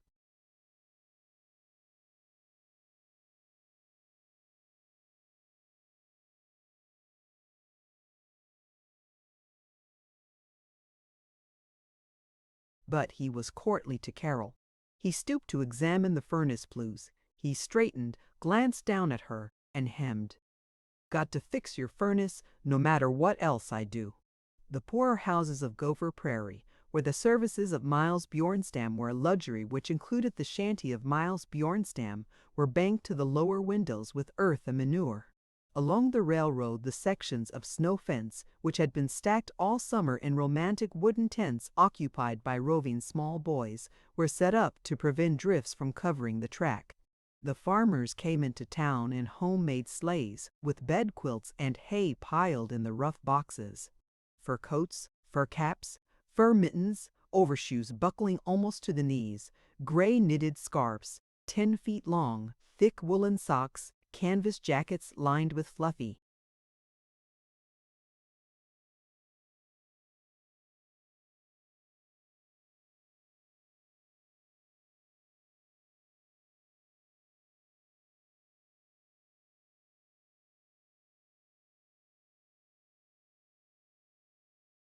yellow wool like the plumage of ducklings, moccasins, red flannel wristlets for the blazing chapped wrists of boys. These protections against winter were busily dug out of mothballs sprinkled drawers and tar bags in closets, and all over town small boys were squealing, "Oh, there's my mittens!"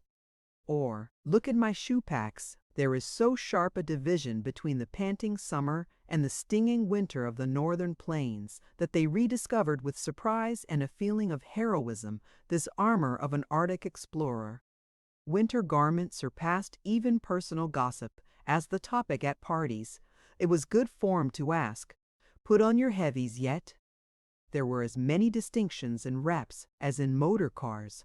The lesser sort appeared in yellow and black dogskin coats, but Kennicott was lordly in a long raccoon ulster and a new seal cap. When the snow was too deep for his motor, he went off on country calls in a shiny floral steel-tipped cutter, only his ruddy nose and his cigar emerging from the fur.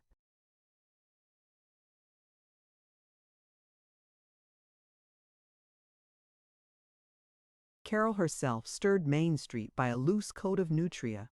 Her fingertips loved the silken fur. Her liveliest activity now was organizing outdoor sports in the motor-paralyzed town. The automobile and bridge whist had not only made more evident the social divisions in Gopher Prairie, but they had also enfeebled the love of activity. It was so rich looking to sit and drive and so easy. Skiing and sliding were stupid and old-fashioned. In fact, The village longed for the elegance of city recreations almost as much as the cities longed for village sports.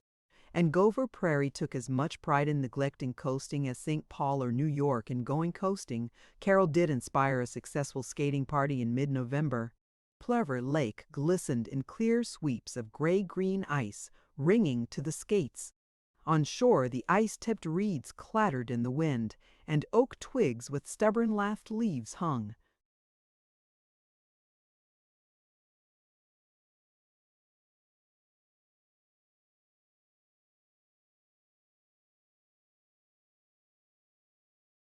Against a milky sky. Harry Haydick did figure eights, and Carol was certain that she had found the perfect life. But when snow had ended the skating and she tried to get up a moonlight sliding party, the matrons hesitated to stir away from their radiators and their daily bridge whist imitations of the city. She had to nag them. They scooted down a long hill on a bobsled. They upset and got snow down their necks. They shrieked that they would do it again immediately. And they did not do it again at all.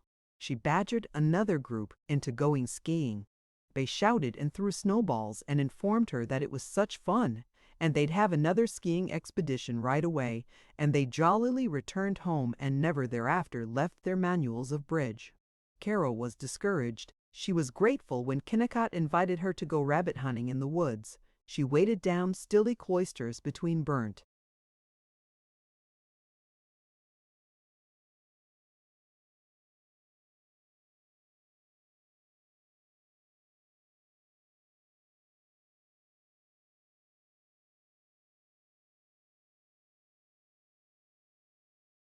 stump and icy oak, drew drifts marked with a million hieroglyphics of rabbit and mouse and bird.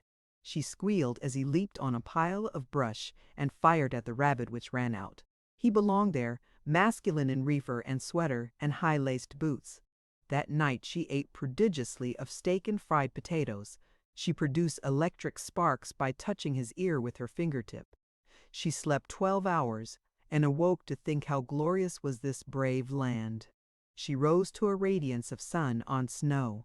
Snug in her furs, she trotted uptown. Frosted shingles smoked against the sky colored like flax blossoms.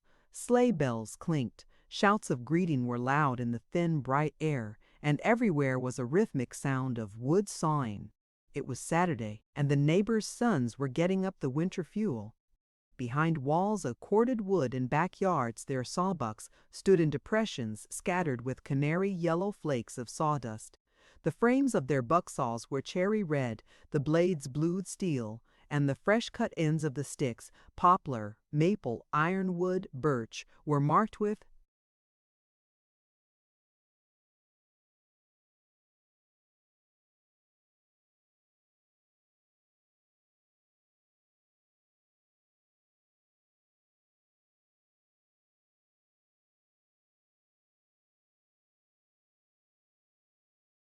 engraved rings of growth.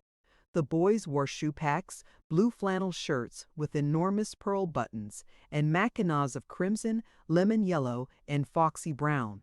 Carol cried, "Fine day!" to the boys. She came in a glow to Halland and Gould's grocery, her collar white with frost from her breath. She bought a can of tomatoes as though it were Orient fruit, and returned home planning to surprise Kennicott with an omelette Creole for dinner.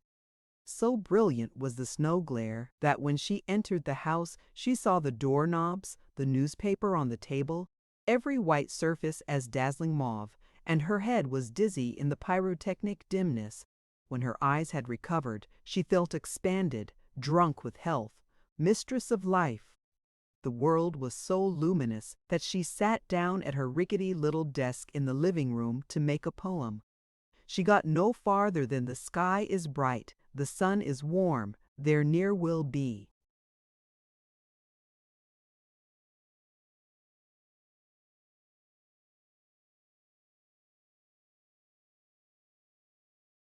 Another storm. In the mid-afternoon of this same day, Kennicott was called into the country.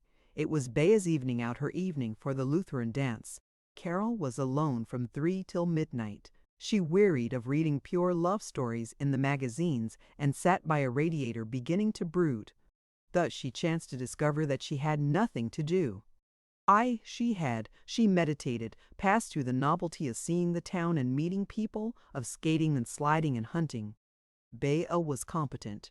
There was no household labor except sewing and darning and gossipy assistance to Bea in bed making. She couldn't satisfy her ingenuity in planning meals.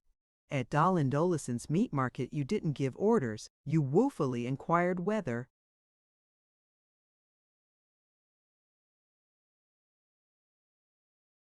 there was anything today besides steak and pork and ham. The cuts of beef were not cuts, they were hacks. Lamb chops were as exotic as shark's fins. The meat dealers shipped their best to the city with its higher prices. In all the shops there was the same lack of choice. She could not find a glass-headed picture nail in town. She did not hunt for the sort of veiling she wanted. She took what she could get, and only at Howland and Gould's was there such a luxury as canned asparagus. Routine care was all she could devote to the house. Only by such fussing as the widow Bogarts could she make it fill her time. She could not have outside employment. To the village doctor's wife, it was taboo. She was a woman with a working brain and no work.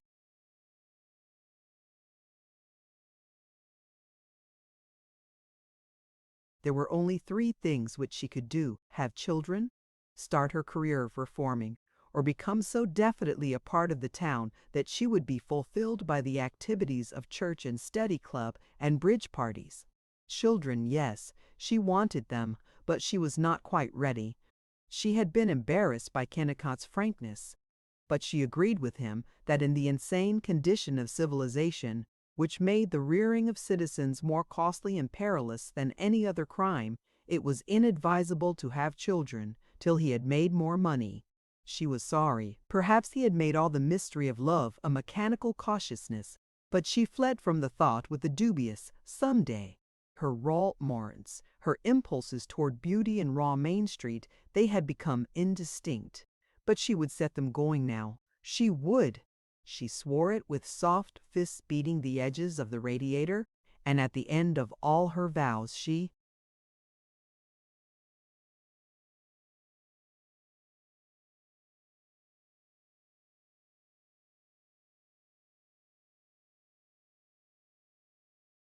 had no notion as to when and where the crusade was to begin.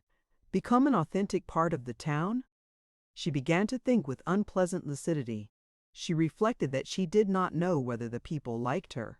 She had gone to the women at afternoon coffees, to the merchants in their stores, with so many outpouring comments and whimsies that she hadn't given them a chance to betray their opinions of her. The men smiled, but did they like her? She was lively among the women, but was she one of them? She could not recall many times when she had been admitted to the whispering of scandal, which is the secret chamber of Gopher Prairie conversation. She was poisoned with doubt as she drooped up to bed. Next day, through her shopping, her mind sat back and observed. Dave Dyer and Sam Clark were as cordial as she had been fancying, but wasn't there an impersonal abruptness in the HR of Chet Dashaway, Howland the Dyer?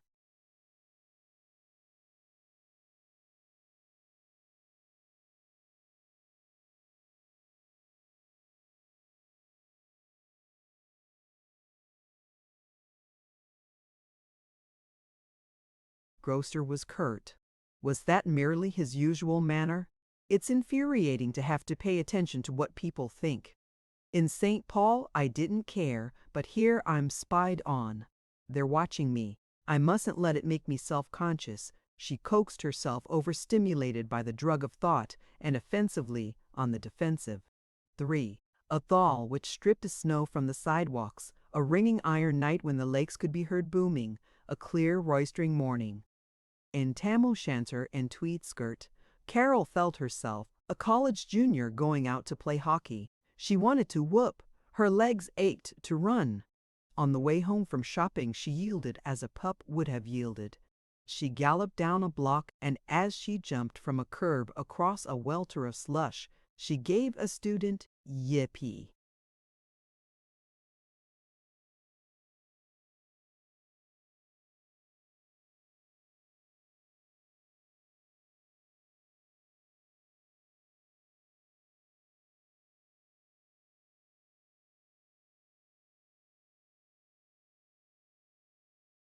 She saw that in a window 3 old women were gasping. Their triple glare was paralyzing. Across the street, at another window, the curtain had secretively moved. She stopped, walked on sedately, changed from the girl Carol into Mrs. Dr. Kennicott.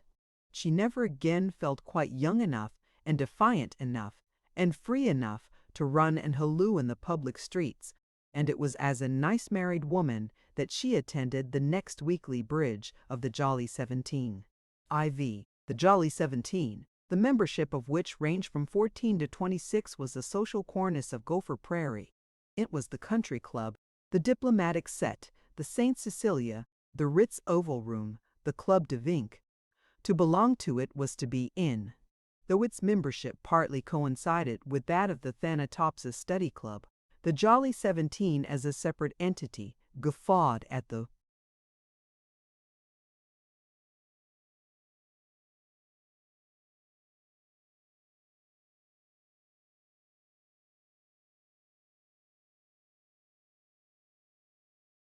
Thanatopsis and considered it middle class and even highbrow. Most of the Jolly 17 were young married women with their husbands as associate members. Once a week, they had a women's afternoon bridge. Once a month, the husbands joined them for supper and evening bridge. Twice a year, they had dances at OOOF Hall. Then the town exploded.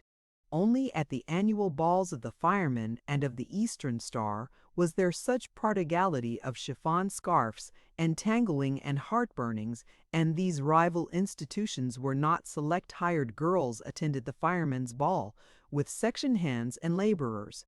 Ella Stowbody had once gone to a Jolly 17 soiree in the village hack, hitherto confined to chief mourners at funerals, and Harry Haydock and Dr. Terry Gould always appeared in the town's only fictional. The afternoon bridge of the Jolly 17, which followed Carol's lonely doubting, was held at Juanita Haydock's new concrete bungalow with its door of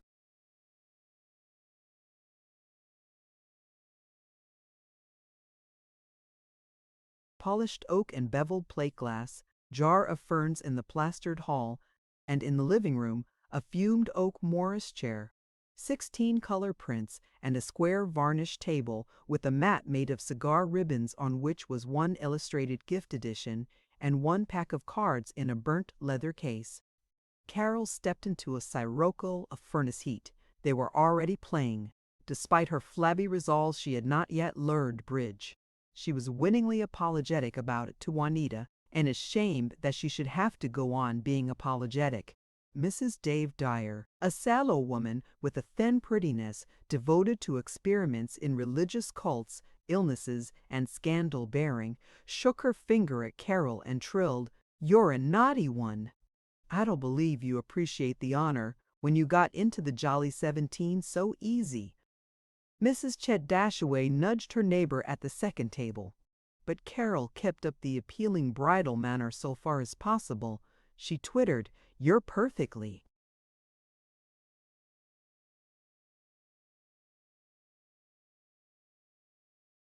"Right? I'm a lazy thing. I'll make Will start teaching me this very evening."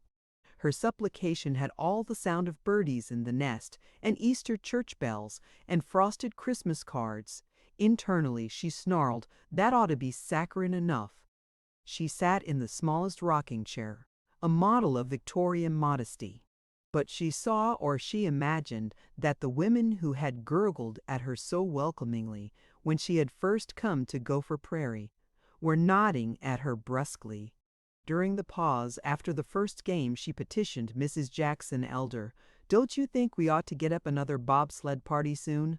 "It's so cold when you get dumped in the snow," said Mrs. Elder indifferently. "I hate snow down my neck," volunteered Mrs. Dave Dyer, with an unpleasant look at Carol, and, turning her back, she bubbled at Rita Simons. "Dearie, won't you run in this evening? I've got the loveliest new butterick pattern I want to show you."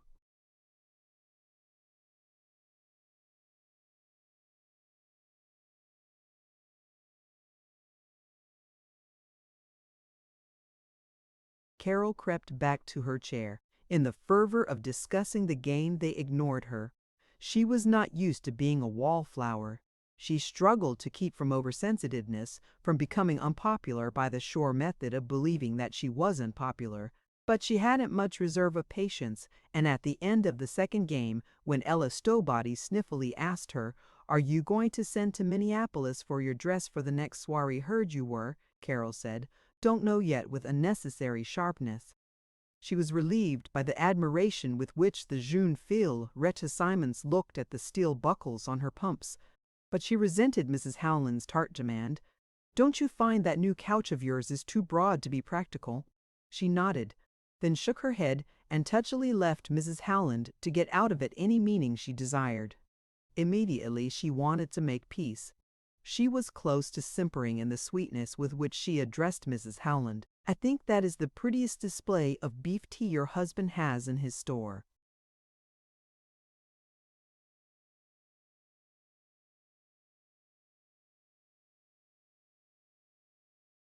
"Oh, yes, Gopher Prairie isn't so much behind the times," to bed Mrs. Howland. Someone giggled. Their rebuffs made her haughty. Her haughtiness irritated them to franker rebuffs. They were working up to a state of painfully righteous war when they were saved by the coming of food. Though Anita Haydock was highly advanced in the matters of finger bowls, doilies, and bath mats, her refreshments were typical of all the afternoon coffees. Juanita's best friends, Mrs. Dyer and Mrs. Dashaway, passed large dinner plates, each with a spoon, a fork, and a coffee cup without saucer. They apologized and discussed the afternoon's game as they passed through the thicket of women's feet. Then they distributed hot buttered rolls, coffee poured from an enamel-ware pot, stuffed olives, potato salad, and angel's food cake. There was, even in the most strictly conforming Gopher Prairie circles, a certain option as to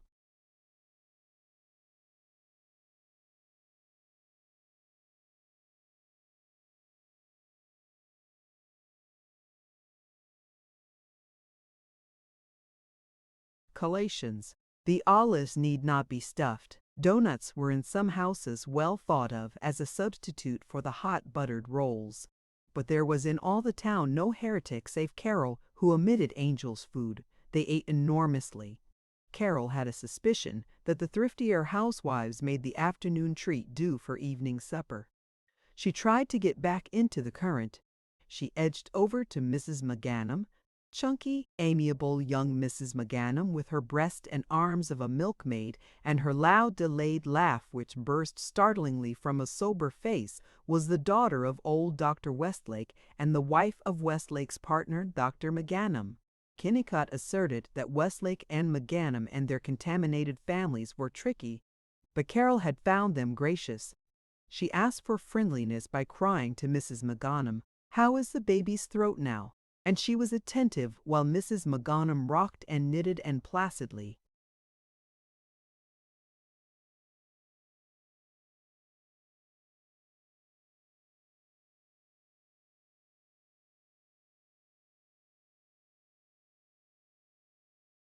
Described symptoms. Vita Sherwin came in after school with Miss Ethel Villitz, the town librarian. Miss Sherwin's optimistic presence gave Carol more confidence. She talked. She informed the circle, "I drove almost down to Waukegan with Will a few days ago. Isn't the country lovely? And I do admire the Scandinavian farmers down there, so, their big red barns and silos and milking machines and everything. Do you all know that lonely Lutheran church with the tin-covered spire that stands out alone on a hill? It's so bleak, somehow it seems so brave. I do think the Scandinavians are the hardiest and best people." "Oh, do you think so?"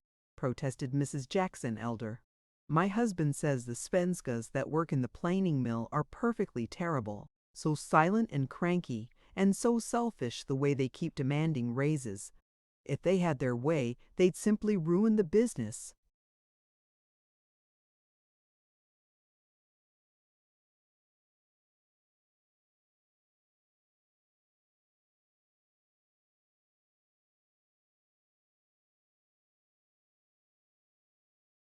"Yes, and they're simply ghastly hired girls," wailed Mrs. Dave Dyer.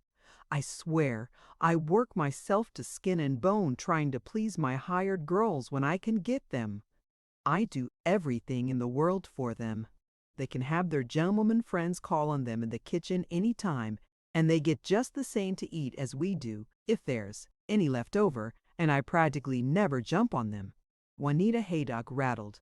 They're ungrateful, all that class of people. I do think the domestic problem is simply becoming awful. I don't know what the country's coming to, with these Scandahoofian clodhoppers demanding every cent you can save, and so ignorant and impertinent, and on my word, demanding bathtubs and everything as if they weren't mighty good and lucky at home if they got a bath in the wash tub. They were off, riding hard. Carol thought of Bea and waylaid them, but isn't it possibly the fault of the mistresses if the maids are ungrateful for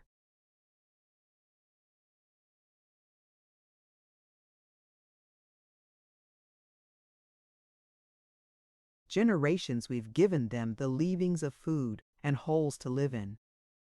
I don't want to boast, but I must say I don't have much trouble with Bea. She's so friendly. The Scandinavians are sturdy and honest. Mrs. Dave Dyer snapped, Honest? Do you call it honest to hold us up for every cent of pay they can get? I can't say that I've had any of them steal anything. Though you might call it stealing to eat so much that a roast of beef hardly lasts 3 days. But just the same, I don't intend to let them think they can put anything over on me. I always make them pack and unpack their trunks downstairs, right under my eyes, and then I know they aren't being tempted to dishonesty by any slackness on my part. How much do the maids get here? Carol ventured.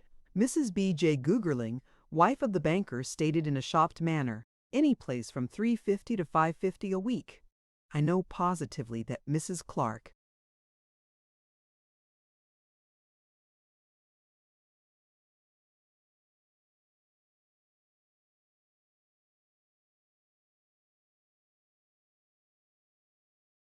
after swearing that she wouldn't weaken and encourage them in their outrageous demands, went and paid $5.50, think of it, practically $1 a day for unskilled work and, of course, her food and room and a chance to do her own washing right in with the rest of the wash.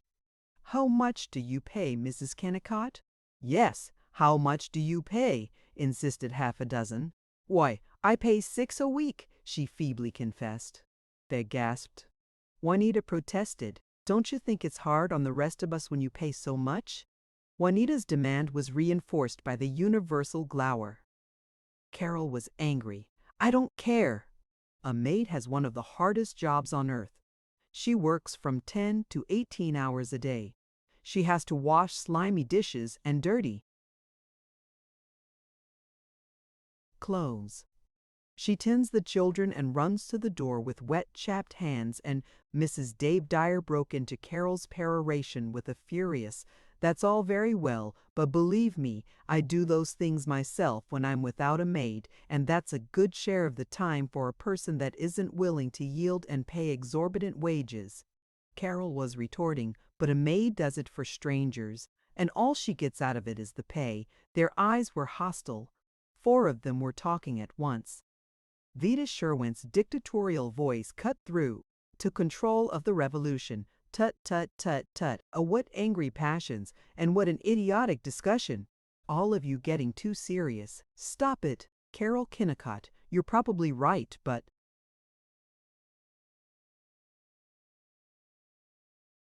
you're too much ahead of the times. Juanita, quit looking so belligerent.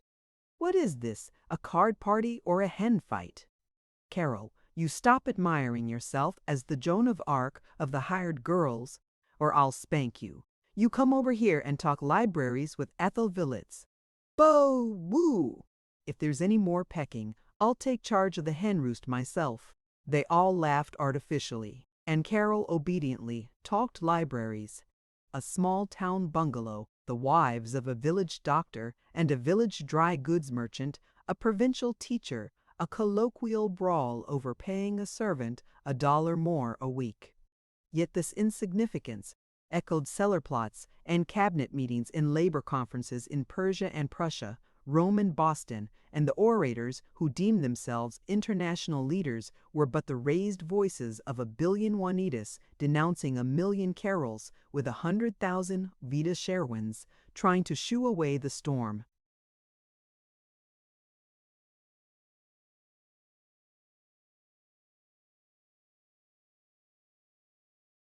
Carol felt guilty. She devoted herself to admiring the spinsterish Miss Villets and immediately committed another offense against the laws of decency.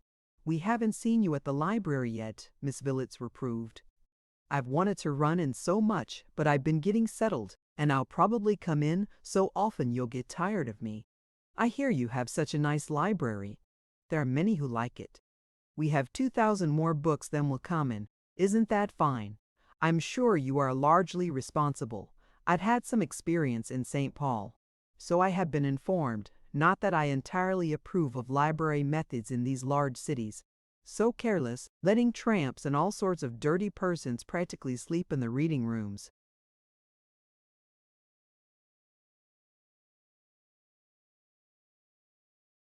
"I know, but the poor souls. Well, I'm sure you will agree with me in one thing. The chief task of a librarian is to get people to read. You feel so. My feeling, Mrs. Kennicott, and I am merely quoting the librarian of a very large college, is that the first duty of the conscientious librarian is to preserve the books." "Oh." Carol repented her "oh." Miss Villets stiffened and attacked. "It may be all very well in cities, where they have unlimited funds, to let nasty children ruin books and just deliberately tear them up, and fresh young men take more books out than they are entitled to by the regulations, but I'm never going to permit it in this library.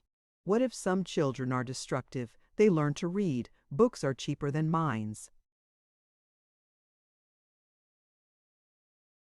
"Nothing is cheaper than the minds of some of these children that come in and bother me simply because their mothers don't keep them home where they belong.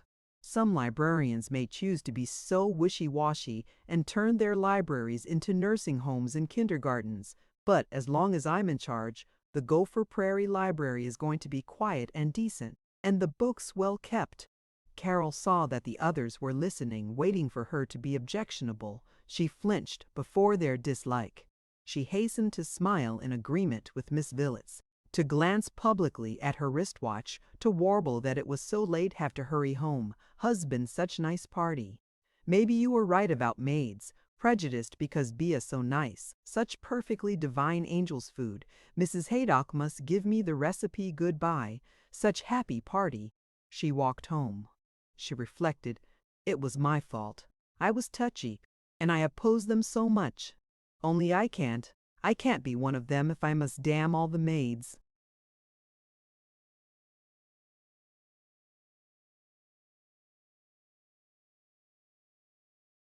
Toiling in filthy kitchens, all the ragged hungry children, and these women are to be my arbiters the rest of my life. She ignored Bea's call from the kitchen. She ran upstairs to the unfrequented guest room. She wept in terror, her body a pale arc as she knelt beside a cumbrous black walnut bed, beside a puffy mattress covered with a red quilt, in a shuttered and airless room.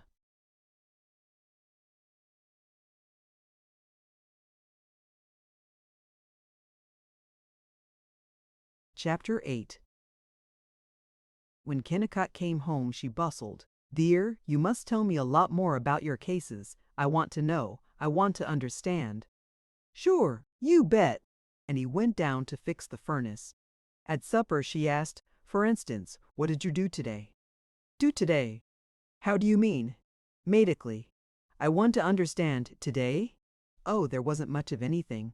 Couple chumps with bellyaches and a sprained wrist, and a fool woman that thinks she wants to kill herself because her husband doesn't like her, and just routine work." "But the unhappy woman doesn't sound routine." "Her? Just case of nerves. You can't do much with these marriage mix-ups."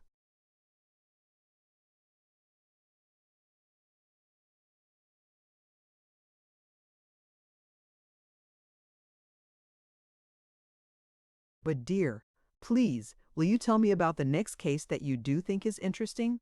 "Sure, you bet." Tell you about anything that say that's pretty good salmon. Get it at Howland's. 4 days after the Jolly 17 debacle, by the Sherwin called and casually blew Carol's world to pieces. May I come in and gossip a while? She said with such excess of bright innocence that Carol was uneasy. Vida took off her furs with a bounce. She sat down as though it were a gymnasium exercise. She flung out, "Feel disgracefully good this weather. Raymond Wutherspoon says if he had my energy, he'd be a grand opera singer. I always think this climate is the finest in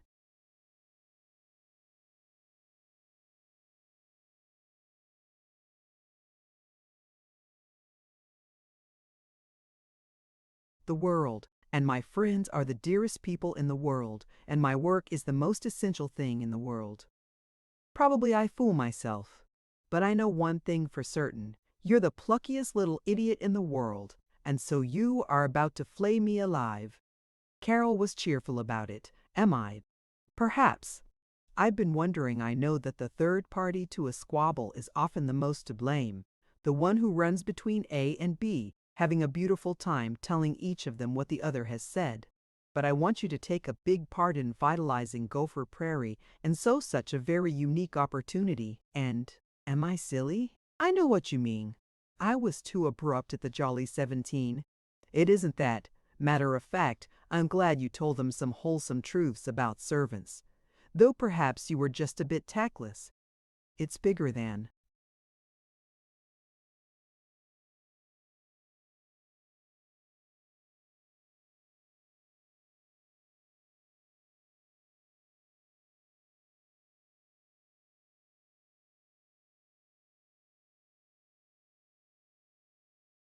that. I wonder if you understand that in a secluded community like this, every newcomer is on test. People cordial to her, but watching her all the time. I remember when a Latin teacher came here from Wellesley, they resented her broad A. We're sure it was affected. Of course they have discussed you.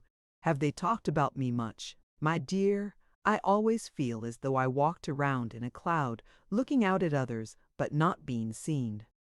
I feel so inconspicuous and so normal that there's nothing about me to discuss. I can't realize that Mr. and Mrs. Haydock must gossip about me. Carol was working up a small passion of distaste. And I don't like it. It makes me crawly to think of their daring to talk over all I do and say, pawing me over. I resent it. I hate.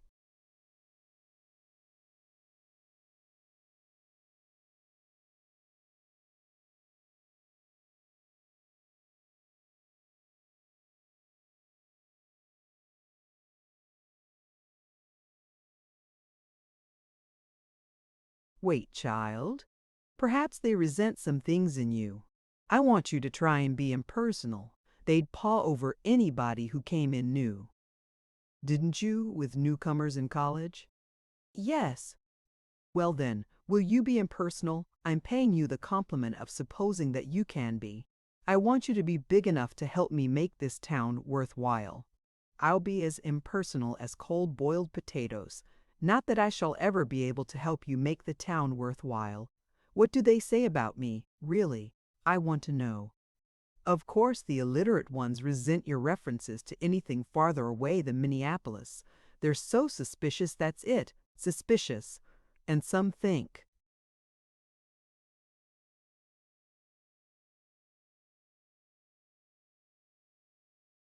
you dress too well. Oh, they do they? Shall my dress in gunny sacking to suit them? Please, are you going to be a baby? I'll be good, sulkily. You certainly will, or I won't tell you one single thing. You must understand this. I'm not asking you to change yourself, just want you to know what they think. You must do that, no matter how absurd their prejudices are, if you're going to handle them. Is it your ambition to make this a better town, or isn't it? I don't know whether it is or not. Why, tut, now of course it is. Why, I depend on you. You're a born reformer.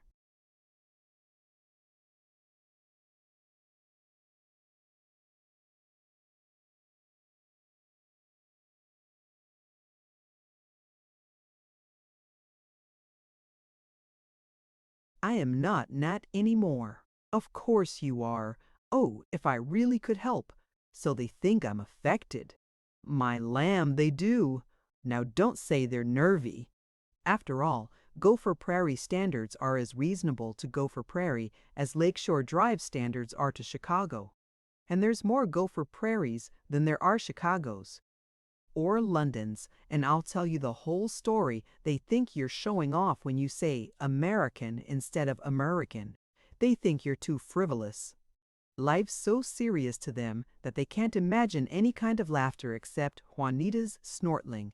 Ethel Villets was sure you were patronizing her when I was not.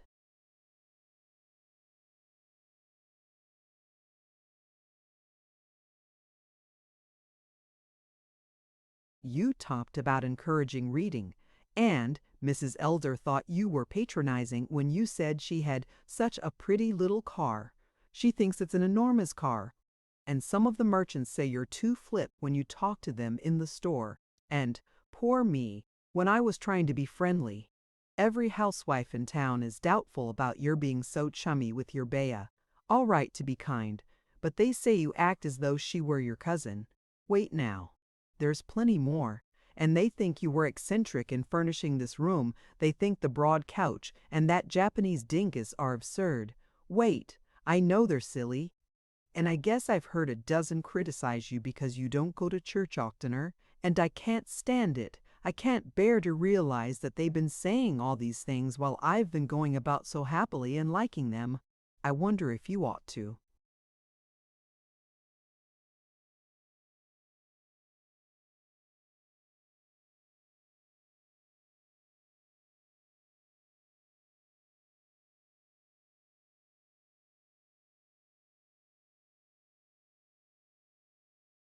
Have told me, it will make me self-conscious. I wonder the same thing. Only answer I can get is the old saw about knowledge being power. And someday you'll see how absorbing it is to have power, even here, to control the town. Oh, I'm a crank, but I do like to see things moving. It hurts. It makes these people seem so beastly and treacherous when I've been perfectly natural with them. But let's have it all. What did they say about my Chinese housewarming party? Why, go on, or I'll make up worse things than anything you can tell me. They did enjoy it, but I guess some of them felt you were showing off pretending that your husband is richer than he is.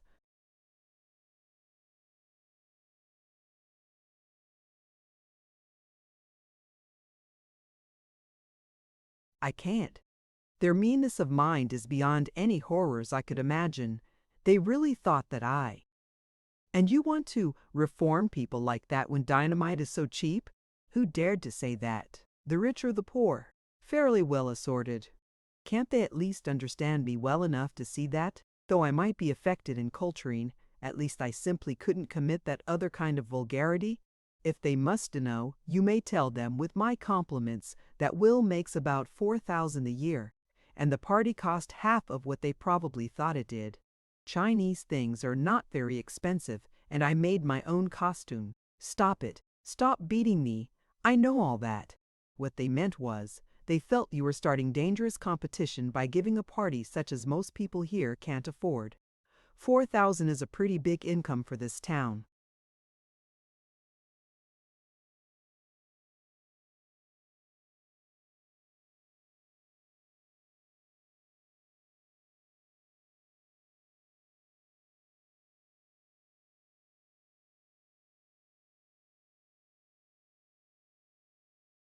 I never thought of starting competition. Will you believe that it was in all love and friendliness that I tried to give them the gayest party I could? It was foolish, it was childish and noisy. But I did mean it so well. I know, of course. And it certainly is unfair of them to make fun of your having that Chinese food, Chow Mein, was it? And to laugh about your wearing those pretty trousers. Carol sprang up, whimpering. Oh, they didn't do that. They didn't poke fun at my feast that I ordered so carefully for them. And my little Chinese costume that I was so happy making, I made it secretly to surprise them. And they've been ridiculing it all this while. She was huddled on the couch. Vita was stroking her hair, muttering, I shouldn't. Shrouded in shame, Carol did not know when Vida slipped away. The clock's bell, at 5:30, aroused her. I must get hold of myself before Will comes. I hope he never knows what a fool his wife is. Frozen, sneering, horrible hearts. Like a very small, very lonely girl, she trudged upstairs, slow step by step, her feet dragging, her hand on the rail. It was not her husband to whom she wanted to run for protection. It was her father, her smiling, understanding father, dead these 12 years. Kennicott was yawning, stretched in the largest chair between the radiator and a small kerosene stove. Cautiously, Will dear, I wonder if the people here don't criticize me. Sometimes. They must. I mean, if they ever do, you mustn't let it bother you. Criticize you? Lord, I should say not. They all keep telling me you're the swellest girl they ever saw. Well, I've just fancied the merchants probably think I'm too fussy about shopping. I'm afraid I bore Mr. Dashaway and Mr. Howland and Mr. Ludelmeyer. I can tell you how that is. I didn't want to speak of it, but since you brought it up, Chet Dashaway probably resents the fact that you got this new furniture down in the cities instead of here. I didn't want to raise any objection at the time, but after all, I make my money here, and they naturally expect me to spend it here. If Mr. Dashaway will kindly tell me how any civilized person can furnish a room out of the mortuary pieces that he calls, she remembered. She said meekly, "But I understand." And Howland and Ludelmeyer? Oh, you've probably handed 'em a few roasts for the bum stocks they carry when you just meant to jolly 'em. But rats, what do we care? This is an independent town, not like these eastern holes where you have to watch your step all the time and live up to full demands and social customs, and a lot of old tabbies always busy criticizing. Everybody's free here to do what he wants to. He said it with a flourish, and Carol perceived that he believed it. She turned her breath of fury into a yawn. By the way, Carrie, while we're talking of this, of course I like to keep independent, and I don't believe in this business of binding yourself to trade with the man that trades with you unless you really want to. But same time, I'd be just as glad if you dealt with Jensen or Ludelmeyer as much as you ran instead.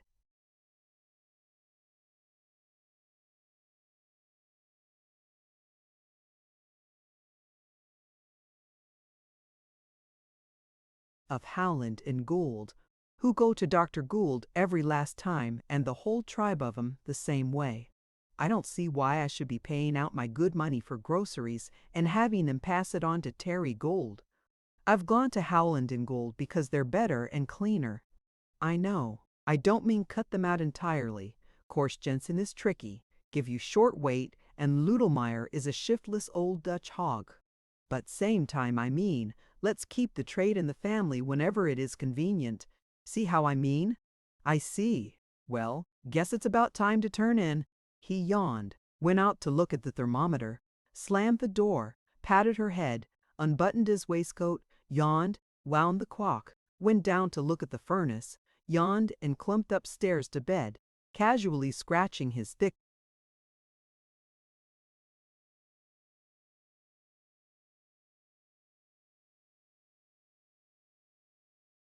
woolen undershirt till he bawled, "Aren't you ever coming up to bed?" She sat unmoving. Chapter 9. S.H.E. had tripped into the meadow to teach the lambs a pretty educational dance and found that the lambs were wolves. There was no way out between their pressing gray shoulders. She was surrounded by fangs and sneering eyes. She could not go on enduring the hidden derision. She wanted to flee. She wanted to hide in the generous indifference of cities. She practiced saying to Kennicott, "Think perhaps I'll run down to St. Paul for a few days." But she could not trust herself to say it carelessly, could not abide his certain questioning. Reform the town? All she wanted was to be tolerated. She could not look directly at people. She flushed and winced before citizens who a week ago had been amusing objects of study, and in their good mornings she heard a cruel sniggering. She encountered Juanita Haydock at old Jensen's grocery, she besought. "Oh,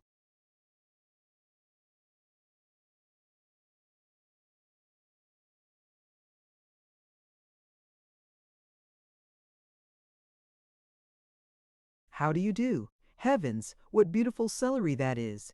Yes, doesn't it look fresh? Harry simply has to have his celery on Sunday, drat the man." Carol hastened out of the shop, exulting. She didn't make fun of me, did she? In a week she had recovered from consciousness of insecurity, of shame, and whispering notoriety, but she kept her habit of avoiding people. She walked the streets with her head down. When she spied Mrs. McGanum or Mrs. Dyer ahead, she crossed over with an elaborate pretense of looking at a billboard. Always she was acting, for the benefit of everyone she saw, and for the benefit of the ambushed, leering eyes which she did not see. She perceived that Vida Sherwin had told the truth, whether she entered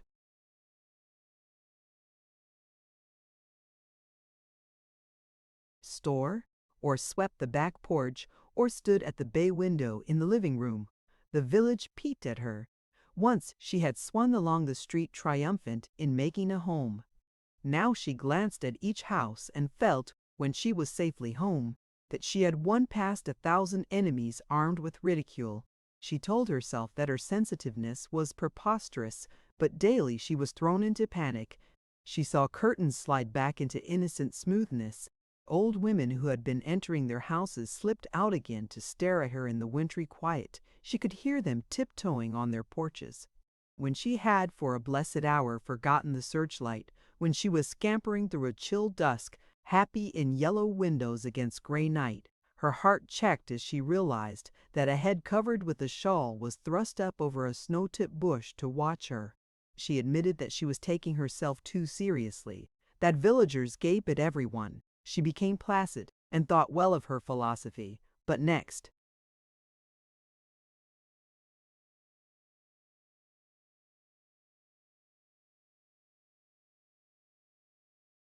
morning, she had a shock of shame as she entered Ludelmeyer's. The grocer, his clerk, and neurotic Mrs. Dave Dyer had been giggling about something. They halted, looked embarrassed, babbled about onions. Carol felt guilty. That evening when Kennicat took her to call on the crotchety Lyman Cassis, their host seemed flustered at their arrival. Kennicott jovially hooted, "What makes you so hang-dog, Lim?" The Cassis tittered feebly. Except Dave Dyer, Sam Clark, and Ramie Weatherspoon, there were no merchants of whose welcome Carol was certain. She knew that she read mockery into greetings, but she could not control her suspicion, could not rise from her psychic collapse. She alternately raged and flinched at the superiority of the merchants. They did not know that they were being rude, but they meant to have it understood that they were prosperous and not scared of no doctor's wife. They often said, "One man's as good as another, and a darn sight better." This motto, however, they did not commend to farmer customers who had had crop failures. The Yankee merchants were crabbed, and old Jensen, Ludelmeyer, and Gus Dahl from the old country wished to be taken for Yankees. James Madison Howland, born in New Hampshire, and old Jensen, born in Sweden, both proved that they were free American citizens by grunting, "I don't know whether I got any or not," or, "Well, you can't expect me to get it delivered by noon." It was good form for the customers to fight back. Juanita Haydock cheerfully jabbered, "You have it there by 12 or I'll snatch that fresh delivery boy bald-headed." But Carol had never been able to play the game of friendly rudeness, and now she was certain that she never would learn it. She formed the cowardly habit of going to Axel Iggy's.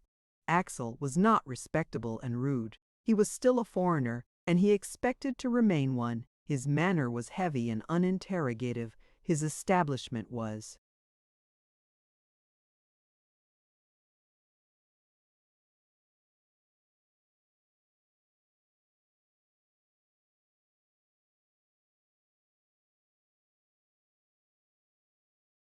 more fantastic than any crossroads store. No one save Axel himself could find anything. A part of the assortment of children's stockings was under a blanket on a shelf, a part in a tin ginger snap box, the rest heaped like a nest of black cotton snakes upon a flour barrel which was surrounded by brooms, Norwegian Bibles, dried cod for ludfisk, boxes of apricots, and a pair and a half of lumbermen's rubber-footed boots. The place was crowded with Scandinavian farm wives standing aloof in shawls and ancient fawn-colored Lego mutton jackets, awaiting the return of their lords. They spoke Norwegian or Swedish and looked at Carol uncomprehendingly. They were a relief to her. They were not whispering that she was a poseur. But what she told herself was that Axel Eggis was so picturesque and romantic. It was in the matter of clothes that she was most self-conscious.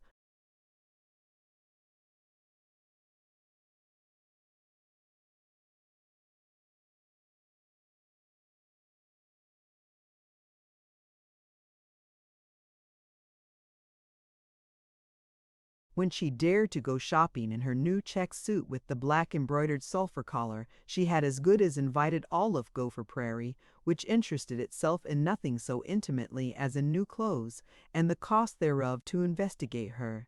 It was a smart suit with lines unfamiliar to the dragging yellow and pink frocks of the town. The Widow Bogart's stare, from her porch, indicated, "Well, I never saw anything like that before." Mrs. Beganum stopped Carol at the notions shop to hint, "My, that's a nice suit, wasn't it terribly expensive?" The gang of boys in front of the drugstore commented, "Hey, Pudgy, play you a game of checkers on that dress." Carol could not endure it. She drew her fur coat over the suit and hastily fastened the buttons while the boys snickered. No group angered her quite so much as these staring young roos.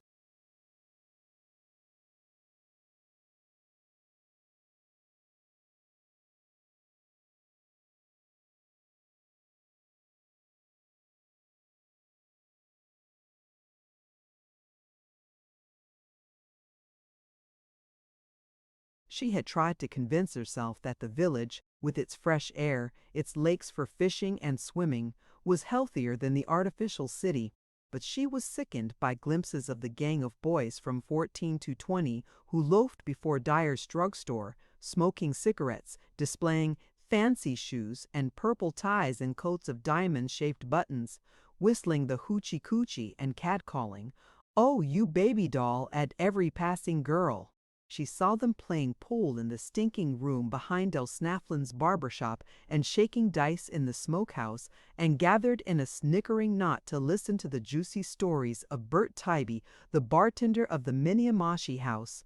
She heard them smacking moist lips over every love scene at the Rosebud Movie Palace, at the counter of the Greek confectionery parlor, while they ate dreadful messes of decayed bananas, acid cherries, whipped cream, and gelatinous ice cream. They screamed to one another, "Hey, lemme lone, quit doggone you, look at what you went and done, you almost spilled my glass water," like. "Hell, I did. Hey, gold darn your hide, don't you go sticking your coffin nail in my ice cream. Oh, you batty, how'd you like dancing with Tilly McGuire last night? Some squeezing, kid?"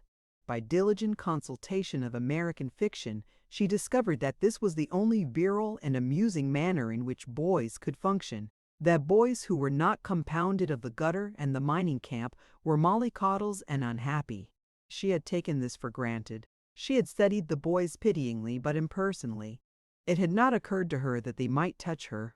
Now she was aware that they knew all about her, that they were waiting for some affectation over which they could guffaw. No schoolgirl passed their observation posts more flushingly than did Mrs. Dr. Kennicott. In shame, she knew that they glanced appraisingly at her snowy overshoes, speculating about her legs.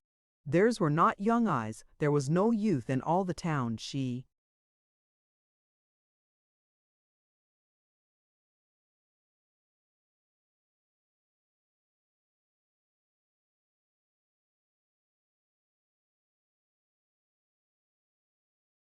agonized. They were born old, grim and old, and spying and censorious. She cried again that their youth was senile and cruel on the day when she overheard Cy Bogart and Earl Haydock. Cyrus in Circe. Bogart, son of the righteous widow who lived across the alley, was at this time a boy of 14 or 15. Carol had already seen quite enough of Cy Bogart. On her first evening in Gopher Prairie, Cy had appeared at the head of a charivari, banging immensely upon a discarded automobile fender. His companions were yelping in imitation of coyotes. Kennicott had felt rather complimented, had gone out and distributed $1, but Cy was a capitalist in charivaris. He returned with an entirely new group, and this time there were 3 automobile fenders and a carnival rattle. When Kennicott again interrupted his shaving, C piped, "Naw, you gotta give us $2, and he got it. A week later, C rigged a tic-tac to a window of the living room, and the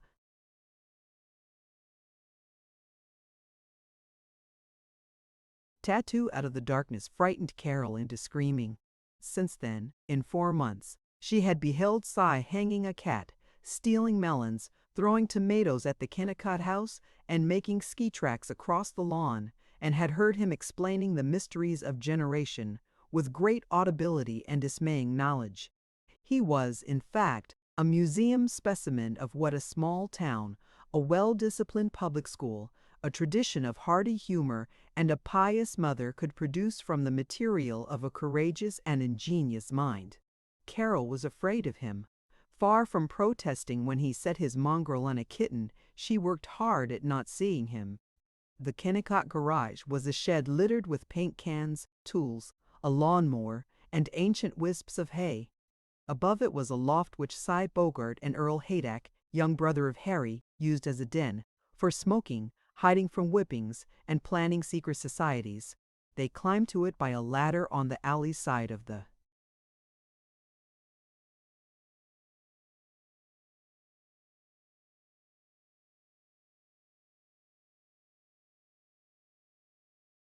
shed. This morning of late January, 2 or 3 weeks after Vita's revelations, Carol had gone into the stable garage to find a hammer. Snow softened her step. She heard voices in the loft above her. "Ah, gee, Les. Oh, Les, go down the lake and swipe some mushrats out of somebody's traps." Cy was yawning. "And get our ears beat off," grumbled Earl Haydock. "Gosh, these cigarettes are dandy. 'Member when we were just kids and used to smoke corn silk and hayseed?" "Yup." "Gosh, spit." Silence.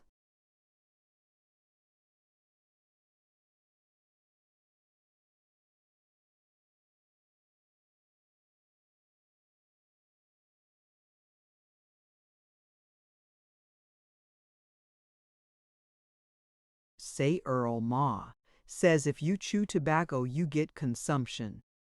Aw rats, your old lady is a crank. Yeah, that's so. Pause. But she says she knows a fella that did. Ah, gee whiz, didn't Doc Kennicott used to chew tobacco all the time before he married this here girl from the cities? He used to spit some shot. He could hit a tree 10 feet off. This was news to the girl from the cities. "Say, how is she?" continued Earl. "Huh, how's who?" "You know who I mean, smarty."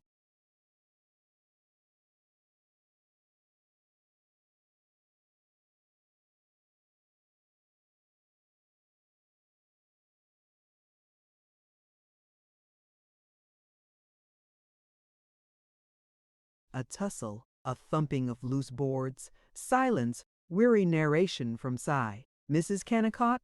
Oh, she's all right, I guess." Relief to Carol below. "She give me a hunk of cake one time. But Ma says she's stuck up as hell. Ma's always talking about her. Ma says if Mrs. Kennicott thought as much about the doc as she does about her clothes, the doc wouldn't look so peaked." Spit. Silence. "Yuh. Juanita's always talking about her too," from Earl. "She says Mrs. Kennicott thinks she knows it all. Juanita says she has to laugh till she almost busts every time she sees Mrs. Kennicott parading along the street with that take a look on a swell skirt way she's got. But gosh, I don't pay no attention to Juanita. She's meaner'n a crab." Ma was telling somebody that she heard that Mrs. Kennicott claimed she made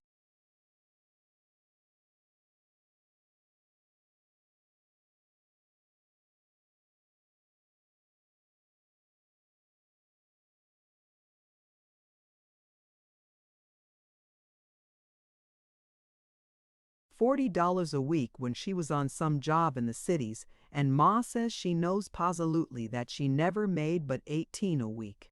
Ma says that when she's lived here a while she won't go round making a fool of herself, pulling that big head stuff on folks that know a whole lot more than she does. They're all laughing up their sleeves at her. Say, j'ever notice how Mrs. Kennicott fusses around the house? Other evening when I was coming over here, she'd forgot to pull down the curtain, and I watched her for 10 minutes. Geez, you'd 'a died laughing. She was there all alone, and she must 'a spent 5 minutes getting a picture straight. It was funny as hell the way she'd stick out her finger to straighten the picture deedle-dee. See my tunnin' 'ittle finger? Oh my, ain't I cute? What a fine long tail my cat's got. But say, Earl, she's some good looker, just the same, and oh, Ignatz, the glad rag she must 'a bought for her wedding. J'ever notice these low-cut dresses and these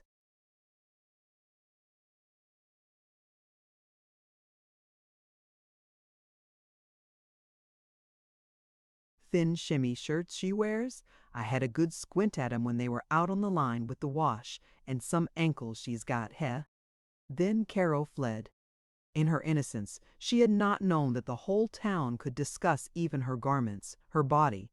She felt that she was being dragged naked down Main Street. The moment it was dusk, she pulled down the window shades, all the shades flush with the sill, but beyond them she felt moist, fleering eyes. 3. She remembered and tried to forget, and remembered more sharply, the vulgar detail of her husband's having observed the ancient customs of the land by chewing tobacco. She would have preferred a prettier vice, gambling, or a mistress. For these she might have found a luxury of forgiveness. She could not.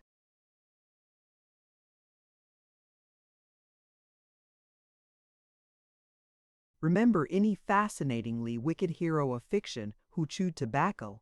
She asserted that it proved him to be a man of the bold, free West.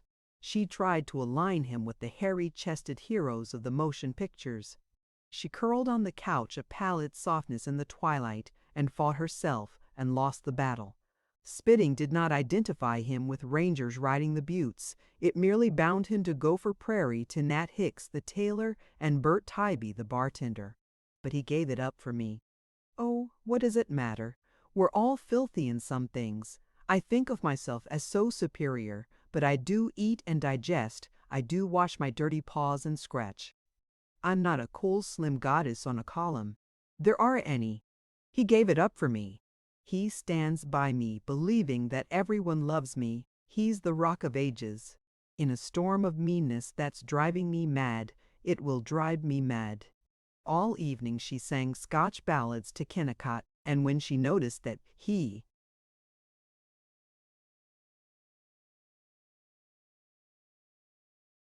was chewing an unlighted cigar, she smiled maternally at his secret. She could not escape asking in the exact words and mental intonations which 1,000 million women, dairy wenches and mischief-making queens, had used before her, and which 1,000,000 women will know hereafter. Was it all a horrible mistake, my marrying him? She quieted the doubt without answering it. Ivy Kennicott had taken her north to Lac Qui Meurt in the big woods. It was the entrance to a Chippewa Indian reservation, a sandy settlement among Norway pines on the shore of a huge snow-glaring lake. She had her first sight of his mother, except the glimpse at the wedding. Mrs. Kennicott had a hushed and delicate breeding which dignified her woodeny, over-scrubbed cottage with its worn hard cushions and heavy rockers. She had never lost the child's miraculous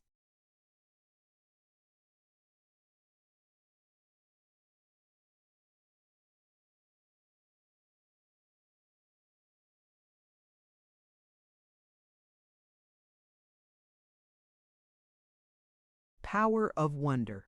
She asked questions about books and cities. She murmured, "Will is a dear, hard-working boy, but he's inclined to be too serious, and you've taught him how to play. Last night I heard you both laughing about the old Indian basket seller, and I just lay in bed and enjoyed your happiness." Carol forgot her misery hunting in this solidarity of family life. She could depend upon them. She was not battling alone. Watching Mrs. Kennicott flit about the kitchen, she was better able to translate Kennicott himself. He was matter-of-fact, yes, and incurably mature. He didn't really play. He let Carol play with him, but he had his mother's genius for trusting, her disdain for prying, her sure integrity. From the 2 days at Lac qui Meurt, Carol drew confidence in herself, and she returned to Gopher Prairie in a throbbing calm like those golden drugged seconds when, because he is for an instant free from pain, a sick man revels in.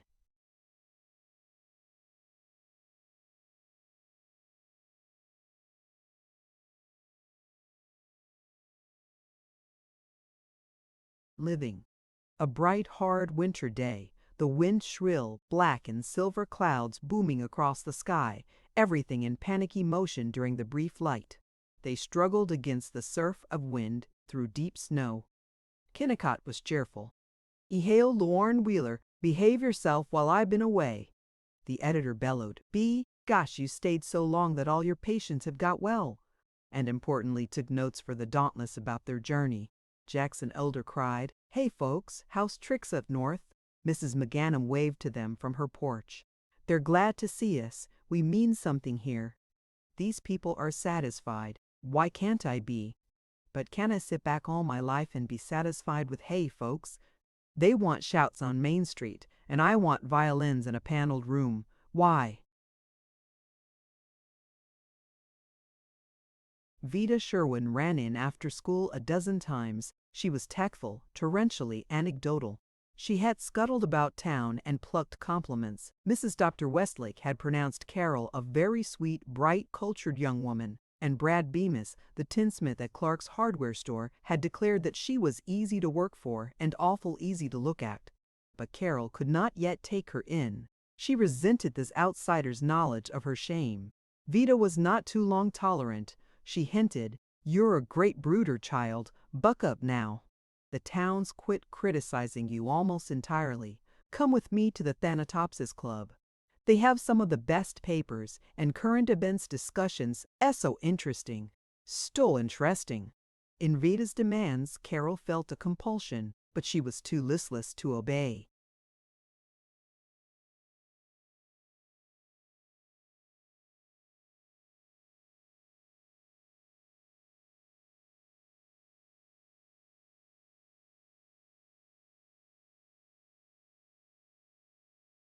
It was Bea Sorensen who was really her confidant. However charitable toward the lower classes she may have thought herself, Carol had been reared to assume that servants belonged to a distinct and inferior species. But she discovered that Bea was extraordinarily like girls she had loved in college, and as a companion altogether superior to the young matrons of the Jolly 17. Daily they became more frankly two girls playing at housework. Bea artlessly considered Carol the most beautiful and accomplished lady in the country. She was always shrieking, "My, dat's a swell hat," or "I think all these ladies use die when they see how elegant you do your hair."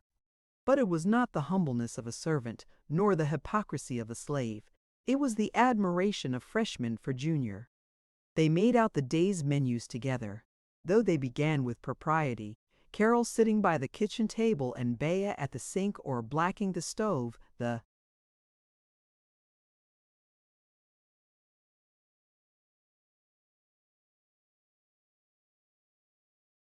conference was likely to end with both of them by the table, while Bea gurgled over the Iceman's attempt to kiss her, or Carol admitted, "Everybody knows that the doctor is lots more clever than Dr. McGanum." When Carol came in from marketing, Bea plunged into the hall to take off her coat, rub her frosted hands, and ask, "Was there lots of folks uptown today?" This was the welcome upon which Carol depended. 6. Through her weeks of cowering, there was no change in her surface life. No one save Vida was aware of her agonizing. On her most despairing days, she chatted to women on the street, in stores. But without the protection of Kennicott's presence, she did not go to the Jolly 17. She delivered herself to the judgment of the town only when she went shopping and on the ritualistic occasions of formal afternoon calls, when Mrs. Lyman Cass or Mrs. George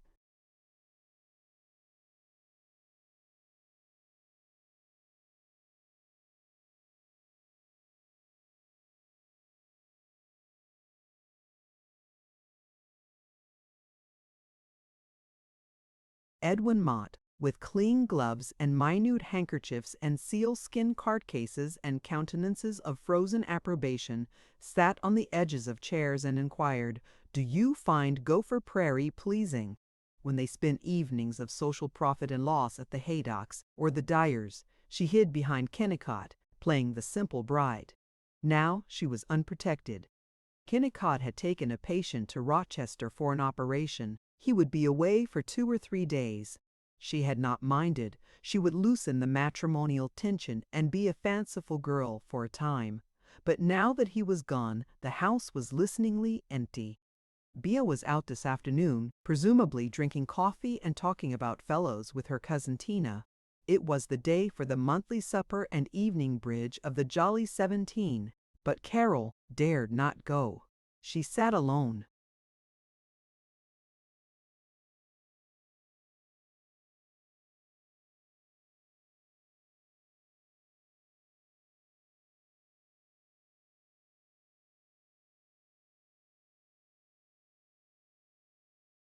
Chapter 10. The house was haunted long before evening. Shadows slipped down the walls and waited behind every chair. Did that door move? No, she wouldn't go to the Jolly 17. She hadn't energy enough to caper before them, to smile blandly at Juanita's rudeness. Not today, but she did want to party, now. If someone would come in this afternoon, someone who liked her Vida or Mrs. Sam Clark, or old Mrs. Champ Perry, or gentle Mrs. Drockwer Westlake, or Guy Pollock. She telephoned, "Number." That wouldn't be it. They must come of themselves. Perhaps they would. Why not?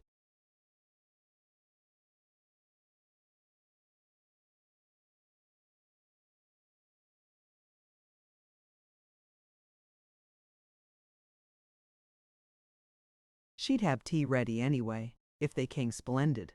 If not, what did she care? She wasn't going to yield to the village and let down. She was going to keep up a belief in the right of tea, to which she had always looked forward as the symbol of a leisurely fine existence. And it would be just as much fun, even if it was so babyish, to have tea by herself and pretend that she was entertaining clever men. It would. She turned this shining thought into action. She bustled to the kitchen, stoked the wood range, sang Schumann while she boiled the kettle, warmed up raisin cookies on a newspaper spread on the rack in the oven. She scampered upstairs to bring down her filmiest tea-cloth. She arranged a silver tray. She proudly carried it into the living room and set it on the long cherrywood table, pushing aside a hoop of embroidery, a volume of Conrad from the library, copies of the Saturday Evening Post, the Literary Digest, and Kennicott's National Geographic magazine.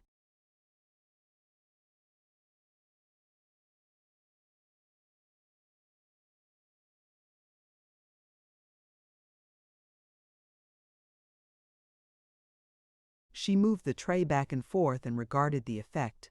She shook her head. She busily unfolded the sewing table, set it in the bay window, patted the tea-cloth to smoothness, moved the tray.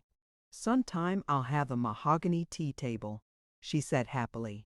She had brought in 2 cups, 2 plates. For herself, a straight chair, but for the guest, the big wing chair, which she pantingly tugged to the table. She had finished all the preparations she could think of. She sat and waited. She listened for the doorbell, the telephone. Her eagerness was stilled. Her hands drooped. Surely Vida Sherwin would hear the summons.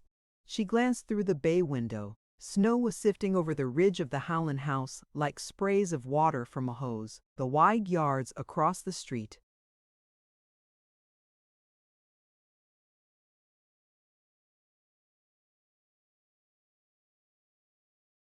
were gray with moving eddies. The black trees shivered. The roadway was gashed with ruts of ice. She looked at the extra cup and plate. She looked at the wing chair. It was so empty. The tea was cold in the pot. With wearily dipping fingertips she tested it. Yes, quite cold. She couldn't wait any longer. The cup across from her was icily clean, glisteningly empty. Simply absurd to wait. She poured her own cup of tea. She sat and stared at it. What was it she was going to do now? Oh yes, How idiotic. Take a lump of sugar. She didn't want the beastly tea. She was springing up. She was on the couch, sobbing.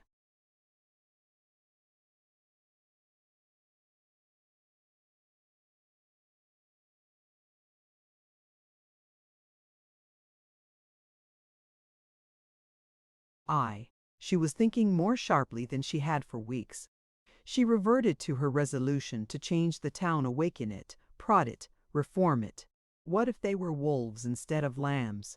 They'd eat her all the sooner if she was meek to them. Fight or be eaten. It was easier to change the town completely than to conciliate it. She could not take their point of view. It was a negative thing, an intellectual squalor, a swamp of prejudices and fears. She would have to make them take hers. She was not a Vincent de Paul to govern and mold a people. What of that? The tiniest change in their distrust of beauty would be the beginning of the end, a seed to sprout, and someday with thickening roots to crack their wall of mediocrity. If she could not, as she desired, do a great thing nobly and with laughter, yet she need not be content with village nothingness. She would plant one seed in the blank wall.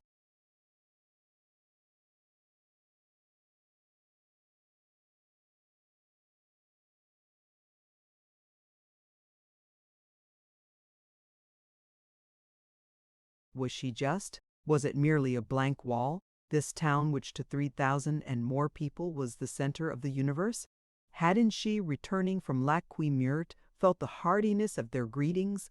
No. The 10,000 Gopher Prairies had no monopoly of greetings and friendly hands.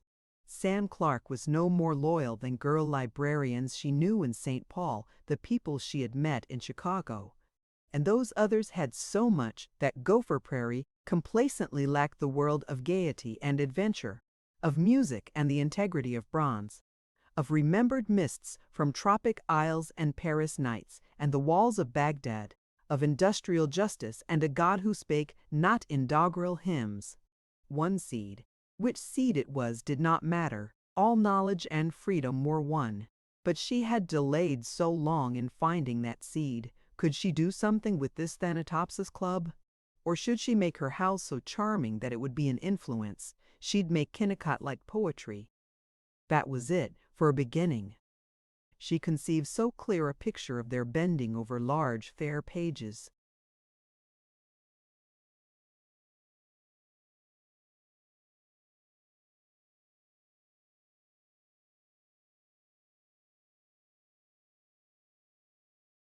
By the fire in a non-existent fireplace that the spectral presences slipped away.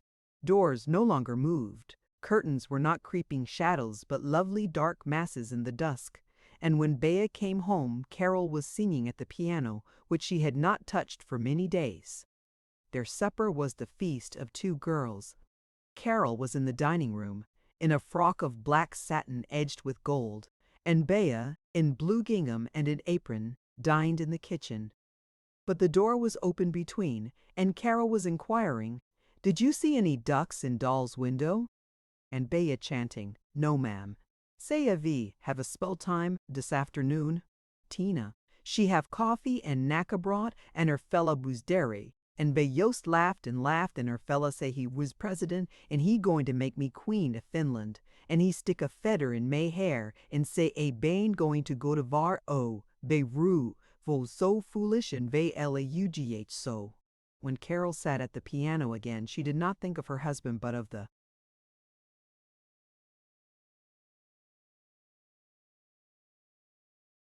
book, Drugged Hermit, Guy Pollock. She wished that Pollock would come calling.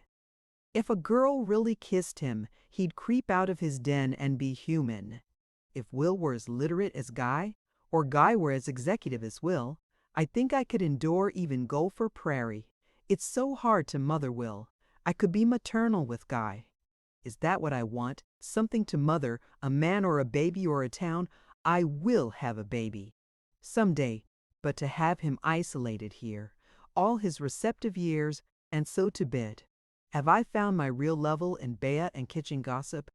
Oh, I do miss you, Will. But it will be pleasant to turn over in bed as often as I want to, without worrying about waking you up. Am I really this settled thing called a married woman? I feel so unmarried tonight, so free to think that there was once a Mrs. Kennicott who let herself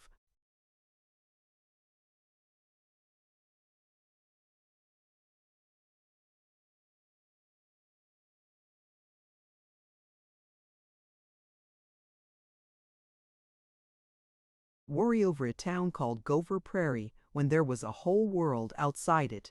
Of course, Will is going to like poetry. 30. A black February day, clouds hewn of ponderous timber weighing down on the earth, an irresolute dropping of snow specks upon the trampled wastes. Gloom, but no veiling of angularity. The lines of roofs and sidewalks sharp and inescapable. The second day of Kennicott's absence, she fled from the creepy house for a walk. It was 30 below zero, too cold to exhilarate her. In the spaces between houses the wind caught her. It stung. It gnawed at nose and ears and aching cheeks, and she hastened from shelter to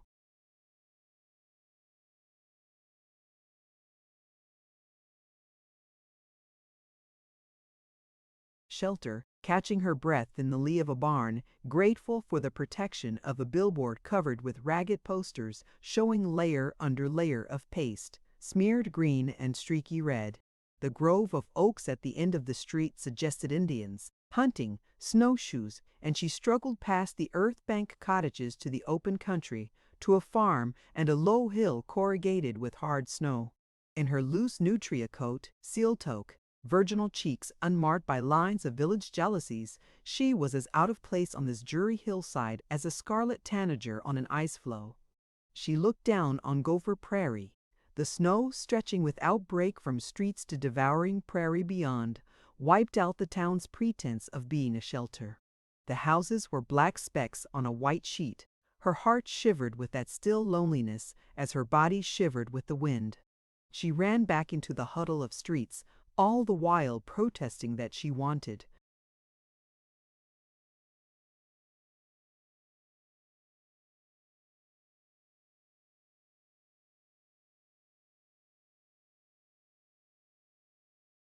a city's yellow glare of shop windows and restaurants, or the primitive forest with hooded firs and a rifle, or a barnyard warm and steamy, noisy with hens and cattle.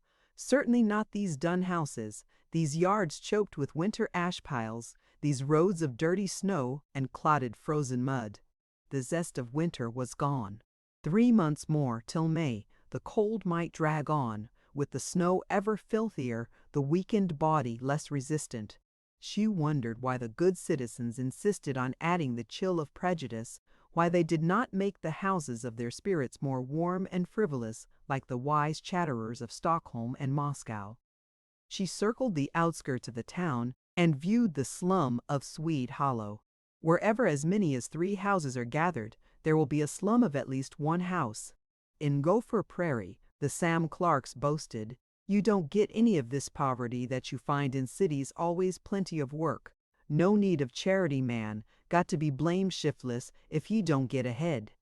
But now that the summer mask of leaves and grass was gone, Carol discovered misery and dead hope.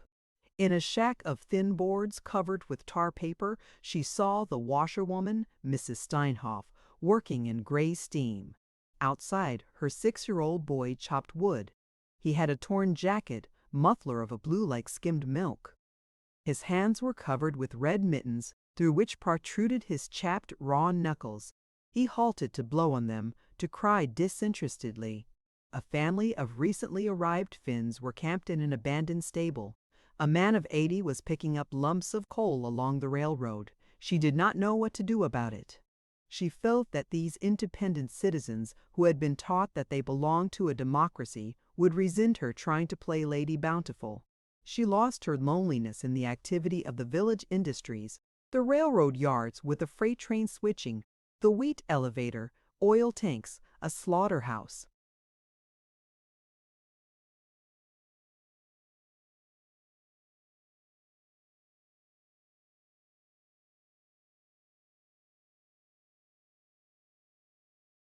With blood marks on the snow, The creamery with the sleds of farmers and piles of milk cans, an unexplained stone hut labeled danger powder stored here.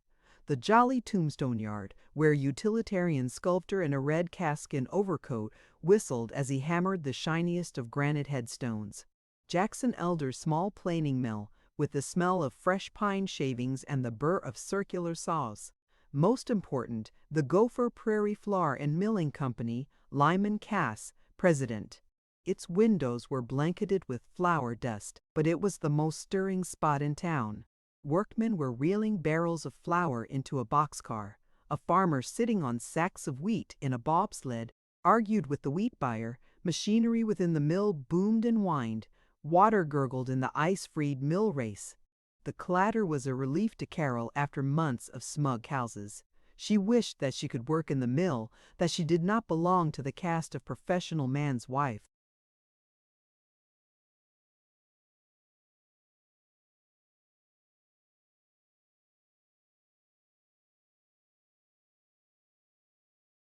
She started for home through the small slum. Before a tar paper shack at a gateless gate, a man in rough brown dogskin coat and black plush cap with lappets was watching her. His square face was confident, his foxy mustache was picaresque. He stood erect, his hands in his side pockets, his pipe puffing slowly. He was 45 or 6, perhaps. "How do, Mrs. Kennicott," he drawled. She recalled him the town handyman who had repaired their furnace at the beginning of winter. "Oh, how do you do?" she fluttered. "My name's Bjornstam. The Red Swede they call me. Remember? Always thought I'd kind of like to say howdy to you again. Yashay. Yes, I've been exploring the outskirts of town."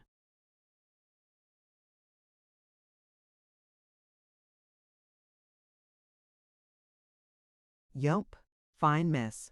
No sewage, no street cleaning, and the Lutheran minister and the priest represent the arts and sciences. Well, thunder, we submerged 10th down here, in Sweet Hollow, are no worse off than you folks. Thank God, we don't have to go and purr at Wanity Haydock at the jolly old 17. The Carol who regarded herself as completely adaptable was uncomfortable at being chosen as comrade by a pipe-reeking odd job man. Probably he was one of her husband's patients. But she must keep her dignity. Yes, even the jolly 17 isn't always so exciting. It's very cold again today, isn't it? Well, Bjornstam was not respectfully valedictory. He showed no signs of pulling a forelock. His eyebrows moved as though they had a life of their own. With a subgrin he went on.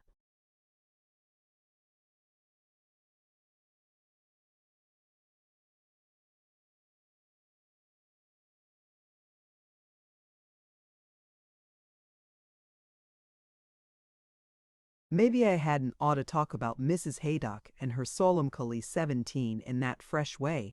I suppose I'd be tickled to death if I was invited to sit in with that gang. I'm what they call a pariah, I guess. I'm the town bad man, Mrs. Kennicott, town atheist, and I suppose I must be an anarchist too. Everybody who doesn't love the bankers and the grand old Republican Party is an anarchist. Carol had unconsciously slipped from her attitude of departure into an attitude of listening, her face full toward him, her muff lowered. She fumbled, "Yes, I suppose so." Her own grudges came in a flood. "I don't see why you shouldn't criticize the Jolly 17 if you want to. They aren't sacred." "Oh yes, they are." The $sign has chased the crucifix clean off the map. "But then, I've got no kick. I do what I please, and I suppose I ought to let them do the same."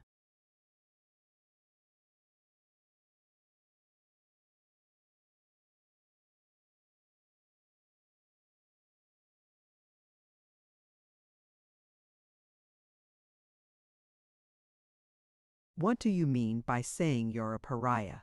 "I'm poor, and yet I don't decently envy the rich.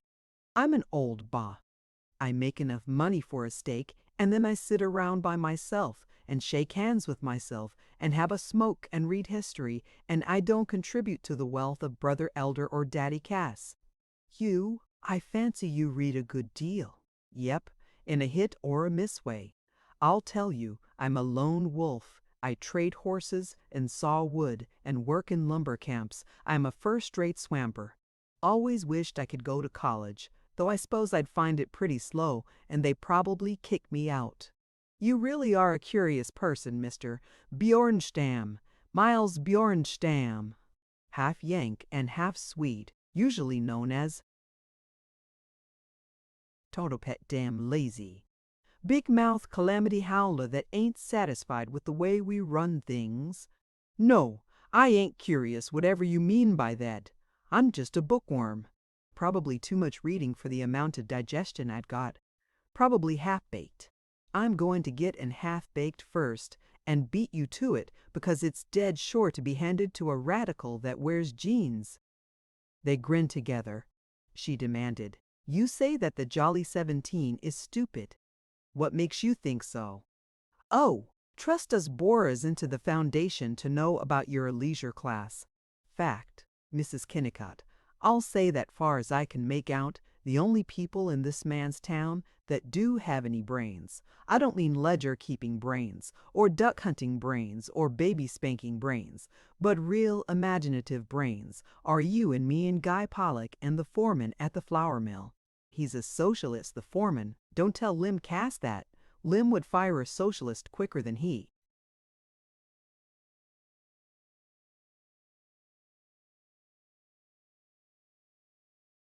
"Would a horse thief? Indeed, no, I shan't tell him. This foreman and I have some great set-tos. He's a regular old line party member. Too dogmatic. Expects to reform everything from defostration to nosebleed by saying phrases like surplus value. Like reading the prayer book. But same time, he's a Plato J. Aristotle compared with people like Esri Stowbody or Professor Mott or Julius Flickerbaugh. It's interesting to hear about him. He dug his toe into a drift like a schoolboy. Rats. You mean I talk too much? Well, I do when I get hold of somebody like you. You probably want to run along and keep your nose from freezing. Yes, I must go, I suppose. But tell me, why did you leave Miss Sherwin of the high school out of your list of the town intelligentsia? I guess maybe she does belong in it. From all I can hear, she's in everything and behind everything that looks like a reform lot more than most folks realize. She lets Mrs. Reverend Warren, the president of this here Thanatopsis Club, think she's running the works. But Miss Sherwin is the secret boss and nags all the easygoing dames into doing something. But way I figure it out. You see, I'm not interested in these dinky reforms. Miss Sherwin's trying to repair the holes in this barnacle-covered ship of a town by keeping busy bailing out the water, and Pollock tries to repair it by reading poetry to the crew. Me, I want to yank it up on the ways and fire the poor bum of a shoemaker that built it so it sails crooked and have it rebuilt right, from the keel up. Yes, that would be better, but I must run home. My poor nose is nearly frozen.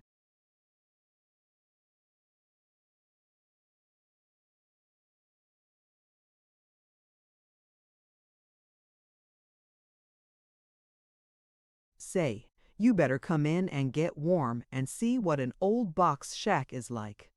She looked doubtfully at him, at the low shanty, the yard that was littered with cordwood, moldy planks, a hoopless washtub.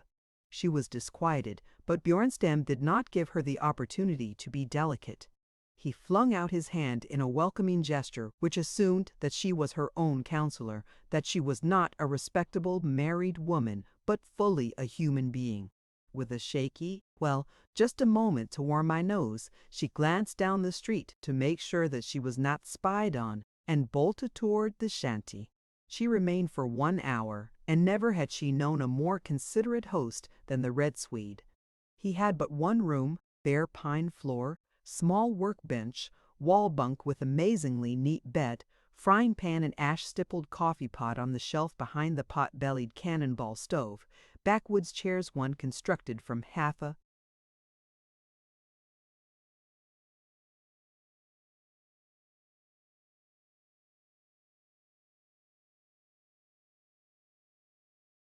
barrel, one from a tilted plank and a row of books incredibly assorted. Byron and Tennyson and Stevenson, A Manual of Gas Engines, a book by Thorstein Veblen, and a spotty treatise on the care, feeding, diseases, and breeding of poultry and cattle. There was but one picture, a magazine color plate of a steep-roofed village in the Harz Mountains, which suggested kobolds and maidens with golden hair. Bjornstam did not fuss over her.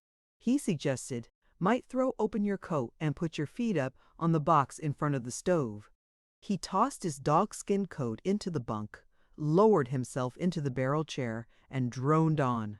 Yea, I'm probably a yahoo, but by gum I do keep my independence by doing odd jobs, and that's more, and these polite cusses like the clerks in the banks do.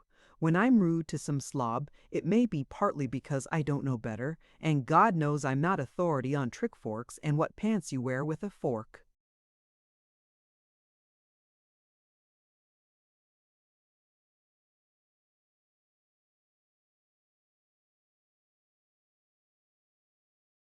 Prince Albert, but mostly it's because I mean something. I'm about the only man in Johnson County that remembers the joker in the Declaration of Independence about Americans being supposed to have the right to life, liberty, and the pursuit of happiness. I meet old Ezra Stowbody on the street. He looks at me like he wants me to remember he's a high muckamuck and worth $200,000, and he says, Bjornquist Bornstam's my name, Ezra, I says. He knows my name, all righty. Well, whatever your name is, he says, I understand you have a gasoline saw. I want you to come around and saw up 4 cords of maple for me, he says. So you like my looks, eh? I says, kind of innocent. What difference does that make? Want you to saw that wood before?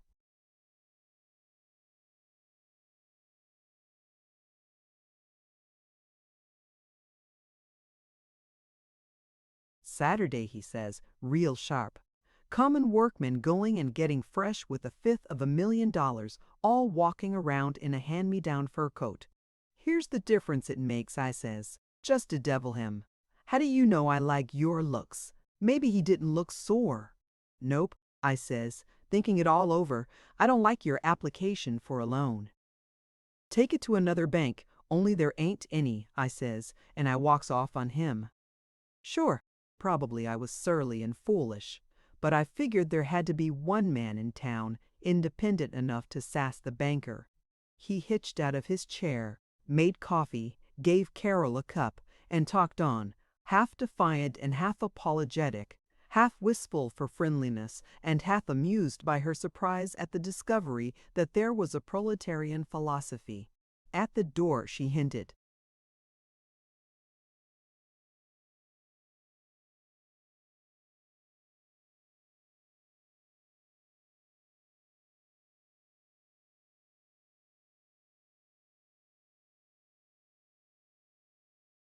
Mr. Bjornstam, if you were I, would you worry when people thought you were affected?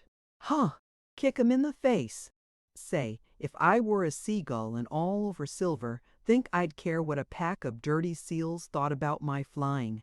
It was not the wind at her back, it was the thrust of Bjornstam's scorn, which carried her through town. She faced Juanita Haydock, cocked her head at Maud Dyer's brief nod, and came home to Bea radiant. She telephoned Vida Sherwin to run over this evening. She lustily played Tchaikovsky the virile chords, an echo of the red laughing philosopher of the tar paper shack. When she hinted to Vida, isn't there a man here who amuses himself by being irreverent to the village gods, Bjornstam, some such a name? The reform leader said, Bjornstam, oh yes, fixes things. He's awfully impertinent.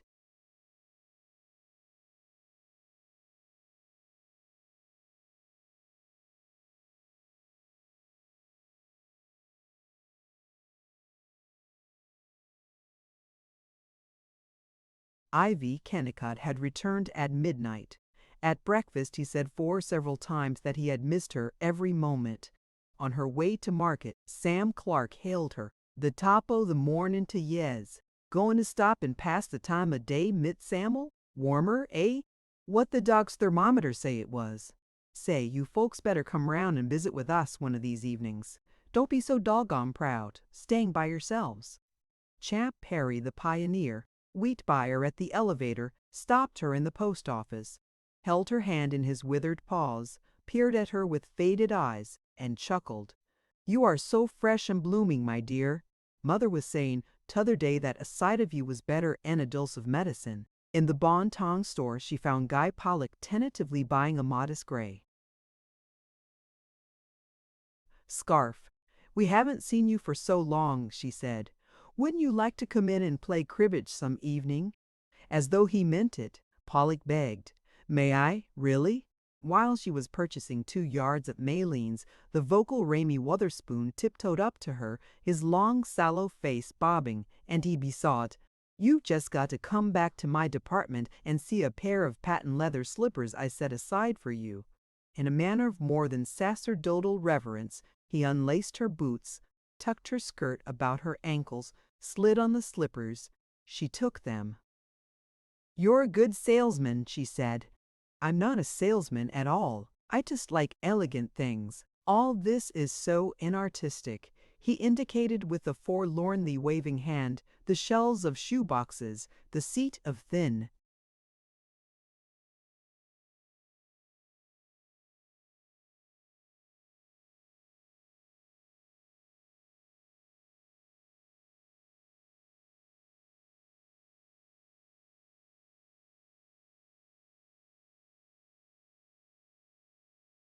wood perforated in rosettes, the display of shoe trees and tin boxes of blacking, the lithograph of a smirking young woman with cherry cheeks who proclaimed in the exalted poetry of advertising, "My tootsies never got hep to what pedal perfection was till I got a pair of clever, classy Cleopatra shoes."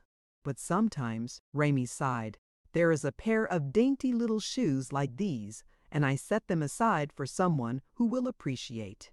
When I saw these, I said right away, wouldn't it be nice if they fitted Mrs. Kennicott, and I meant to speak to you first chance I had. I haven't forgotten our jolly talks at Mrs. Gurry's. That evening Guy Pollock came in and, though Kennicott instantly impressed him into a cribbage game, Carol was happy again.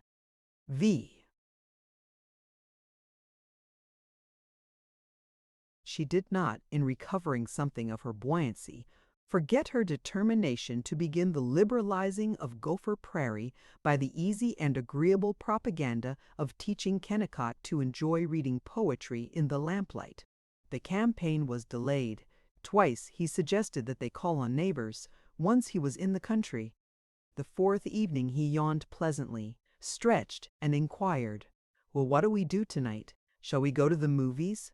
I know exactly what we're going to do. Now, don't ask questions. Come and sit down by the table. There, are you comfy? Lean back and forget you're a practical man and listen to me." It may be that she had been influenced by the managerial Vida Sherwin. Certainly she sounded as though she was selling culture, but she dropped it when she sat on the couch, her chin in her hands, a volume of Yeats on her knees, and read aloud.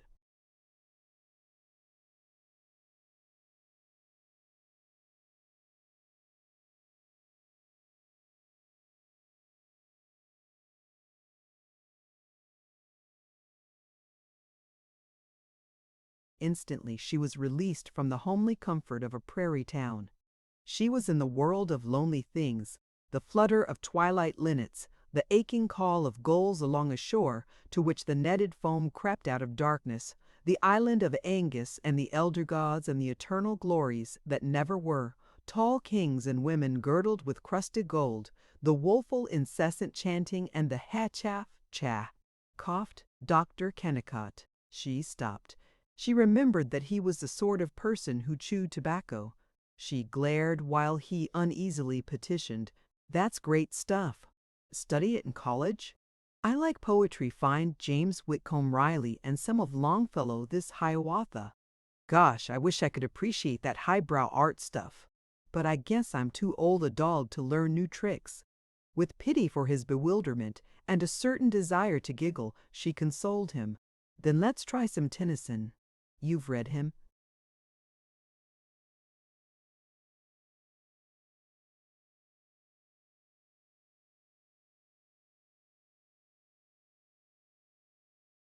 Tennyson. You bet. Read him in school. There's that. And let there be no what is it, a farewell. When I put out to sea, but let the well, I don't remember all of it, but oh, sure. And there's that I met a little country boy who, I don't remember exactly how it goes, but the chorus ends up, we are 7. Yes. Well, shall we try the Idylls of the King? They're so full of color. Go to it, shoot. But he hastened to shelter himself behind a cigar. She was not transported to Camelot. She read with an eye cocked on him, and when she saw how much he was suffering, she ran to him, kissed his forehead, cried, "You poor forced tuberose that wants to be a decent turnip. Look here now, that ain't. Anyway, I shan't torture you any longer." She could not quite give up. She read Kipling with a great deal of emphasis. There's a regiment a-calming down the Grand Trunk Road. He tapped his foot to the rhythm. He looked normal and reassured. But when he complimented her, that was fine. I don't know but what you can elocute just as good as Ella Stowbody. She banged the book and suggested that they were not too late for the 9 o'clock show at the movies. That was her last effort to harvest the April wind, to teach divine unhappiness by a correspondence course, to buy the lilies of Avalon and the sunsets of Cockaigne in tin cans at old Jensen's grocery. But the fact is that at the motion pictures she discovered herself laughing as heartily as Kennicott at the humor of an actor who stuffed spaghetti down a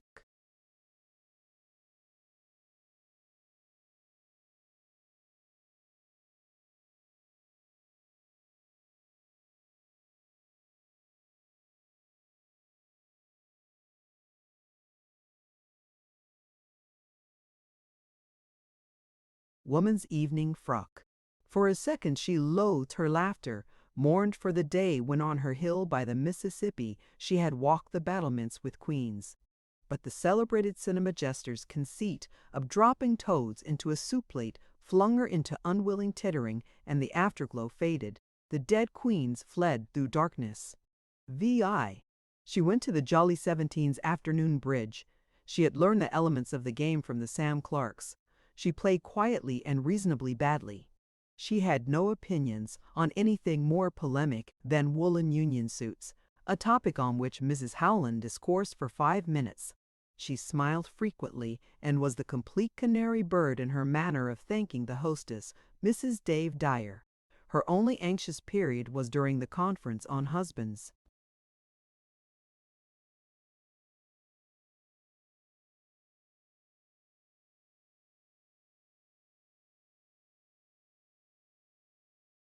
The young matrons discussed the intimacies of domesticity with a frankness and a minuteness which dismayed Carol. Juanita Haydock communicated Harry's method of shaving and his interest in deer shooting. Mrs. Gogolin reported fully, and with some irritation, her husband's inappreciation of liver and bacon. Maud Dyer chronicled Dave's digestive disorders, quoted a recent bedtime controversy with him in regard to Christian Science, socks, and the sewing of buttons upon vests, announced that she simply wasn't going to stand his always pawing girls when he went and got crazy jealous if a man just danced with her, and rather more than sketched Dave's varieties of kisses. So meekly did Carol give attention, so obviously was she at last desirous of being one of them, that they looked on her fondly and encouraged her to give such details of her honeymoon as might be of interest. She was embarrassed rather than resentful. She deliberately misunderstood. She talked of Kennicott's overshoes and medical ideals till they were thoroughly bored. They regarded her as agreeable but green. Till the end she labored to satisfy the Inquisition. She bubbled at Juanita, the president of the club, that she wanted to entertain them. "Only," she said, "I don't know that I can give you any refreshments as nice as Mrs. Dyer's salad or that simply delicious angel's food we had at your house, dear." "Fine. We need a hostess for the 17th of March. Wouldn't it be awfully original if you made it a St. Patrick's Day bridge? I'll be tickled to death to help you with it. I'm glad you've learned to play bridge. At first I didn't hardly know if you were going to like Gopher Prairie. Isn't it dandy that you've settled down to being homey with us? Maybe we aren't as highbrow as the cities, but we do have the daisiest times, and oh, we go swimming in summer, and dances, and oh, lots of good times. If folks will just take us as we are, I think we're a pretty good bunch.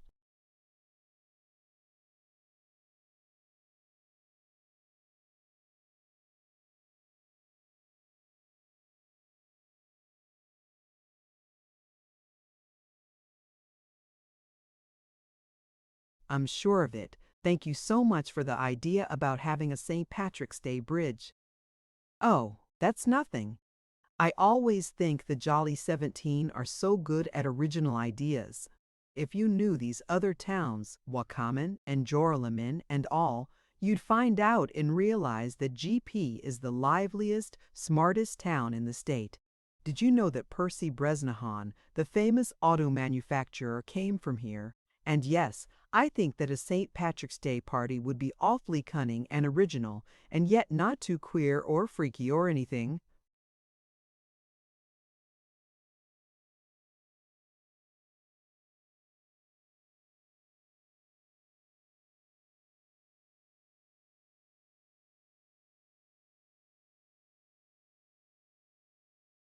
Chapter 11.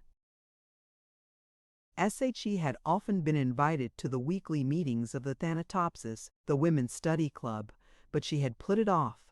The Thanatopsis was, Vita Sherwin promised, such a cozy group, and yet it put you in touch with all the intellectual thoughts that are going on everywhere.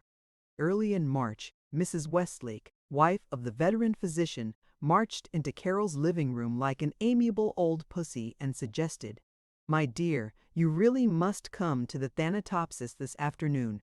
Mrs. Dawson is going to be leader, and the poor soul is frightened to death. She wanted me to get you to come. She says she's sure you will brighten up the meeting with your knowledge of books and writings. English poetry is our topic today, so shoo. Put on your coat. English poetry. Really? I'd love to go. I didn't realize you were reading poetry. Oh, we're not so slow."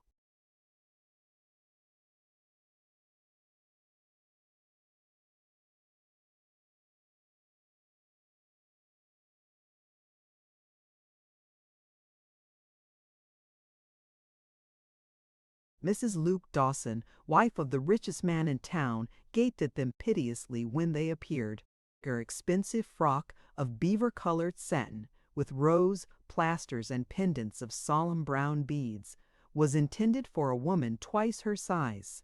She stood wringing her hands in front of 19 folding chairs. In her front parlor, with its faded photograph of Minnehaha Falls in 1890, its colored enlargement of Mr. Dawson, its bulbous lamp painted with sepia cows and mountains and standing on a mortuary marble column.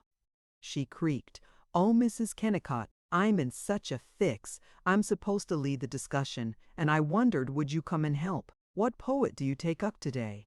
demanded Carol, in her library tone of, "What book do you wish to take out?" "Why, the English ones."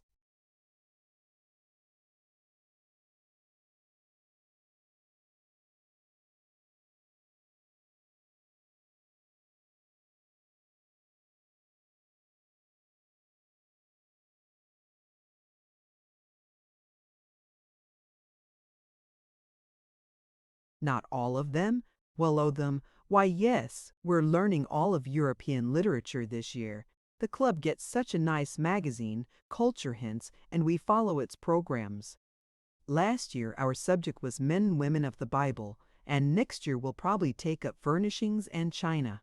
My, it does make a body hustle to keep up with all these new culture subjects, but it is improving. So will you help us with the discussion today?" On her way over, Carol had decided to use the Thanatopsis as the tool with which to liberalize the town.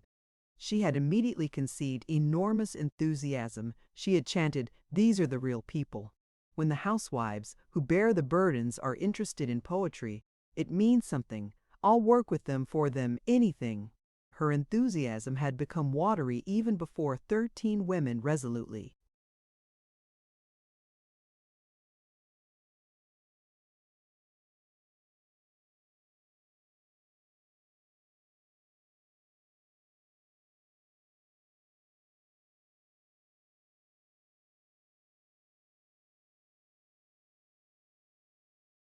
removed their overshoes, sat down meadily, ate peppermints, dusted their fingers, folded their hands, composed their lower thoughts, and invited the naked muse of poetry to deliver her most improving message. They had greeted Carol affectionately, and she tried to be a daughter to them. But she felt insecure. Her chair was out in the open, exposed to their gaze, and it was a hard-slatted, quivery, slippery church parlor chair, likely to collapse publicly and without warning. It was impossible to sit on it without folding the hands and listening piously. She wanted to kick the chair and run. It would make a magnificent clatter. She saw that Beta Sherwin was watching her. She pinched her wrist as though she were a noisy child in church, and when she was decent and cramped again, she listened. Mrs. Dawson opened the meeting by sighing, "I'm sure I'm glad to see you all."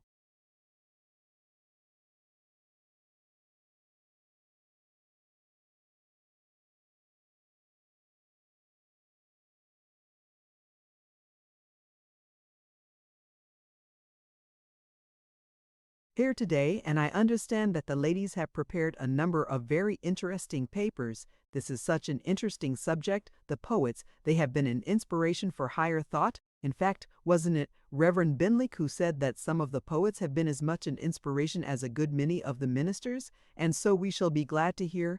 The poor lady smiled neuralgically, panted with fright, scrabbled about the small oak table to find her eyeglasses, and continued, "We will first have this sixend, why nine squid." He lived in London, England, and in Stratford-on-Avon, which many American tourists love to visit. A lovely town with many curios and old houses well worth examination. Many people believed that Shakespeare was the greatest playwright who ever lived, also a fine poet. Not much was known about his life, but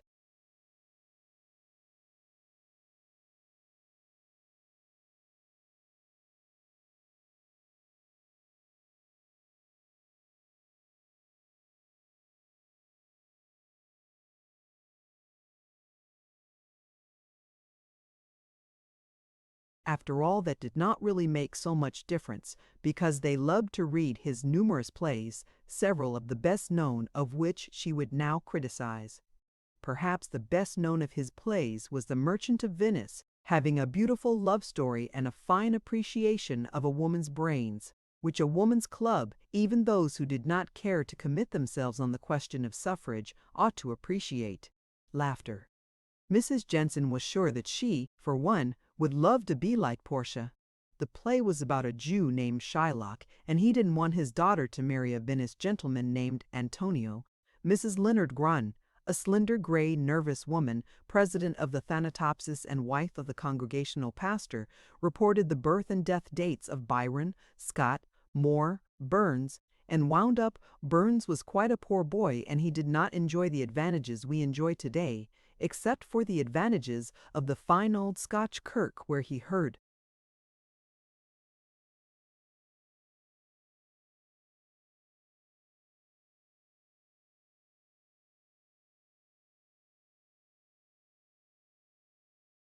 Word of God preached more fearlessly than even in the finest big brick churches in the big and so-called advanced cities of today, but he did not have our educational advantages and Latin and the other treasures of the mind, so richly strewn before the, alas too, ofttimes inattentive feet of our youth, who do not always sufficiently appreciate the privileges freely granted to every American boy, rich or poor.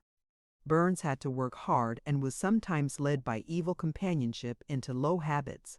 But it is morally instructive to know that he was a good student and educated himself, in striking contrast to the loose ways and so-called aristocratic society life of Lord Byron, on which I have just spoken. And certainly, though the lords and earls of his day may have looked down upon Burns as a humble person, many of us have greatly enjoyed his pieces about the mouse and other rustic subjects, with their message of humble beauty. I am so sorry I have not got the time to quote some of them. Mrs. George Edwin Mott gave 10 minutes to Tennyson and Browning.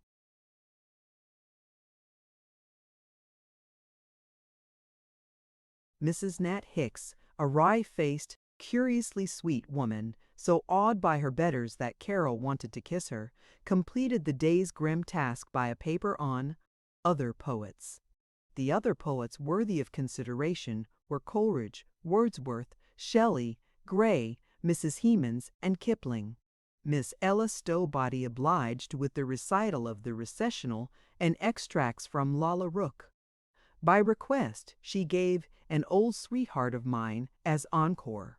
Gopher Prairie had finished the poets. It was ready for the next week's labor, English fiction and essays. Mrs. Dawson besought, "Now we will have a discussion of the papers, and I am sure we shall all enjoy hearing from one who we hope to have as a new member, Mrs. Kennicott, who with her splendid literary training and all should be able to give us many pointers and many helpful pointers."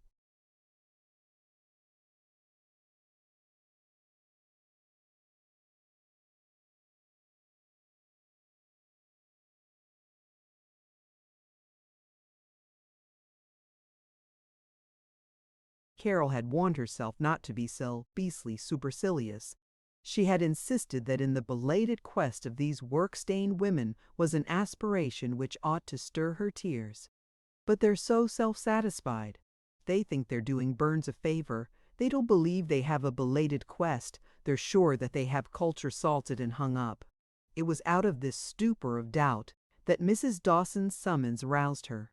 She was in a panic. How could she speak without hurting them? Mrs. Perry leaned over to stroke her hand and whisper, "You look tired, dearie. Don't you talk unless you want to." Affection flooded Carol. She was on her feet, searching for words and courtesies. The only thing in the way of suggestion. "I know you are following a definite program, but I do wish that now you've had such a splendid introduction."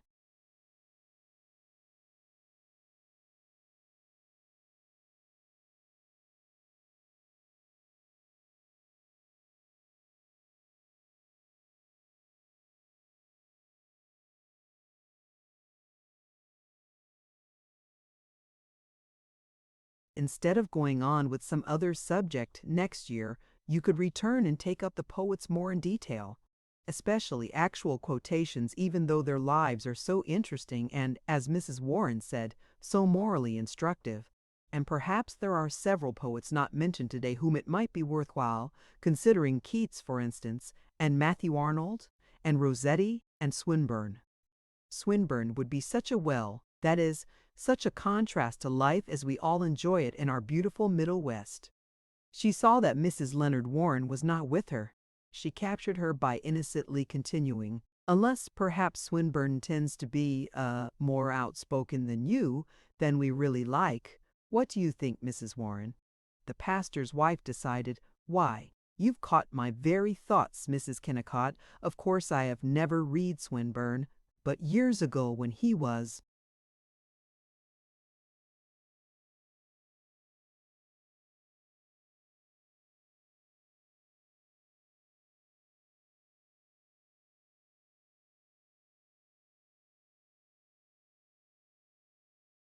in vogue. I remember Mr. Warren saying that Swinburne, or was it Oscar Wilde? But anyway, he said that though many so-called intellectual people posed and pretended to find beauty in Swinburne, there can never be genuine beauty without the message from the heart. But at the same time, I do think you have an excellent idea. And though we have talked about furnishings in China as the probable subject for next year, I believe that it would be nice if the program committee would try to work in another day entirely devoted to English poetry. In fact, Madam Chairman, I so move you."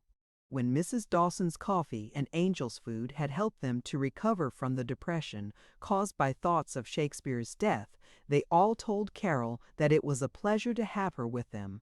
The membership committee retired to the sitting room for 3 minutes and elected her a member, and she stopped being patronizing.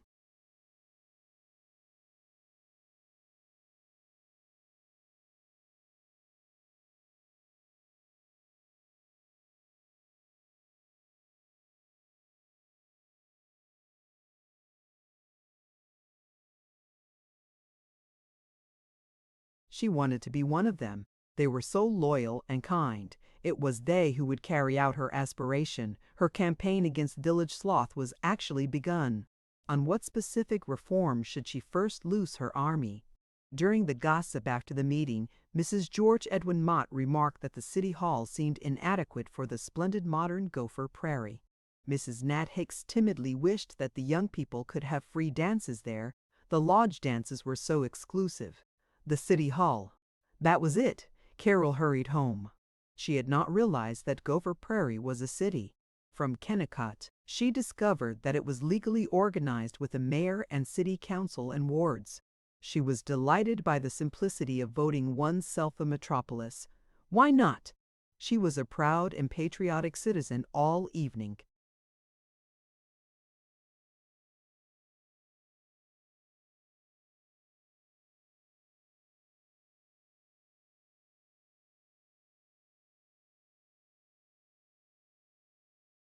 She examined the city hall next morning. She had remembered it only as a bleak inconspicuousness. She found it a liver-colored frame, cope, half a block from Main Street.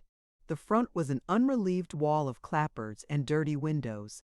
It had an unobstructed view of a vacant lot and Nat Hicks's tailor shop.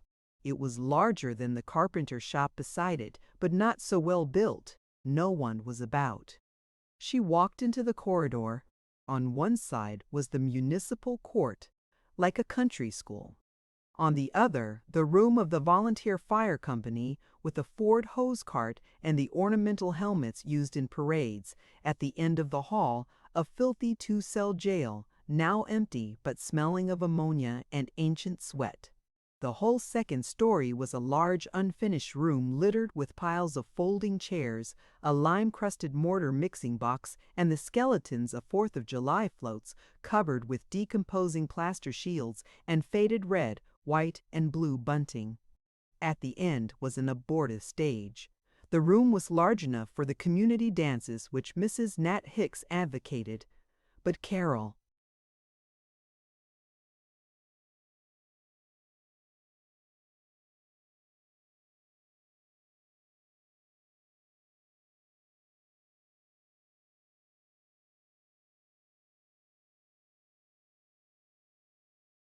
was after something bigger than dances. In the afternoon, she scampered to the public library. The library was open 3 afternoons and 4 evenings a week. It was housed in an old dwelling, sufficient but unattractive. Carol caught herself picturing pleasanter reading rooms, chairs for children, an art collection, a librarian young enough to experiment. She berated herself. Stop this fever of reforming everything. I will be satisfied with the library. The city hall is enough for a beginning. And it's really an excellent library. It isn't so bad. Is it possible that I am to find dishonesties and stupidity in every human activity I encounter? In schools and business and government and everything? Is there never any contentment, never any rest?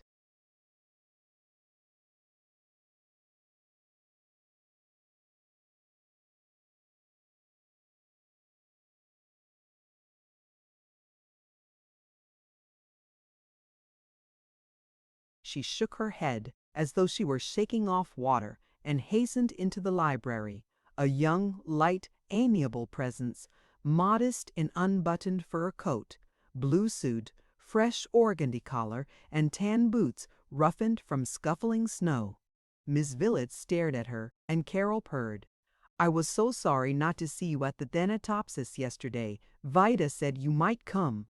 Oh, you went to the Thanatopsis. Did you enjoy it? So much, such good papers on the poets.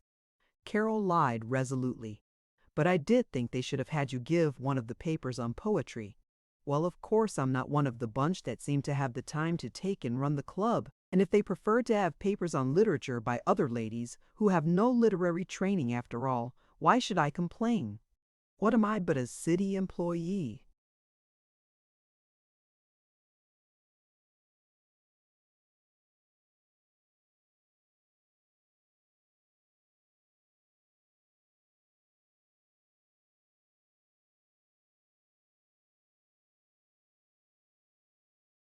You're not. You're the one person that does. That does. Oh, you do so much. Tell me, is there a... Who are the people who control the club? Woodmort and videre sinnes bloated out son fasmo sense of mad to sympathy teacher, and there is no one it's my best friends and such a splendid teacher, and there is no one in town more advanced and squirreled Hecolt, but Miles.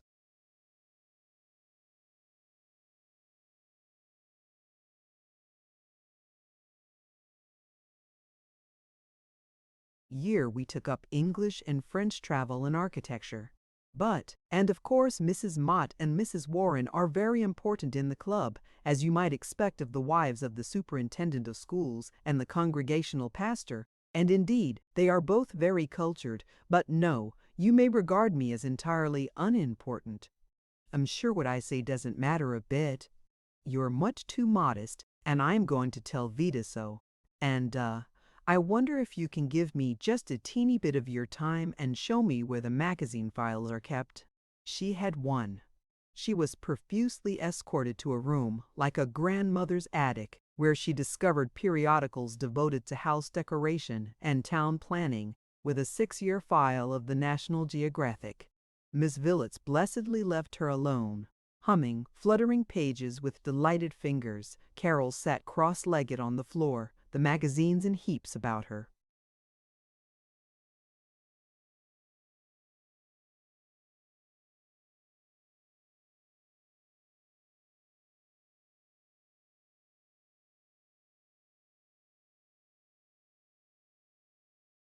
She found pictures of New England streets, the dignity of Falmouth, the charm of Concord, Stockbridge and Farmington, and Hill House Avenue, the Ferrybook suburb of Forest Hills on Long Island, Devonshire cottages and Essex manors, and a Yorkshire High Street and Port Sunlight, the Arab village of Jeddah, an intricately chased jewel box, a town in California which had changed itself from the barren brick fronts and slatternly frame sheds of a main street to a way which led the eye down a vista of arcades and gardens. Assured that she was not quite mad in her belief that a small American town might be lovely as well as useful in buying wheat and selling plows, she sat brooding, her thin fingers playing a tattoo on her cheeks. She saw in Gopher Prairie a Georgian city hall, warm brick walls with white shutters, a fanlight, a wide hall and curving stair. She saw it, the common home and inspiration not only of the town but of the country about. It should contain the courtroom she couldn't get herself to put in, a jail, public library, a collection of excellent prints,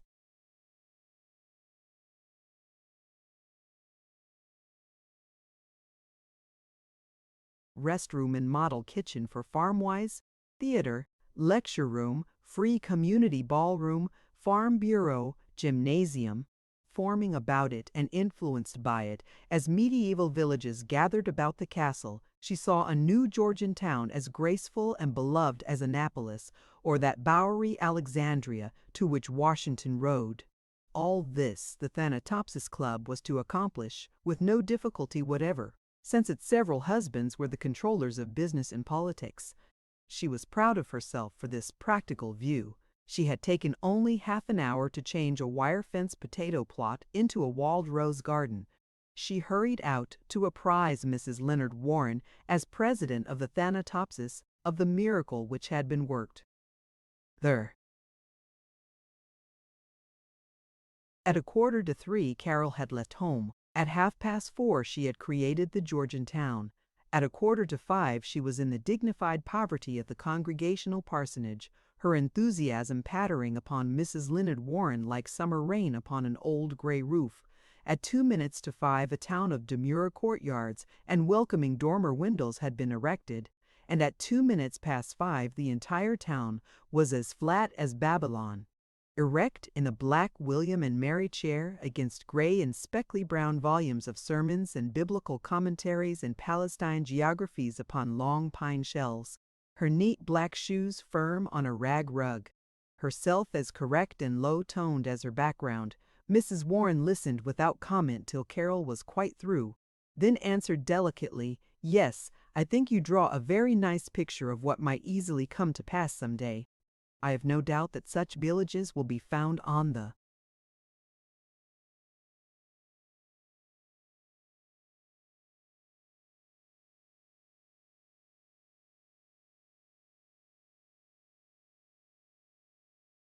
Prairie someday. But if I might make just the least little criticism, it seems to me that you are wrong in supposing either that the City Hall would be the proper start or that the Thanatopsis would be the right instrument. After all, it's the churches, isn't it, that are the real heart of the community. As you may possibly know, my husband is prominent in congregational circles all through the state for his advocacy of church union. He hopes to see all the evangelical denominations joined in one strong body, opposing Catholicism and Christian Science, and properly guiding all movements that make for morality and prohibition. Here, the combined churches could afford a splendid clubhouse, maybe a stucco and half-timber building with gargoyles and all sorts of pleasing decorations on it, which, it seems to me, would be lots better to impress the ordinary class of people than just a plain old-fashioned colonial house, such as you describe. And that would be the proper center for all educational and pleasurable activities instead of letting them fall into the hands of the politicians. I don't suppose it will take more than 30 or 40 years for the churches to get together, Carol said innocently. Hardly that long even. Things are moving so rapidly, so it would be a mistake to make any other plans. Carol did not recover her zeal till 2 days after, when she tried Mrs. George Edwin Mott, wife of the superintendent of schools. Mrs. Mott commented, "Personally, I am terribly busy with dressmaking and having the seamstress and the house and all, but it would be splendid to have the other members of the Thanatopsis take up the question. Except for one thing, first and foremost, we must have a new school building. Mr. Mott says they are terribly cramped."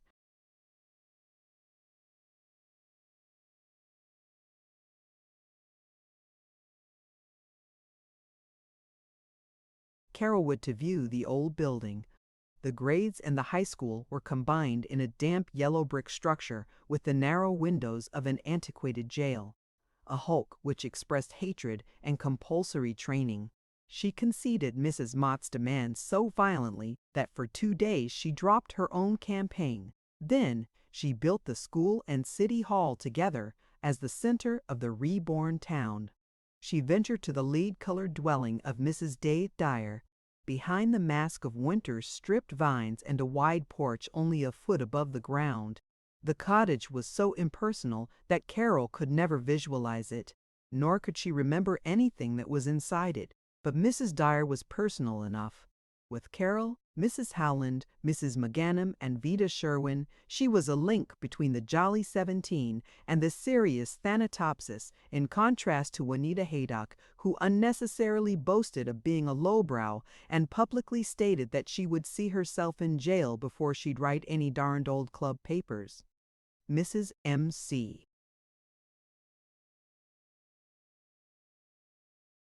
Dare was super feminine in the kimono in which she received Carol. Her skin was fine, pale, soft, suggesting a weak voluptuousness. At afternoon coffees she had been rude, but now she addressed Carol as dear and insisted on being called Maud. Carol did not quite know why she was uncomfortable in this talcum powder atmosphere, but she hastened to get into the fresh air of her plans. Maud Dyer granted that the city hall wasn't so very nice.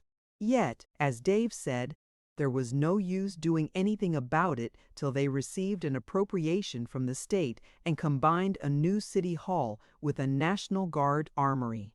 Dave had given verdict. What these mouthy youngsters that hang around the pool room need is universal military training. Make men of 'em. Mrs. Dyer removed the new school building from the city hall. "Oh, so Mrs. Mott has got you going on her school craze. She's been dinging at that till everybody's sick and tired. What she really wants is a big office for her."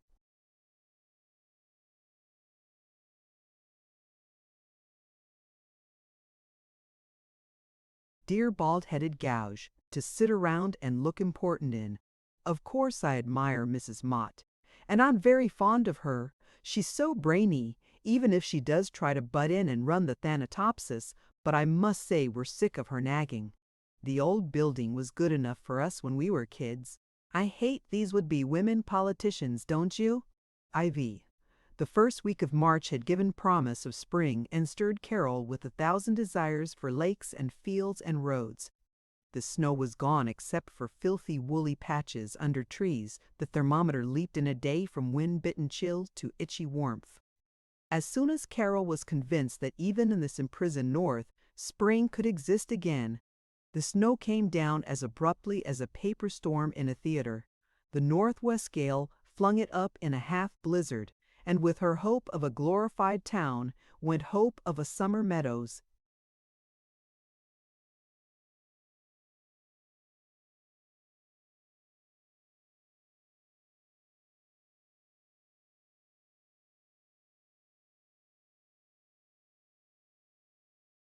But a week later, though the snow was everywhere in slushy heaps, the promise was unmistakable. By the invisible hints in air and sky and earth, which had aroused her every year through 10,000 generations, she knew that spring was coming. It was not a scorching, hard, dusty day like the treacherous intruder of a week before, but soaked with languor, softened with a milky light.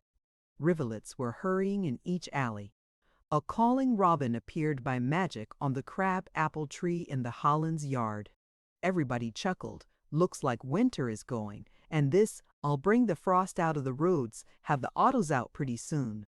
Now wonder what kind of bass fishing we'll get this summer, ought to be good crops this year. Each evening Kennicott repeated, we better not take off our heavy underwear or the storm windows too soon might be. 'Nother spell of cold, got to be careful, 'bout catching cold, wonder if the cold will last through.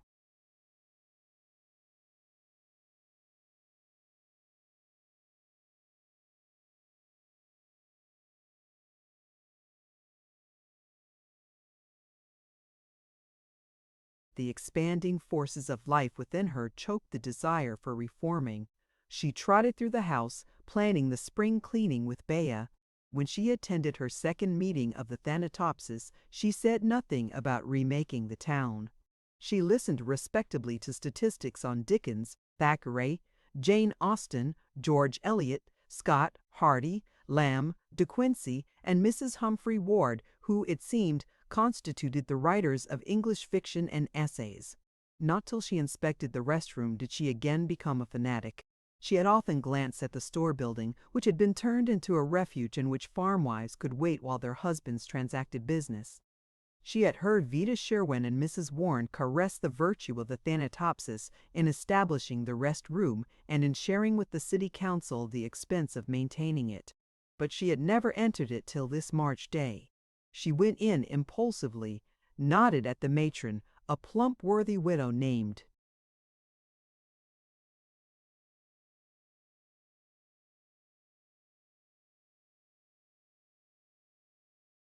Nodelquist, and at a couple of farm women who were meekly rocking. The restroom resembled a second-hand store. It was furnished with discarded patent rockers, lopsided reed chairs, a scratched pine table, a gritty straw mat, old steel engravings of milkmaids being morally amorous under willow trees, faded chromos of roses and fish, and a kerosene stove for warming lunches. The front window was darkened by torn net curtains and by a mound of geraniums and rubber plants. While she was listening to Mrs. Nodelquist's account of how many thousands of farmers' wives used the restroom every year, and how much they appreciated the kindness of the ladies in providing them with this lovely place, and all free, she thought. Kindness, nothing. The kind ladies' husbands get the farmer's trade. This is mere commercial accommodation, and it's horrible. It ought to be the most charming room in town to comfort women sick of prairie kitchens. Certainly it ought to have a clear window so that they can see the metropolitan.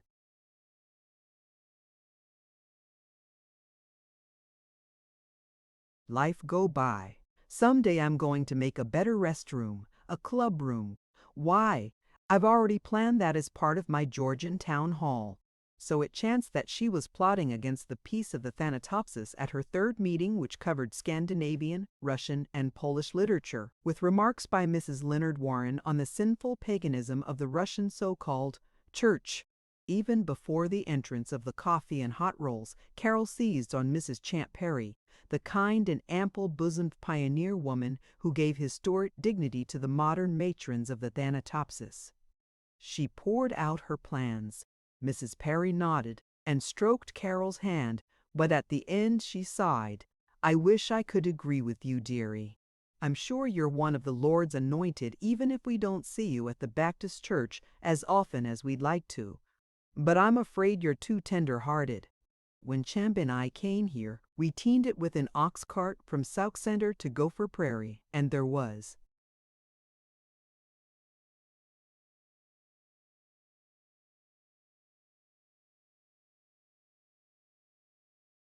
nothing here then but a stockade and a few soldiers and some log cabins. When we wanted salt pork and gunpowder, we sent out a man on horseback, and probably he was shot dead by the Injuns before he got back. We ladies, of course, we were all farmers. At first we didn't expect any restroom in those days. We'd have thought the one they have now was simply elegant. My house was roofed with hay and it leaked something terrible when it rained. Only dry place was under a shelf. And when the town grew up, we thought the new city hall was real fine, and I don't see any need for dance halls. Dancing isn't what it was anyway. We used to dance modest, and we had just as much fun as all these young folks do now, with their terrible turkey trots and hugging and all. But if they must neglect the Lord's injunction that young girls ought to be modest, then I guess they manage pretty well at the K.P. Hall and the Oddfellows, even if some of Thai lodges don't always welcome a lot of these foreigners and hired help to all their dances. And I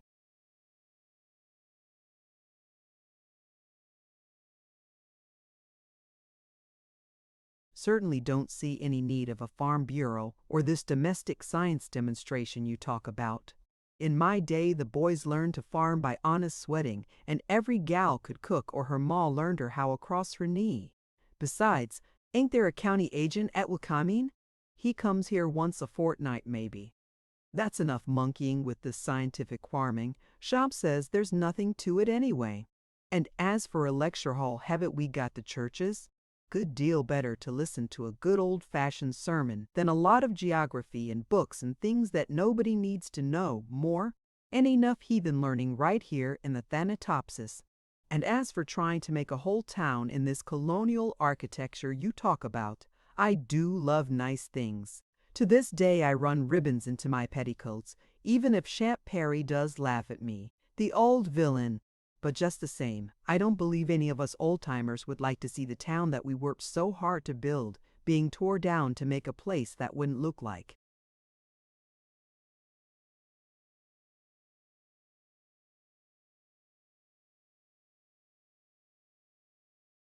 Nothing but some Dutch storybook and not a bit like the place we loved. And don't you think it's sweet now? All the trees and lawns? And such comfy houses, and hot water heat and electric lights and telephones and cement walks and everything. Why, I thought everybody from the Twin Cities always said it was such a beautiful town. Carol forswore herself, declared that Gopher Prairie had the color of Algiers and the gaiety of Mardi Gras. Yet the next afternoon she was pouncing on Mrs. Lyman Cass, the hook-nosed consort of the owner of the flour mill. Mrs. Cass's parlor belonged to the crammed Victorian school, as Mrs. Luke Dawson's belonged to the bare Victorian. It was furnished on two principles. First, everything must resemble something else. A rocker had a back like a lyre, a near leather seat imitating tufted cloth, and arms like Scotch Presbyterian lions.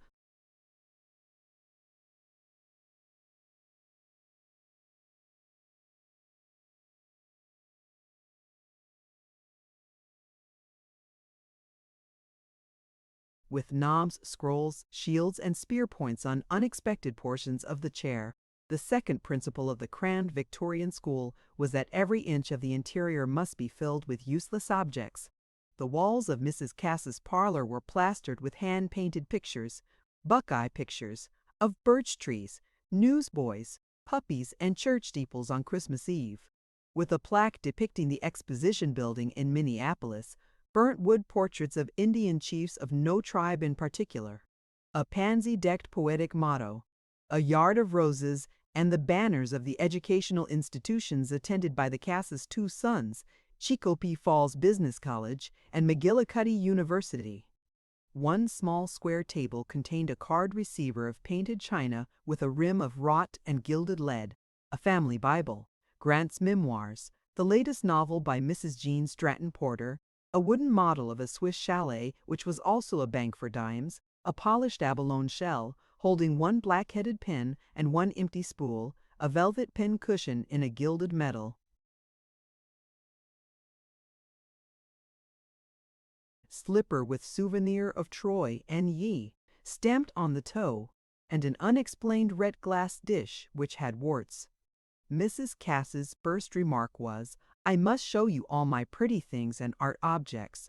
She piped after Carol's appeal, "I see. You think the New England villages and colonial houses are so much more cunning than these Middle Western towns. I'm glad you feel that way. You'll be interested to know I was born in Vermont. And don't you think we ought to try to make Gopher Prairie? My gracious, no. We can't afford it. Taxes are much too high as it is. We ought to retrench and not let the city council spend another cent. Don't you think that was a grand paper?" Mrs. Westlake read about Tolstoy. "I was so glad she pointed out how all his silly socialistic ideas failed." What Mrs. Cass said was what Kennicott said that evening. Not in 20 years would the council propose or Gopher Prairie vote the funds for a new city hall. B. Carol had avoided exposing her plans to Vida Sherwin. She was shy of the big sister manner. Vida would either laugh at her or snatch the idea and change it to suit herself, but there was no other hope. When Vida came in to tea, Carol sketched her utopia. Vida was soothing but decisive. "My dear, you're all off. I would like to see it, a real gardeny place to shut out the gales. But it can't be done. What could the club women accomplish?"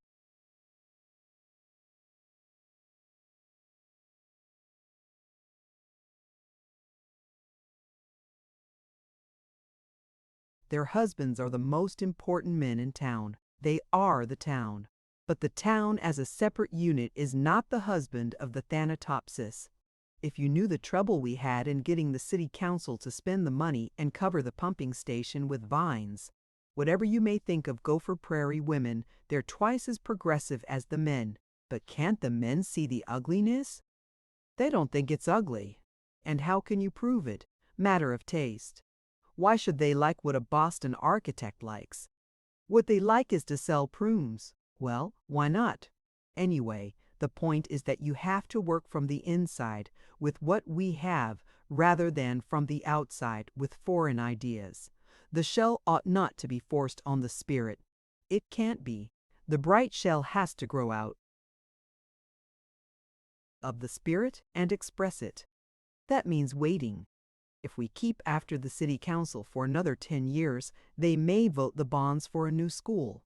I refuse to believe that if they saw it, the big men would be too tight-fisted to spend a few dollars each for a building. Think. Dancing and lectures and plays, all done cooperatively. You mention the word cooperative to the merchants and they'll lynch you. The one thing they fear more than mail-order houses is that farmers' cooperative movements may get started. The secret trails that lead to scared pocketbooks. Always, in everything. And I don't have any of the fine melodrama of fiction, the dictagraphs and speeches by torchlight. I'm merely blocked by stupidity. Oh, I know I'm a fool. I dream of Venice, and I live in Archangel and scold because the northern seas aren't tender-colored, but at least they shan't keep me from lovin' Venice, and sometime I'll.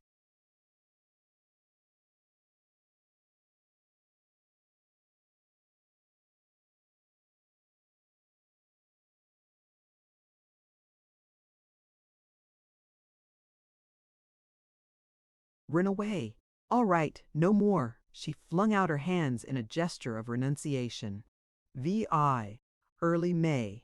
Wheat springing up in blades like grass, corn and potatoes being planted, the land humming. For 2 days there had been steady rain. Even in town the roads were a furrowed welter of mud, hideous to view and difficult to cross.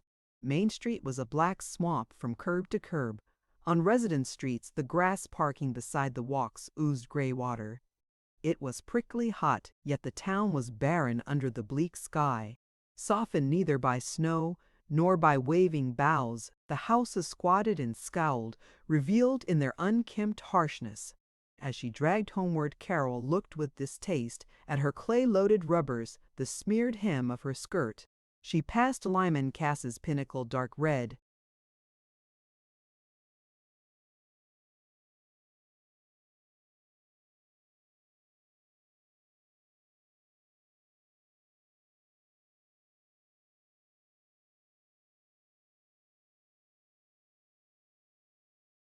Hulking house. She waded a streaky yellow pool. This morass was not her home, she insisted. Her home and her beautiful town existed in her mind. They had already been created. The task was done. What she really had been questing was someone to share them with her. Vida would not. Kennicott could not. Someone to share her refuge.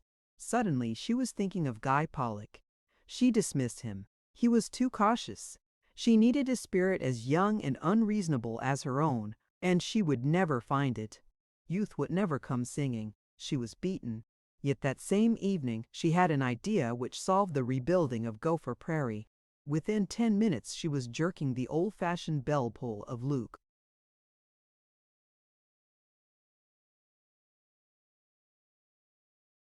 Dawson.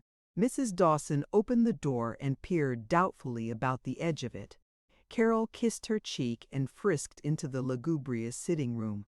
"Well, well, you're a sight for sore eyes," chuckled Mr. Dawson, dropping his newspaper, pushing his spectacles back on his forehead.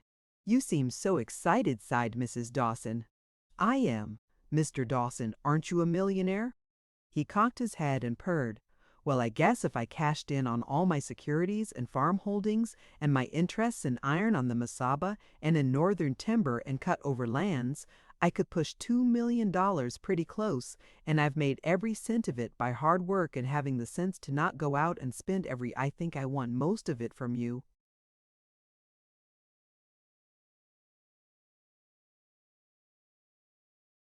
The Dawsons glanced at each other in appreciation of the jest, and he chirped, "You're worse than Reverend Benlick. He don't hardly ever strike me for more than $10 at a time.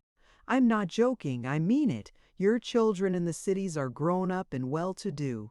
You don't want to die and leave your name unknown. Why not do a big, original thing?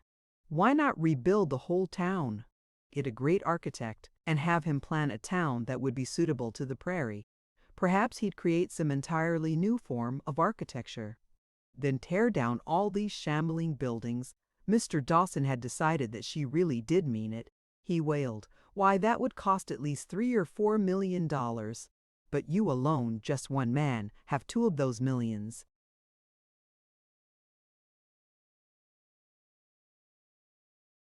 "Me? Spend all my hard-earned cash on building houses for a lot of shiftless beggars that never had the sense to save their money? Not that I've ever been mean. Mama could always have a hired girl to do the work when we could find one. But her and I have worked our fingers to the bone and spent it on a lot of these rascals. Please, don't be angry. Oh, not spend all of it, of course, but if you let off the list and the others came in, and if they heard you talk about a more attractive town, why now, child, you've got a lot of notions. Besides, what's the matter with the town? Looks good to me. I've had people that have traveled all over the world tell me time and again that Gopher Prairie is the prettiest place in the Middle West, good enough for anybody. Certainly good enough for Mama and me. Besides, Mama and me are planning to go out to Pasadena and buy a bungalow and live."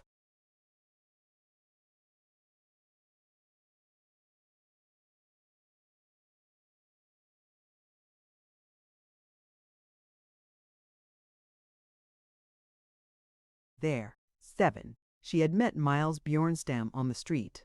For the second of welcome encounter this workman, with the bandit mustache and the muddy overalls, seemed nearer than anyone else to the credulous youth which she was seeking to fight beside her, and she told him, as a cheerful anecdote, a little of her story. He grunted. I never thought I'd be agreeing with old man Dawson, the penny-pinching old land thief, and a fine briber he is, too. But you got the wrong slant. You aren't one of the people yet. You want to do something for the town. I don't. I want the town to do something for itself. We don't want old Dawson's money. Not if it's a gift, with a string. We'll take it away from him, because it belongs to us. You got to get more iron and cussedness into you. Come join us, cheerful bums, and someday when we educate ourselves and quit being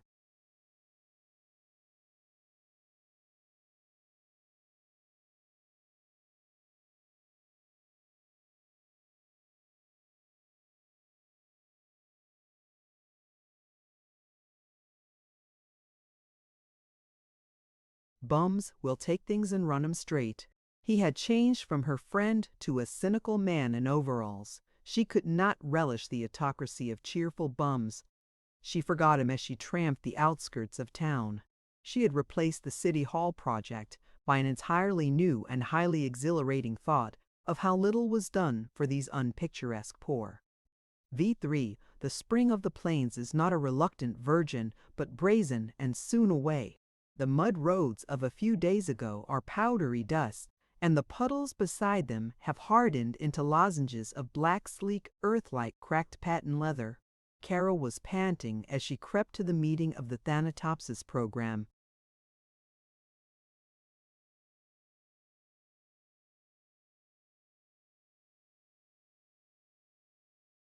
Committee which was to decide the subject for next fall and winter. Madam Chairman, Miss Ella Stowbody, in an oyster-colored blouse, asked if there was any new business. Carol rose. She suggested that the Thanatopsis ought to help the poor of the town. She was ever so correct and modern.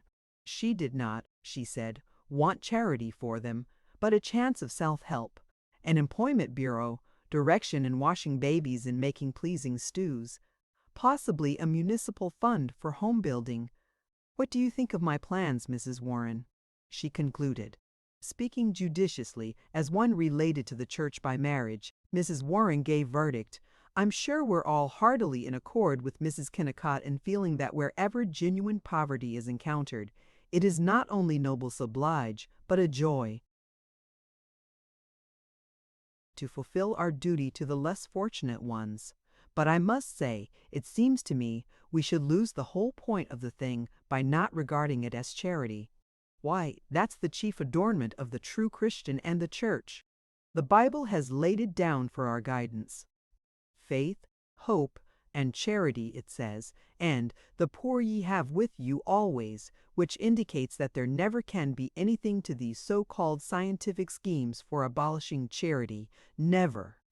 And isn't it better so? I should hate to think of a world in which we were deprived of all the pleasure of giving. Besides, if these shiftless folks realize they're getting charity and not something to which they have a right, they're so much more grateful. Besides, snorted Miss Ella Stowbody, they've been fooling you, Mrs. Kennicott. There isn't any real poverty here. Take that Mrs. Steinhoff you speak of. I send her our washing whenever there's too much for our hired girl. I must have sent her $10 worth the past year alone. I'm sure Papa would never approve of a city home building fund. Papa says these folks are fakers, especially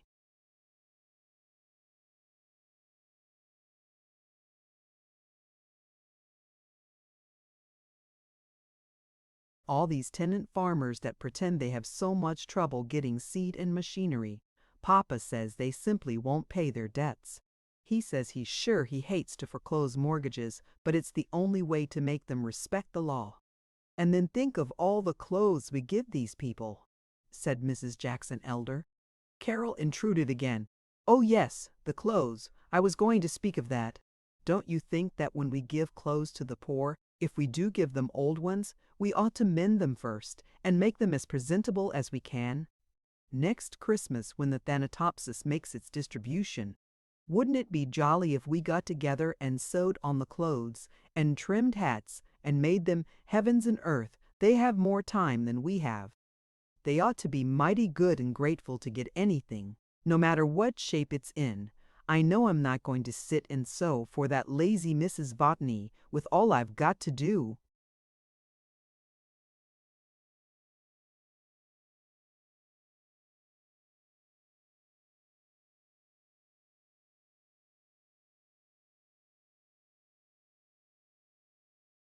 Snapped Ella Stowbody. They were glaring at Carol. She reflected that Mrs. Botany, whose husband had been killed by a train, had 10 children, but Mrs. Mary Ellen Wilkes was smiling. Mrs. Wilkes was the proprietor of Ye Art Shop and Magazine and Bookstore and the reader of the small Christian Science Church. She made it all clear. If this class of people had an understanding of science and that we are the children of God and nothing can harm us, they wouldn't be in error and poverty. Mrs. Jackson Elder confirmed. Besides, it strikes me the club is already doing enough, with tree planting and the anti-fly campaign and the responsibility for the restroom, to say nothing of the fact that we've talked of trying to get the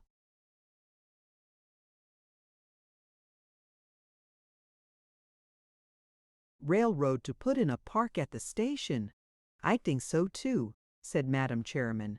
She glanced uneasily at Miss Sherwin. But what do you think, Vida? Vida smiled tactfully at each of the committee and announced, well, I don't believe we better start anything more right now. But it's been a privilege to hear Carol's dear generous ideas, hasn't it? Oh, there is one thing we must decide on at once. We must get together and oppose any move on the part of the Minneapolis clubs to elect another state federation president from the Twin Cities. And this Mrs. Edgar Potbury they're putting forward. I know there are people who think she's a bright, interesting speaker, but I regard her as very shallow. What do you say to my writing to the Lake Ojibwasha Club, telling them that if their district will support Mrs. Warren for second vice president, we'll support their Mrs. Haggleton, and such a dear, lovely, cultivated woman.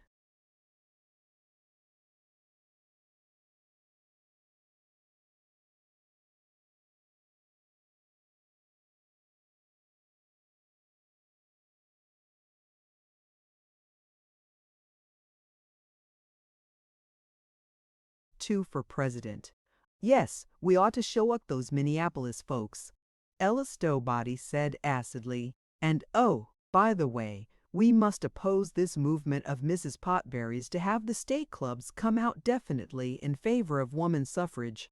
Women haven't any place in politics.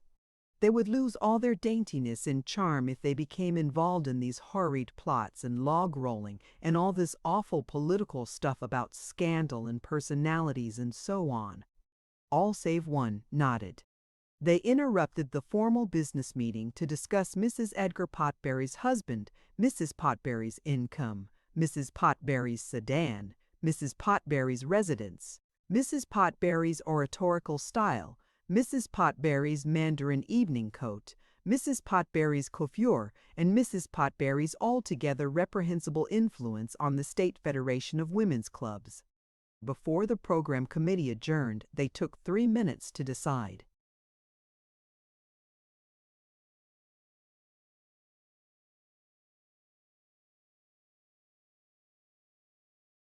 Which of the subjects suggested by the magazine, Culture Hints, Furnishings in China, or the Bible as Literature would be better for the coming year? There was one annoying incident. Mrs. Dr. Kennicott interfered and showed off again. She commented, "Don't you think that we already get enough of the Bible in our churches and Sunday schools?" Mrs. Leonard Warren, somewhat out of order but much more out of temper, cried, "Well, upon my word, I didn't suppose there was anyone who felt that we could get enough of the Bible. I guess if the grand old book has withstood the attacks of infidels for these 2,000 years, it is worth our slight consideration." "Oh, I didn't mean," Carol begged. Inasmuch as she did mean, it was hard to be extremely lucid. "But I wish, instead of limiting ourselves either to the Bible or to anecdotes about the brothers Adams' wigs, which Culture Hints seems to."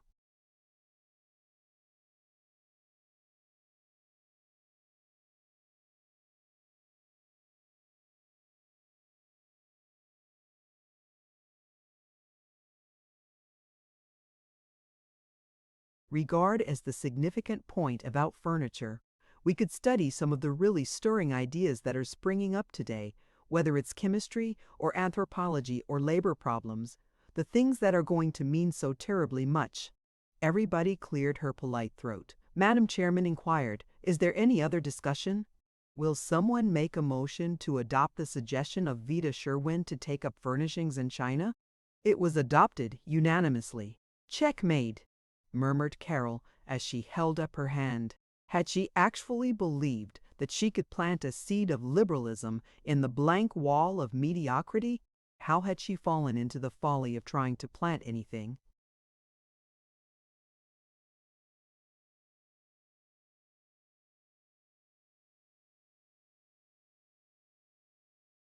Whatever in a wall so smooth and sun-glazed and so satisfying to the happy sleepers within.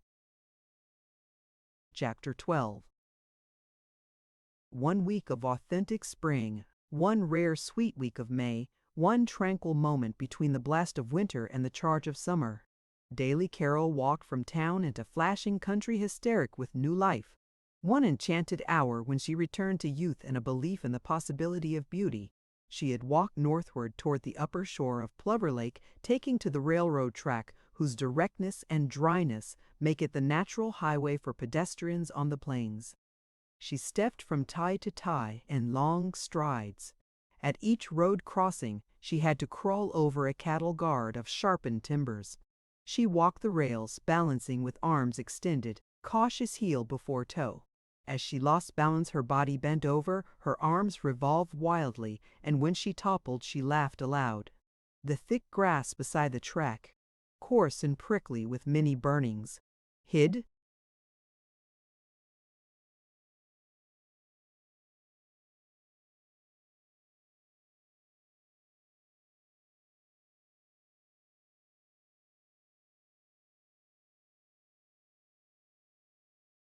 canary yellow buttercups and the mauve petals and woolly sage green coats of the pasque flowers. The branches of the kinnikinick brush were red and smooth as lacquer on a sake bowl. She ran down the gravelly embankment, smiled at children gathering flowers in a little basket, thrust a handful of the soft pasque flowers into the bosom of her white blouse. Fields of springing wheat drew her from the straight propriety of the railroad, and she crawled through the rusty barbed wire fence. She followed a furrow between low wheat blades and a field of rye, which showed silver lights as it flowed before the wind. She found a pasture by the lake. So sprinkled was the pasture with ragbaby blossoms and the cottony herb of Indian tobacco that it spread out like a rare old Persian carpet of cream and rose and delicate green. Under her feet, the rough grass made a pleasant crunching. Sweet winds blew from the sunny lake beside her, and small waves sputtered on the meadowy shore. She leaped a tiny creek bowered in pussy willow buds. She was nearing a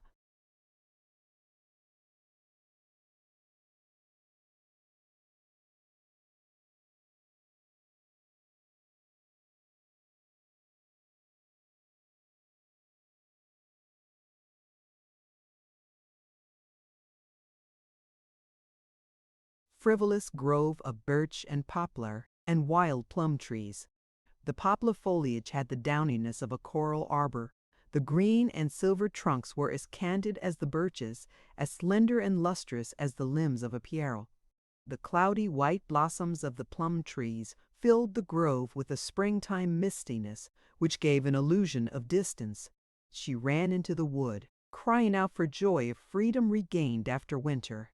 Choke cherry blossoms lured her from the outer sun-warmed spaces to depths of green stillness, where a submarine light came through the young leaves. She walked pensively along an abandoned road. She found a moccasin flower beside a lichen-covered log. At the end of the road, she saw the open acres dipping rolling fields bright with wheat. I believe the woodland gods still live. And out there, the great land. It's beautiful as the mountains. What do I care for thanatopsises?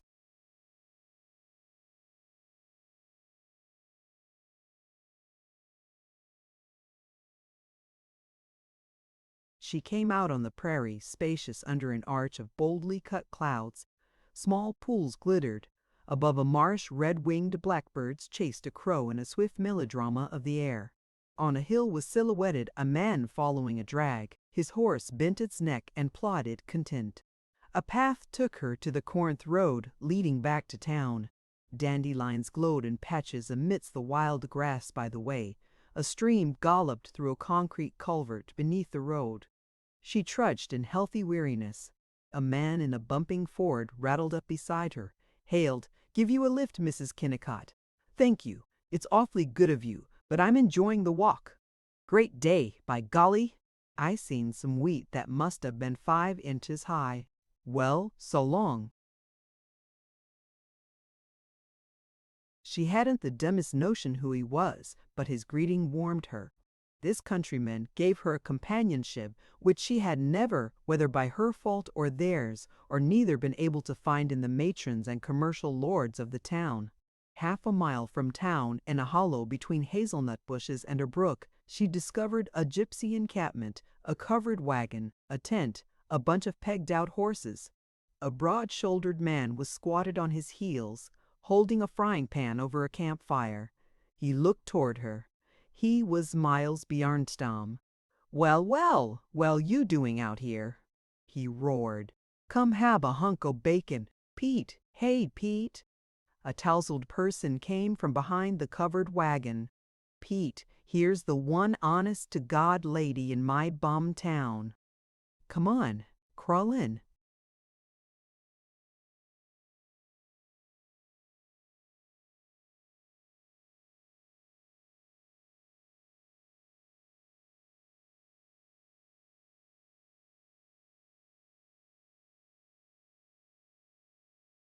"And said a couple minutes, Mrs. Kennicott. I'm hiking off for all summer." The red Swede staggered up, rubbed his cramped knees, lumbered to the wire fence, held the strands apart for her. She unconsciously smiled at him as she went through. Her skirt caught on a barb. He carefully freed it. Beside this man in blue flannel shirt, baggy khaki trousers, uneven suspenders, and vile felt hat, she was small and exquisite. The surly Pete set out an upturned bucket for her. She lounged on it, her elbows on her knees. "Where are you going?" she asked. "Just starting off for the summer, horse trading." Bjornstam chuckled. His red mustache caught the sun. "Regular hobos and public benefactors we are. Take a hike like this every once in a while. Sharks on horses. Buy 'em from farmers and sell 'em to others. We're honest frequently. Great time. Camp along the road. I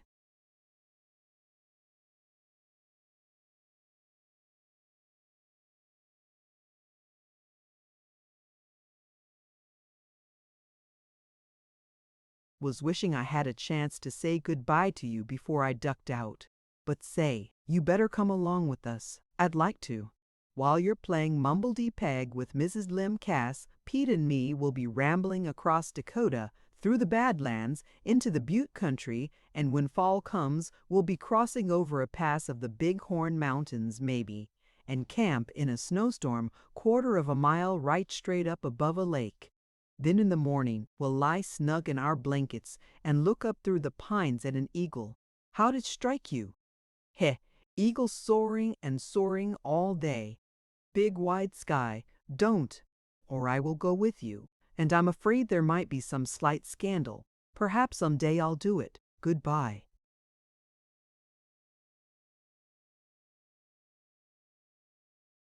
Her hand disappeared in his blackened leather glove.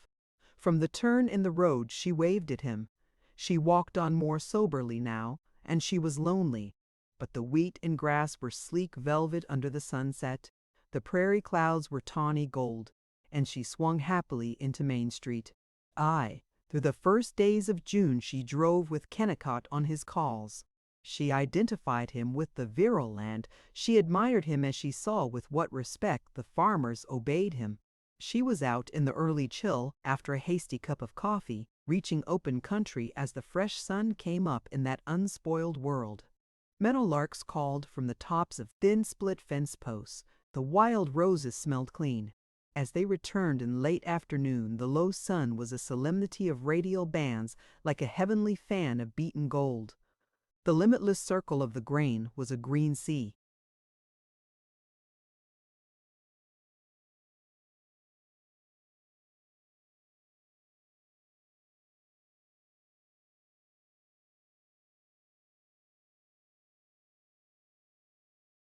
Rimmed with fog, and the willow wind breaks were palm-eye isles. Before July, the close heat blanketed them. The tortured earth cracked. Farmers panted through cornfields behind cultivators and the sweating flanks of horses. While she waited for Kennicott in the car before a farmhouse, the seat burned her fingers and her head ached with the glare on fenders and hood. A black thunder shower was followed by a dust storm which turned the sky yellow with a hint of a coming tornado. Impalpable black dust, far borne from Dakota, covered the inner sills of the closed windows. The July heat was ever more stifling. They crawled along Main Street by day. They found it hard to sleep at night. They brought mattresses down to the living room and thrashed and turned by the open window. 10 times a night they talked of going out to soak themselves with the hose and wade through the dew, but they were too listless to take the trouble. On cool evenings, when they tried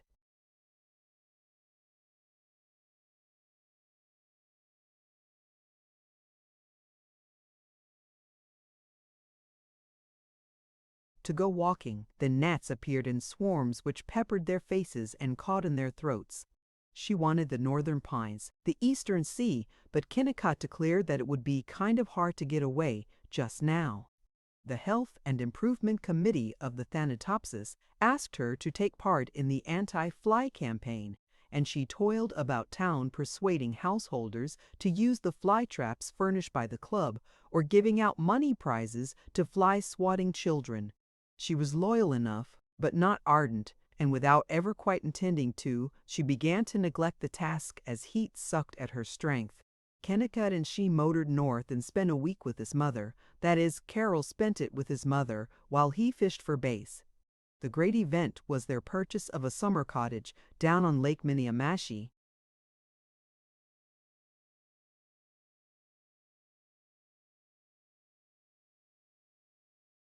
Perhaps the most amiable feature of life in Gopher Prairie was the summer cottages.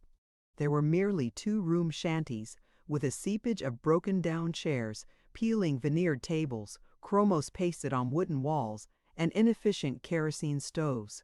They were so thin-walled and so close together that you could and did hear a baby being spanked in the 5th cottage off. But they were set among elms and lindens on a bluff which looked across the lake to fields of ripened wheat sloping up to green woods. Here the matrons forgot social jealousies and sat gossiping in gingham, or in old bathing suits, surrounded by hysterical children, they paddled for hours.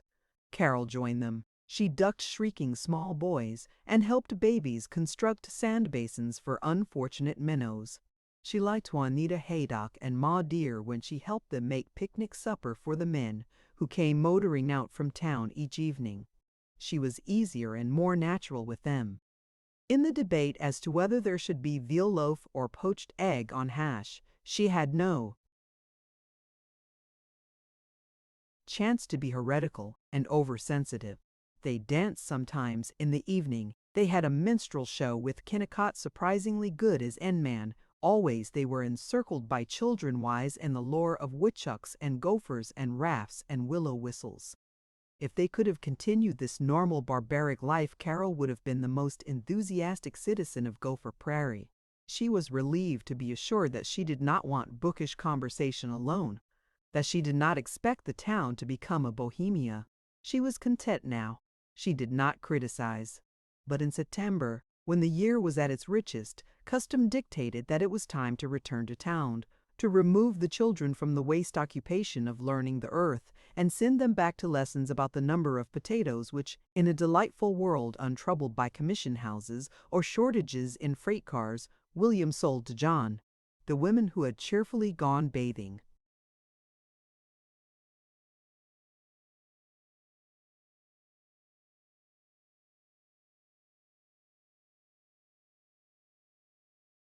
All summer looked doubtful when Carol begged, "Let's keep up an outdoor life this winter. Let's slide and skate." their hearts shut again till spring, and the 9 months of cliques and radiators and dainty refreshments began all over. 30 Carol had started a salon. Since Kennicott, Vida Sherwin, and Guy Pollock were her only lions, and since Kennicott would have preferred Sam Clark to all the poets and radicals in the entire world, her private and self-defensive clique did not get beyond one evening dinner for Vida and Guy on her first wedding anniversary, and that dinner did not get beyond a controversy regarding Raymie Wutherspoon's yearnings. Guy Pollock was the gentlest person she had found here. He spoke of her new jade and cream frock naturally, not jocosely. He held her chair for her as they sat.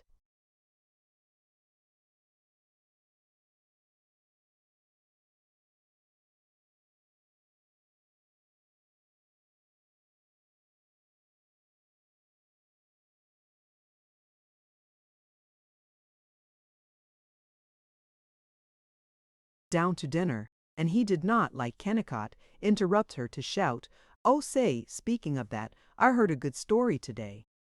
But Guy was incurably hermit. He sat late and talked hard and did not come again. Then she met Champ Perry in the post office and decided that in the history of the pioneers was the panacea for Gopher Prairie, for all of America. We have lost their sturdiness, she told herself. We must restore the last of the veterans to power and follow them on the backward path to the integrity of Lincoln, to the gaiety of settlers dancing in a sawmill. She read in the records of the Minnesota Territorial Pioneers that only 60 years ago, not so far back as the birth of her own father, 4 cabins had composed Gopher Prairie. The log stockade which Mrs. Champ Perry was to find when she trekked in was built afterward by the soldiers as a defense against the Sioux. The 4 cabins were inhabited by Maine Yankees who had come up the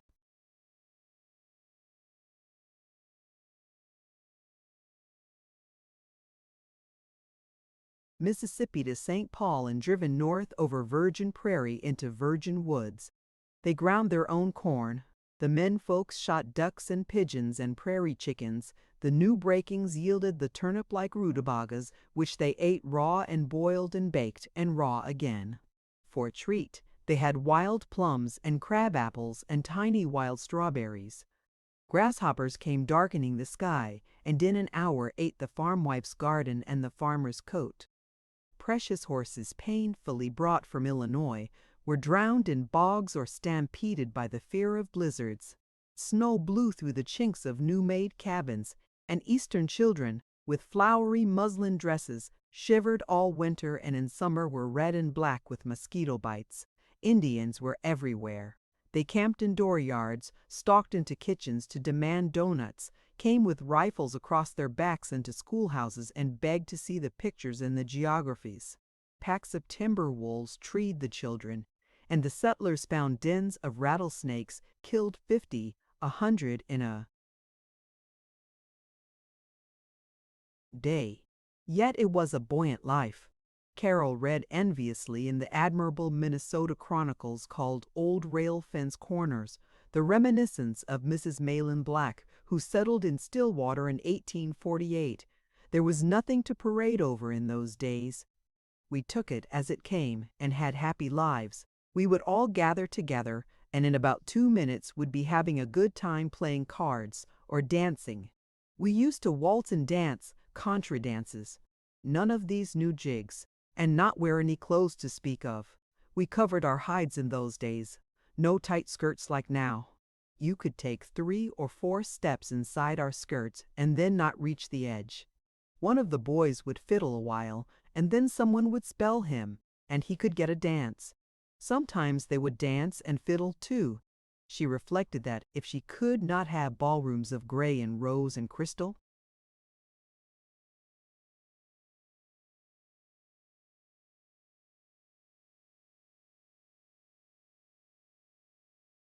she wanted to be swinging across a puncheon floor with a dancing fiddler. This smug in-between town, which had exchanged money musk for phonographs grinding out ragtime, it was neither the heroic old nor the sophisticated new. Couldn't she somehow, some yet unimagined how, turn it back to simplicity? She herself knew two of the pioneers, the Parries. Chap Perry was the buyer at the grain elevator. He weighed wagons of wheat on a rough platform scale in the cracks of which the kernel sprouted every spring. Between times he napped in the dusty piece of his office. She called on the Parries at their rooms above Howland and Gould's grocery. When they were already old, they had lost the money, which they had invested in an elevator. They had given up their beloved yellow brick house and moved into these rooms over a store, which were the Gopher Prairie equivalent of a flat. A broad stairway led from the street to the upper hall, along which were the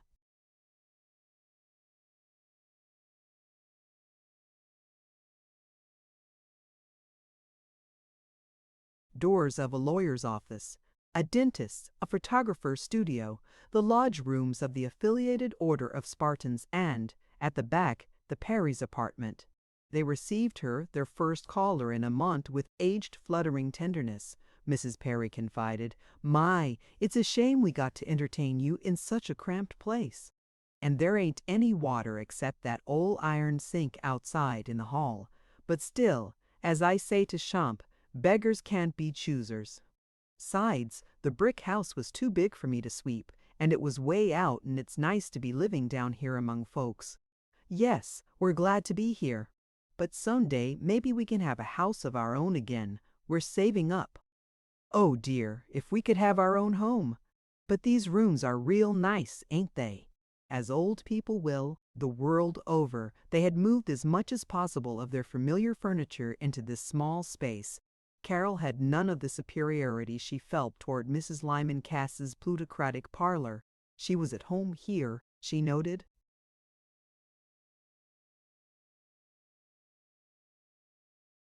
With tenderness, all the mateshifts, the darn chair arms, the patent rocker covered with sleazy cretonne, the pasted strips of paper mending the birch bark napkin rings labeled Papa and Mama. She hinted of her new enthusiasm. To find one of the young folks who took them seriously, heartened the Parries, and she easily drew from them the principles by which Gopher Prairie should be born again, should again become amusing to live in. This was their philosophy complete. In the era of aeroplanes and syndicalism, the Baptist Church, and somewhat less, the Methodist, Congregational, and Presbyterian churches, is the perfect, the divinely ordained standard in music, oratory, philanthropy, and ethics. We don't need all this newfangled science, or this terrible higher criticism that's ruining our young men in colleges. What we need is to get back to the true Word of God and a good sound belief in hell. Like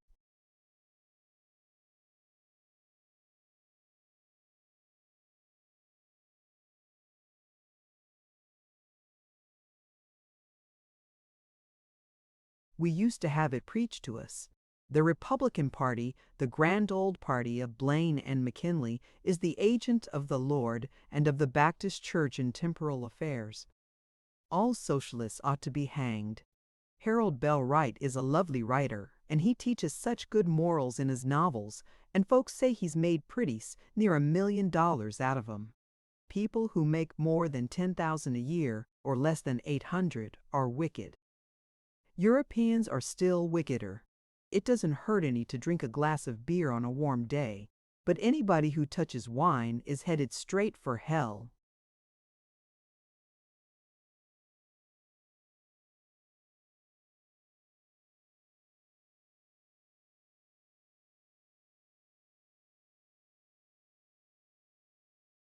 Virgins are not so virginal as they used to be. Nobody needs drugstore ice cream. Pie is good enough for anybody. The farmers want too much for their wheat. The owners of the elevator company expect too much for the salaries they pay.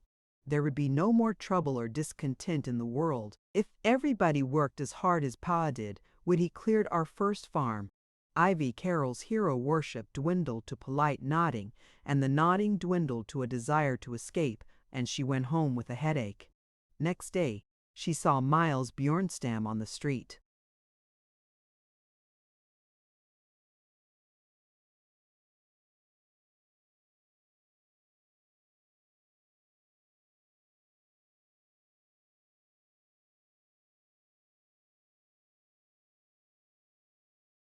just back from Montana.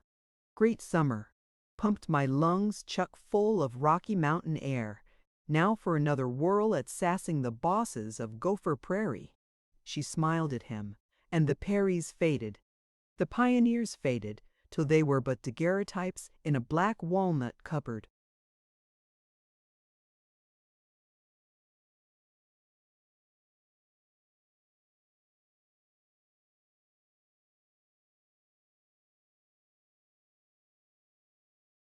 Chapter 13. She tried, more from loyalty than from desire, to call upon the Perrys on a November evening when Kennicott was away. They were not at home. Like a child who has no one to play with, she loitered through the dark hall. She saw a light under an office door. She knocked. To the person who opened, she murmured, "Do you happen to know where the Perrys are?" She realized that it was Guy Pollock. "I'm awfully sorry, Mrs. Kennicott, but I don't know. Won't you come in and wait for them?" White. Why, is it deserved, as she reflected that in Gopher Prairie it is not decent to call on a man. As she decided that no, really, she wouldn't go in. And as she went in, "I didn't know your office was up here."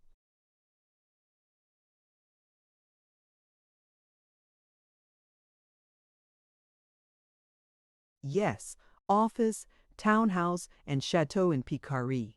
But you can't see the chateau and townhouse next to the Duke of Sutherland's. They're beyond that inner door. They are a cot and a washstand and my other suit and the blue crepe tie you said you liked. You remember my saying that. Of course, I always shall. Please try this chair. She glanced about the rusty office gaunt stove, shelves of tan law books, desk chair filled with newspapers so long sat upon that they were in holes and smudged to grayness. There were only two things which suggested Guy Pollock. On the green felt of the table desk, between legal blanks and a clotted inkwell, was a Poisson vase. On a swing shelf was a row of books unfamiliar to Gopher Prairie, Mosher editions of the poets, black and red German novels, a Charles Lamb in crushed Levant.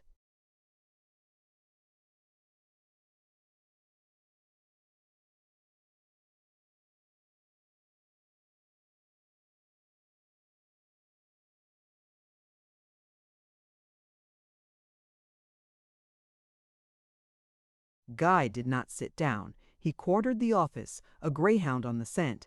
A greyhound with glasses tilted forward on his thin nose and a silky, indecisive brown mustache.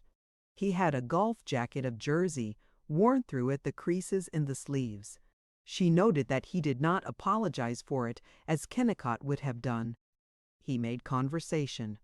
"I didn't know you were a bosom friend of the Perrys. Chap is the salt of the earth, but somehow I can't imagine him joining you in symbolic dancing or making improvements on the diesel engine. No. He's a dear soul, bless him, but he belongs in the National Museum along with General Grant's sword, and Oh, I suppose I'm seeking for a gospel that will evangelize Gopher Prairie. Really? Evangelize it to what?"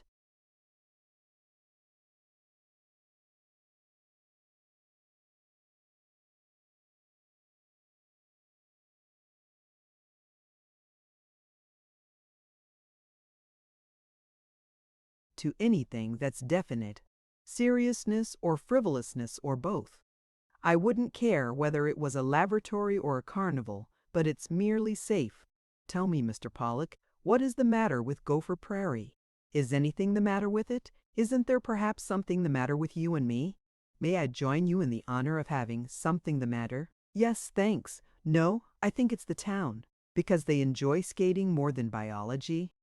"But I'm not only more interested in biology than the Jolly 17, but also in skating. I'll skate with them, or slide, or throw snowballs, just as gladly as talk with you." "Oh, no."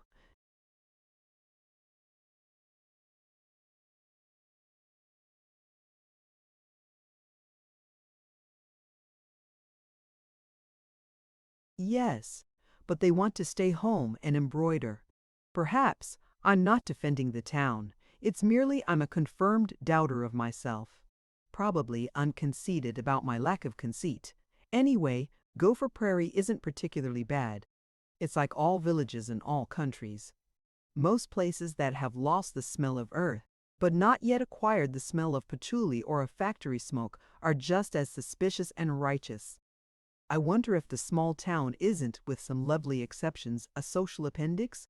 Someday these dull market towns may be as obsolete as monasteries. I can imagine the farmer and his local store manager going by monorail, at the end of the day, into a city more charming than any William Morris utopia music, a university, clubs for loafers like me. Lord, how I'd like to have a real club, she asked impulsively. Why do you stay here? I have the village virus.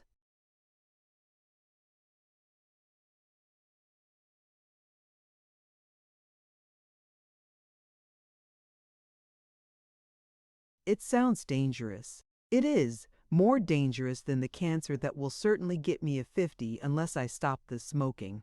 The village virus is the germ which it's extraordinarily like the hookworm. It infects ambitious people who stay too long in the provinces. You'll find it epidemic among lawyers and doctors and ministers and college-bred merchants, all these people who have had a glimpse of the world that thinks and laughs but have returned to their swamp. I'm a perfect example. But I shan't pester you with my dolors. You won't, and do sit down so I can see you. He dropped into the shrieking desk chair. He looked squarely at her. She was conscious of the pupils of his eyes, of the fact that he was a man and lonely. They were embarrassed. They elaborately glanced away and were relieved as he went on.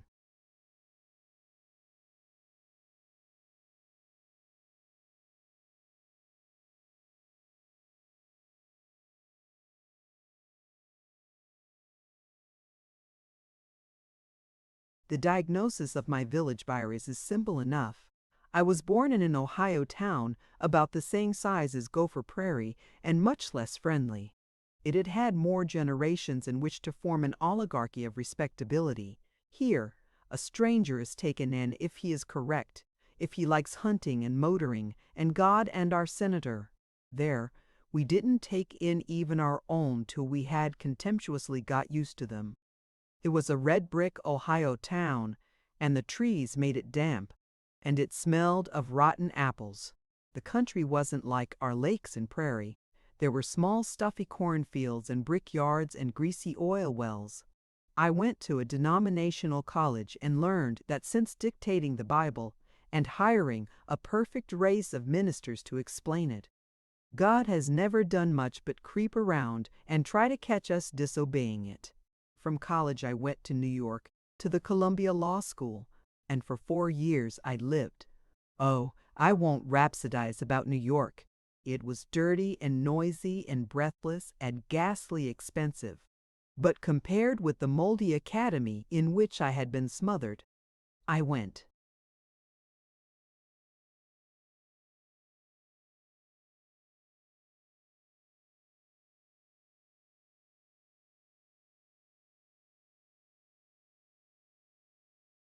To symphonies twice a week.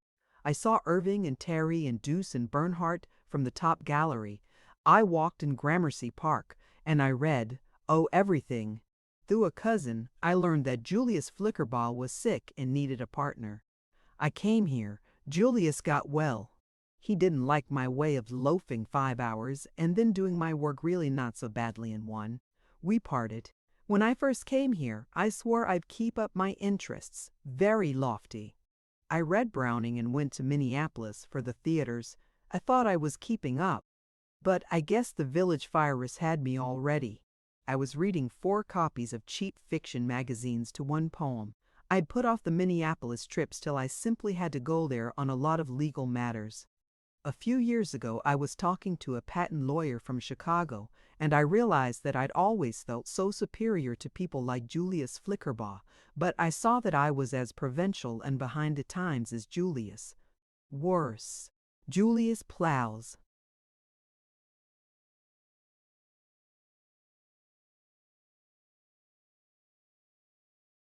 Through the Literary Digest and the Outlook faithfully, while I'm turning over pages of a book by Charles Flanbrough that I already know by heart, I decided to leave here. Stern resolution. Grasp the world. Then I found that the village virus had me. Absolute. I didn't want to face new streets and younger men real competition. It was too easy to go on making out conveyances and arguing ditching cases. So that's all of the biography of a living dead man, except the diverting last chapter, the lies about my having been a tower of strength and legal wisdom which someday a preacher will spin over my lean, dry body. He looked down at his table desk, fingering the starry enameled base. She could not comment. She pictured herself running across the room to pat his hair. She saw that his lips were firm under his soft, faded mustache. She sat still and maundered, I know, the village virus, perhaps it will get me. Someday I'm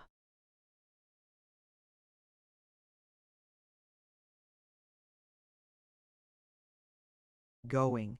Oh, no matter, at least I am making you talk. Usually you have to be polite to my garrulousness, but now I'm sitting at your feet.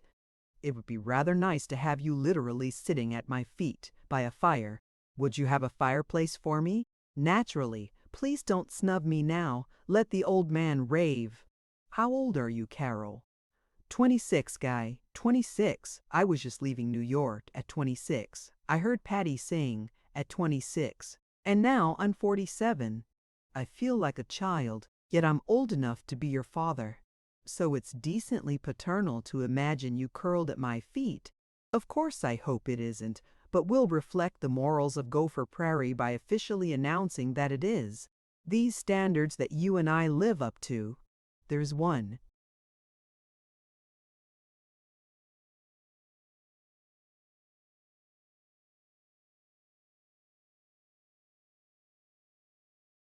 thing that's the matter with Gopher Prairie. At least with the ruling class, there is a ruling class. There is a ruling class, despite all our professions of democracy. And the penalty we tribal rulers pay is that our subjects watch us every minute. We can't get wholesomely drunk and relax. We have to be so correct about sex morals and inconspicuous clothes and doing our commercial trickery only in the traditional ways that none of us can live up to it, and we become horribly hypocritical, unavoidably. The widow-robbing deacon of fiction can't help being hypocritical. The widows themselves demand it. They admire his unctuousness. And look at me. Suppose I did dare to make love to some exquisite married woman. I wouldn't admit it to myself. I giggle with the most revolting salaciousness over la vie parisienne when I get hold of one in Chicago. Yet I shouldn't even try to hold your hand. I'm broken. It's the historical Anglo-Saxon way of making life miserable. Oh, my dear, I haven't talked to anybody about myself and all ourselves for years.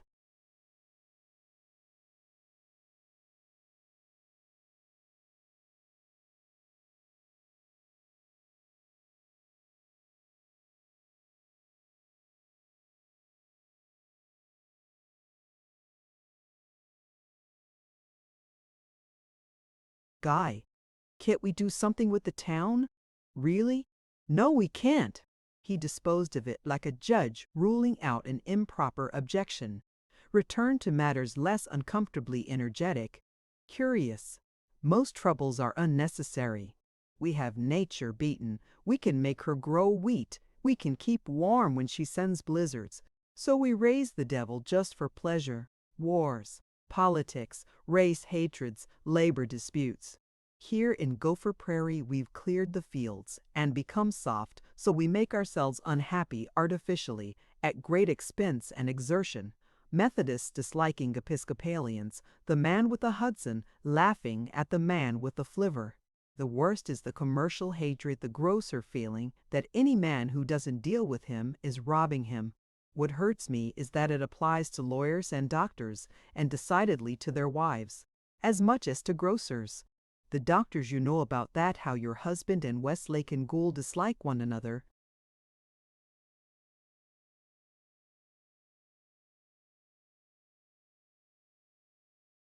No, I won't admit it, he grinned. Oh, maybe once or twice when Will has positively known of a case where one of the others has continued to call on patients longer than necessary, he has laughed about it, but he still grinned. No, really.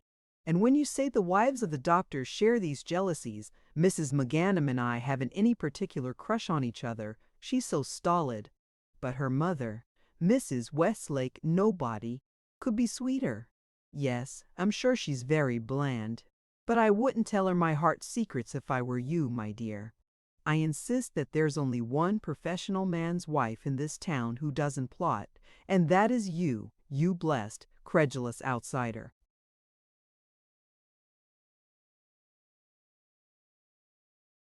I won't be cajoled. I won't believe that medicine, the priesthood of healing, can be turned into a penny-picking business. See here, hasn't Kennicott ever hinted to you that you'd better be nice to some old woman because she tells her friends which doctor to call in? But I oughtn't to. She remembered certain remarks which Kennicott had offered regarding the widow Bogart. She flinched, looked at Guy beseechingly. He sprang up, strode to her with a nervous step, smoothed her hand. She wondered if she ought to be offended by his caress. Then she wondered if he liked her hat, the new oriental turban of rose and silver brocade. He dropped her hand. His elbow brushed her shoulder. He flitted over to the desk chair. His thin back stooped. He picked up the Khoisan vase. Across it he peered at her with such loneliness that she was startled, but his eyes faded into impersonality as he talked of the jealousies of Gopher Prairie. He stopped himself with a sharp, "Good Lord, Carol, you're not a jury. You are within your legal rights in refusing to be subjected to this summing up. I'm a tedious old fool analyzing the obvious, while you're the spirit of rebellion.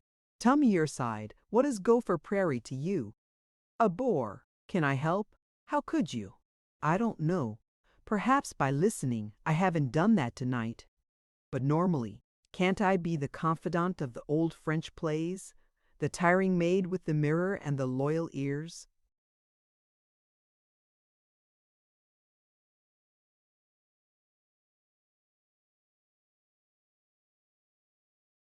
Oh, what is there to confide? The people are savorless and proud of it. And even if I liked you tremendously, I couldn't talk to you without 20 old hexes watching, whispering. But you will come talk to me once in a while. I'm not sure that I shall. I'm trying to develop my own large capacity for dullness and contentment.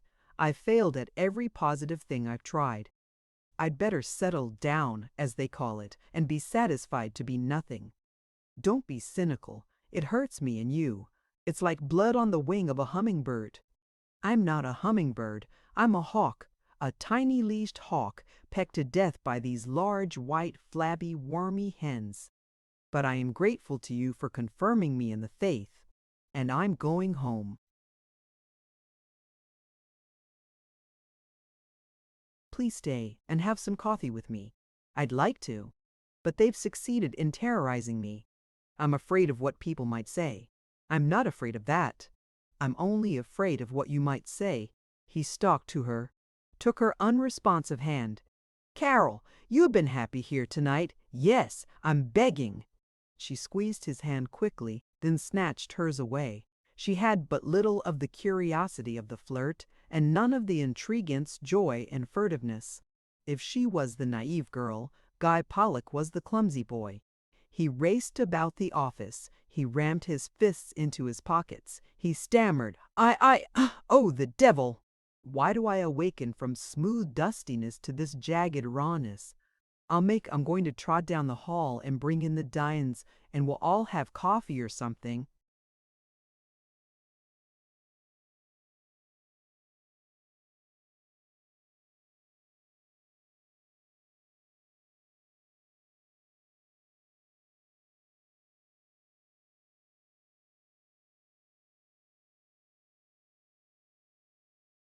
The Dillons, yes, really quite a decent young pair. Harvey Dillon and his wife. He's a dentist, just come to town. They live in a room behind his office, same as I do here. They don't know much of anybody. I've heard of them, and I've never thought to call. I'm horribly ashamed.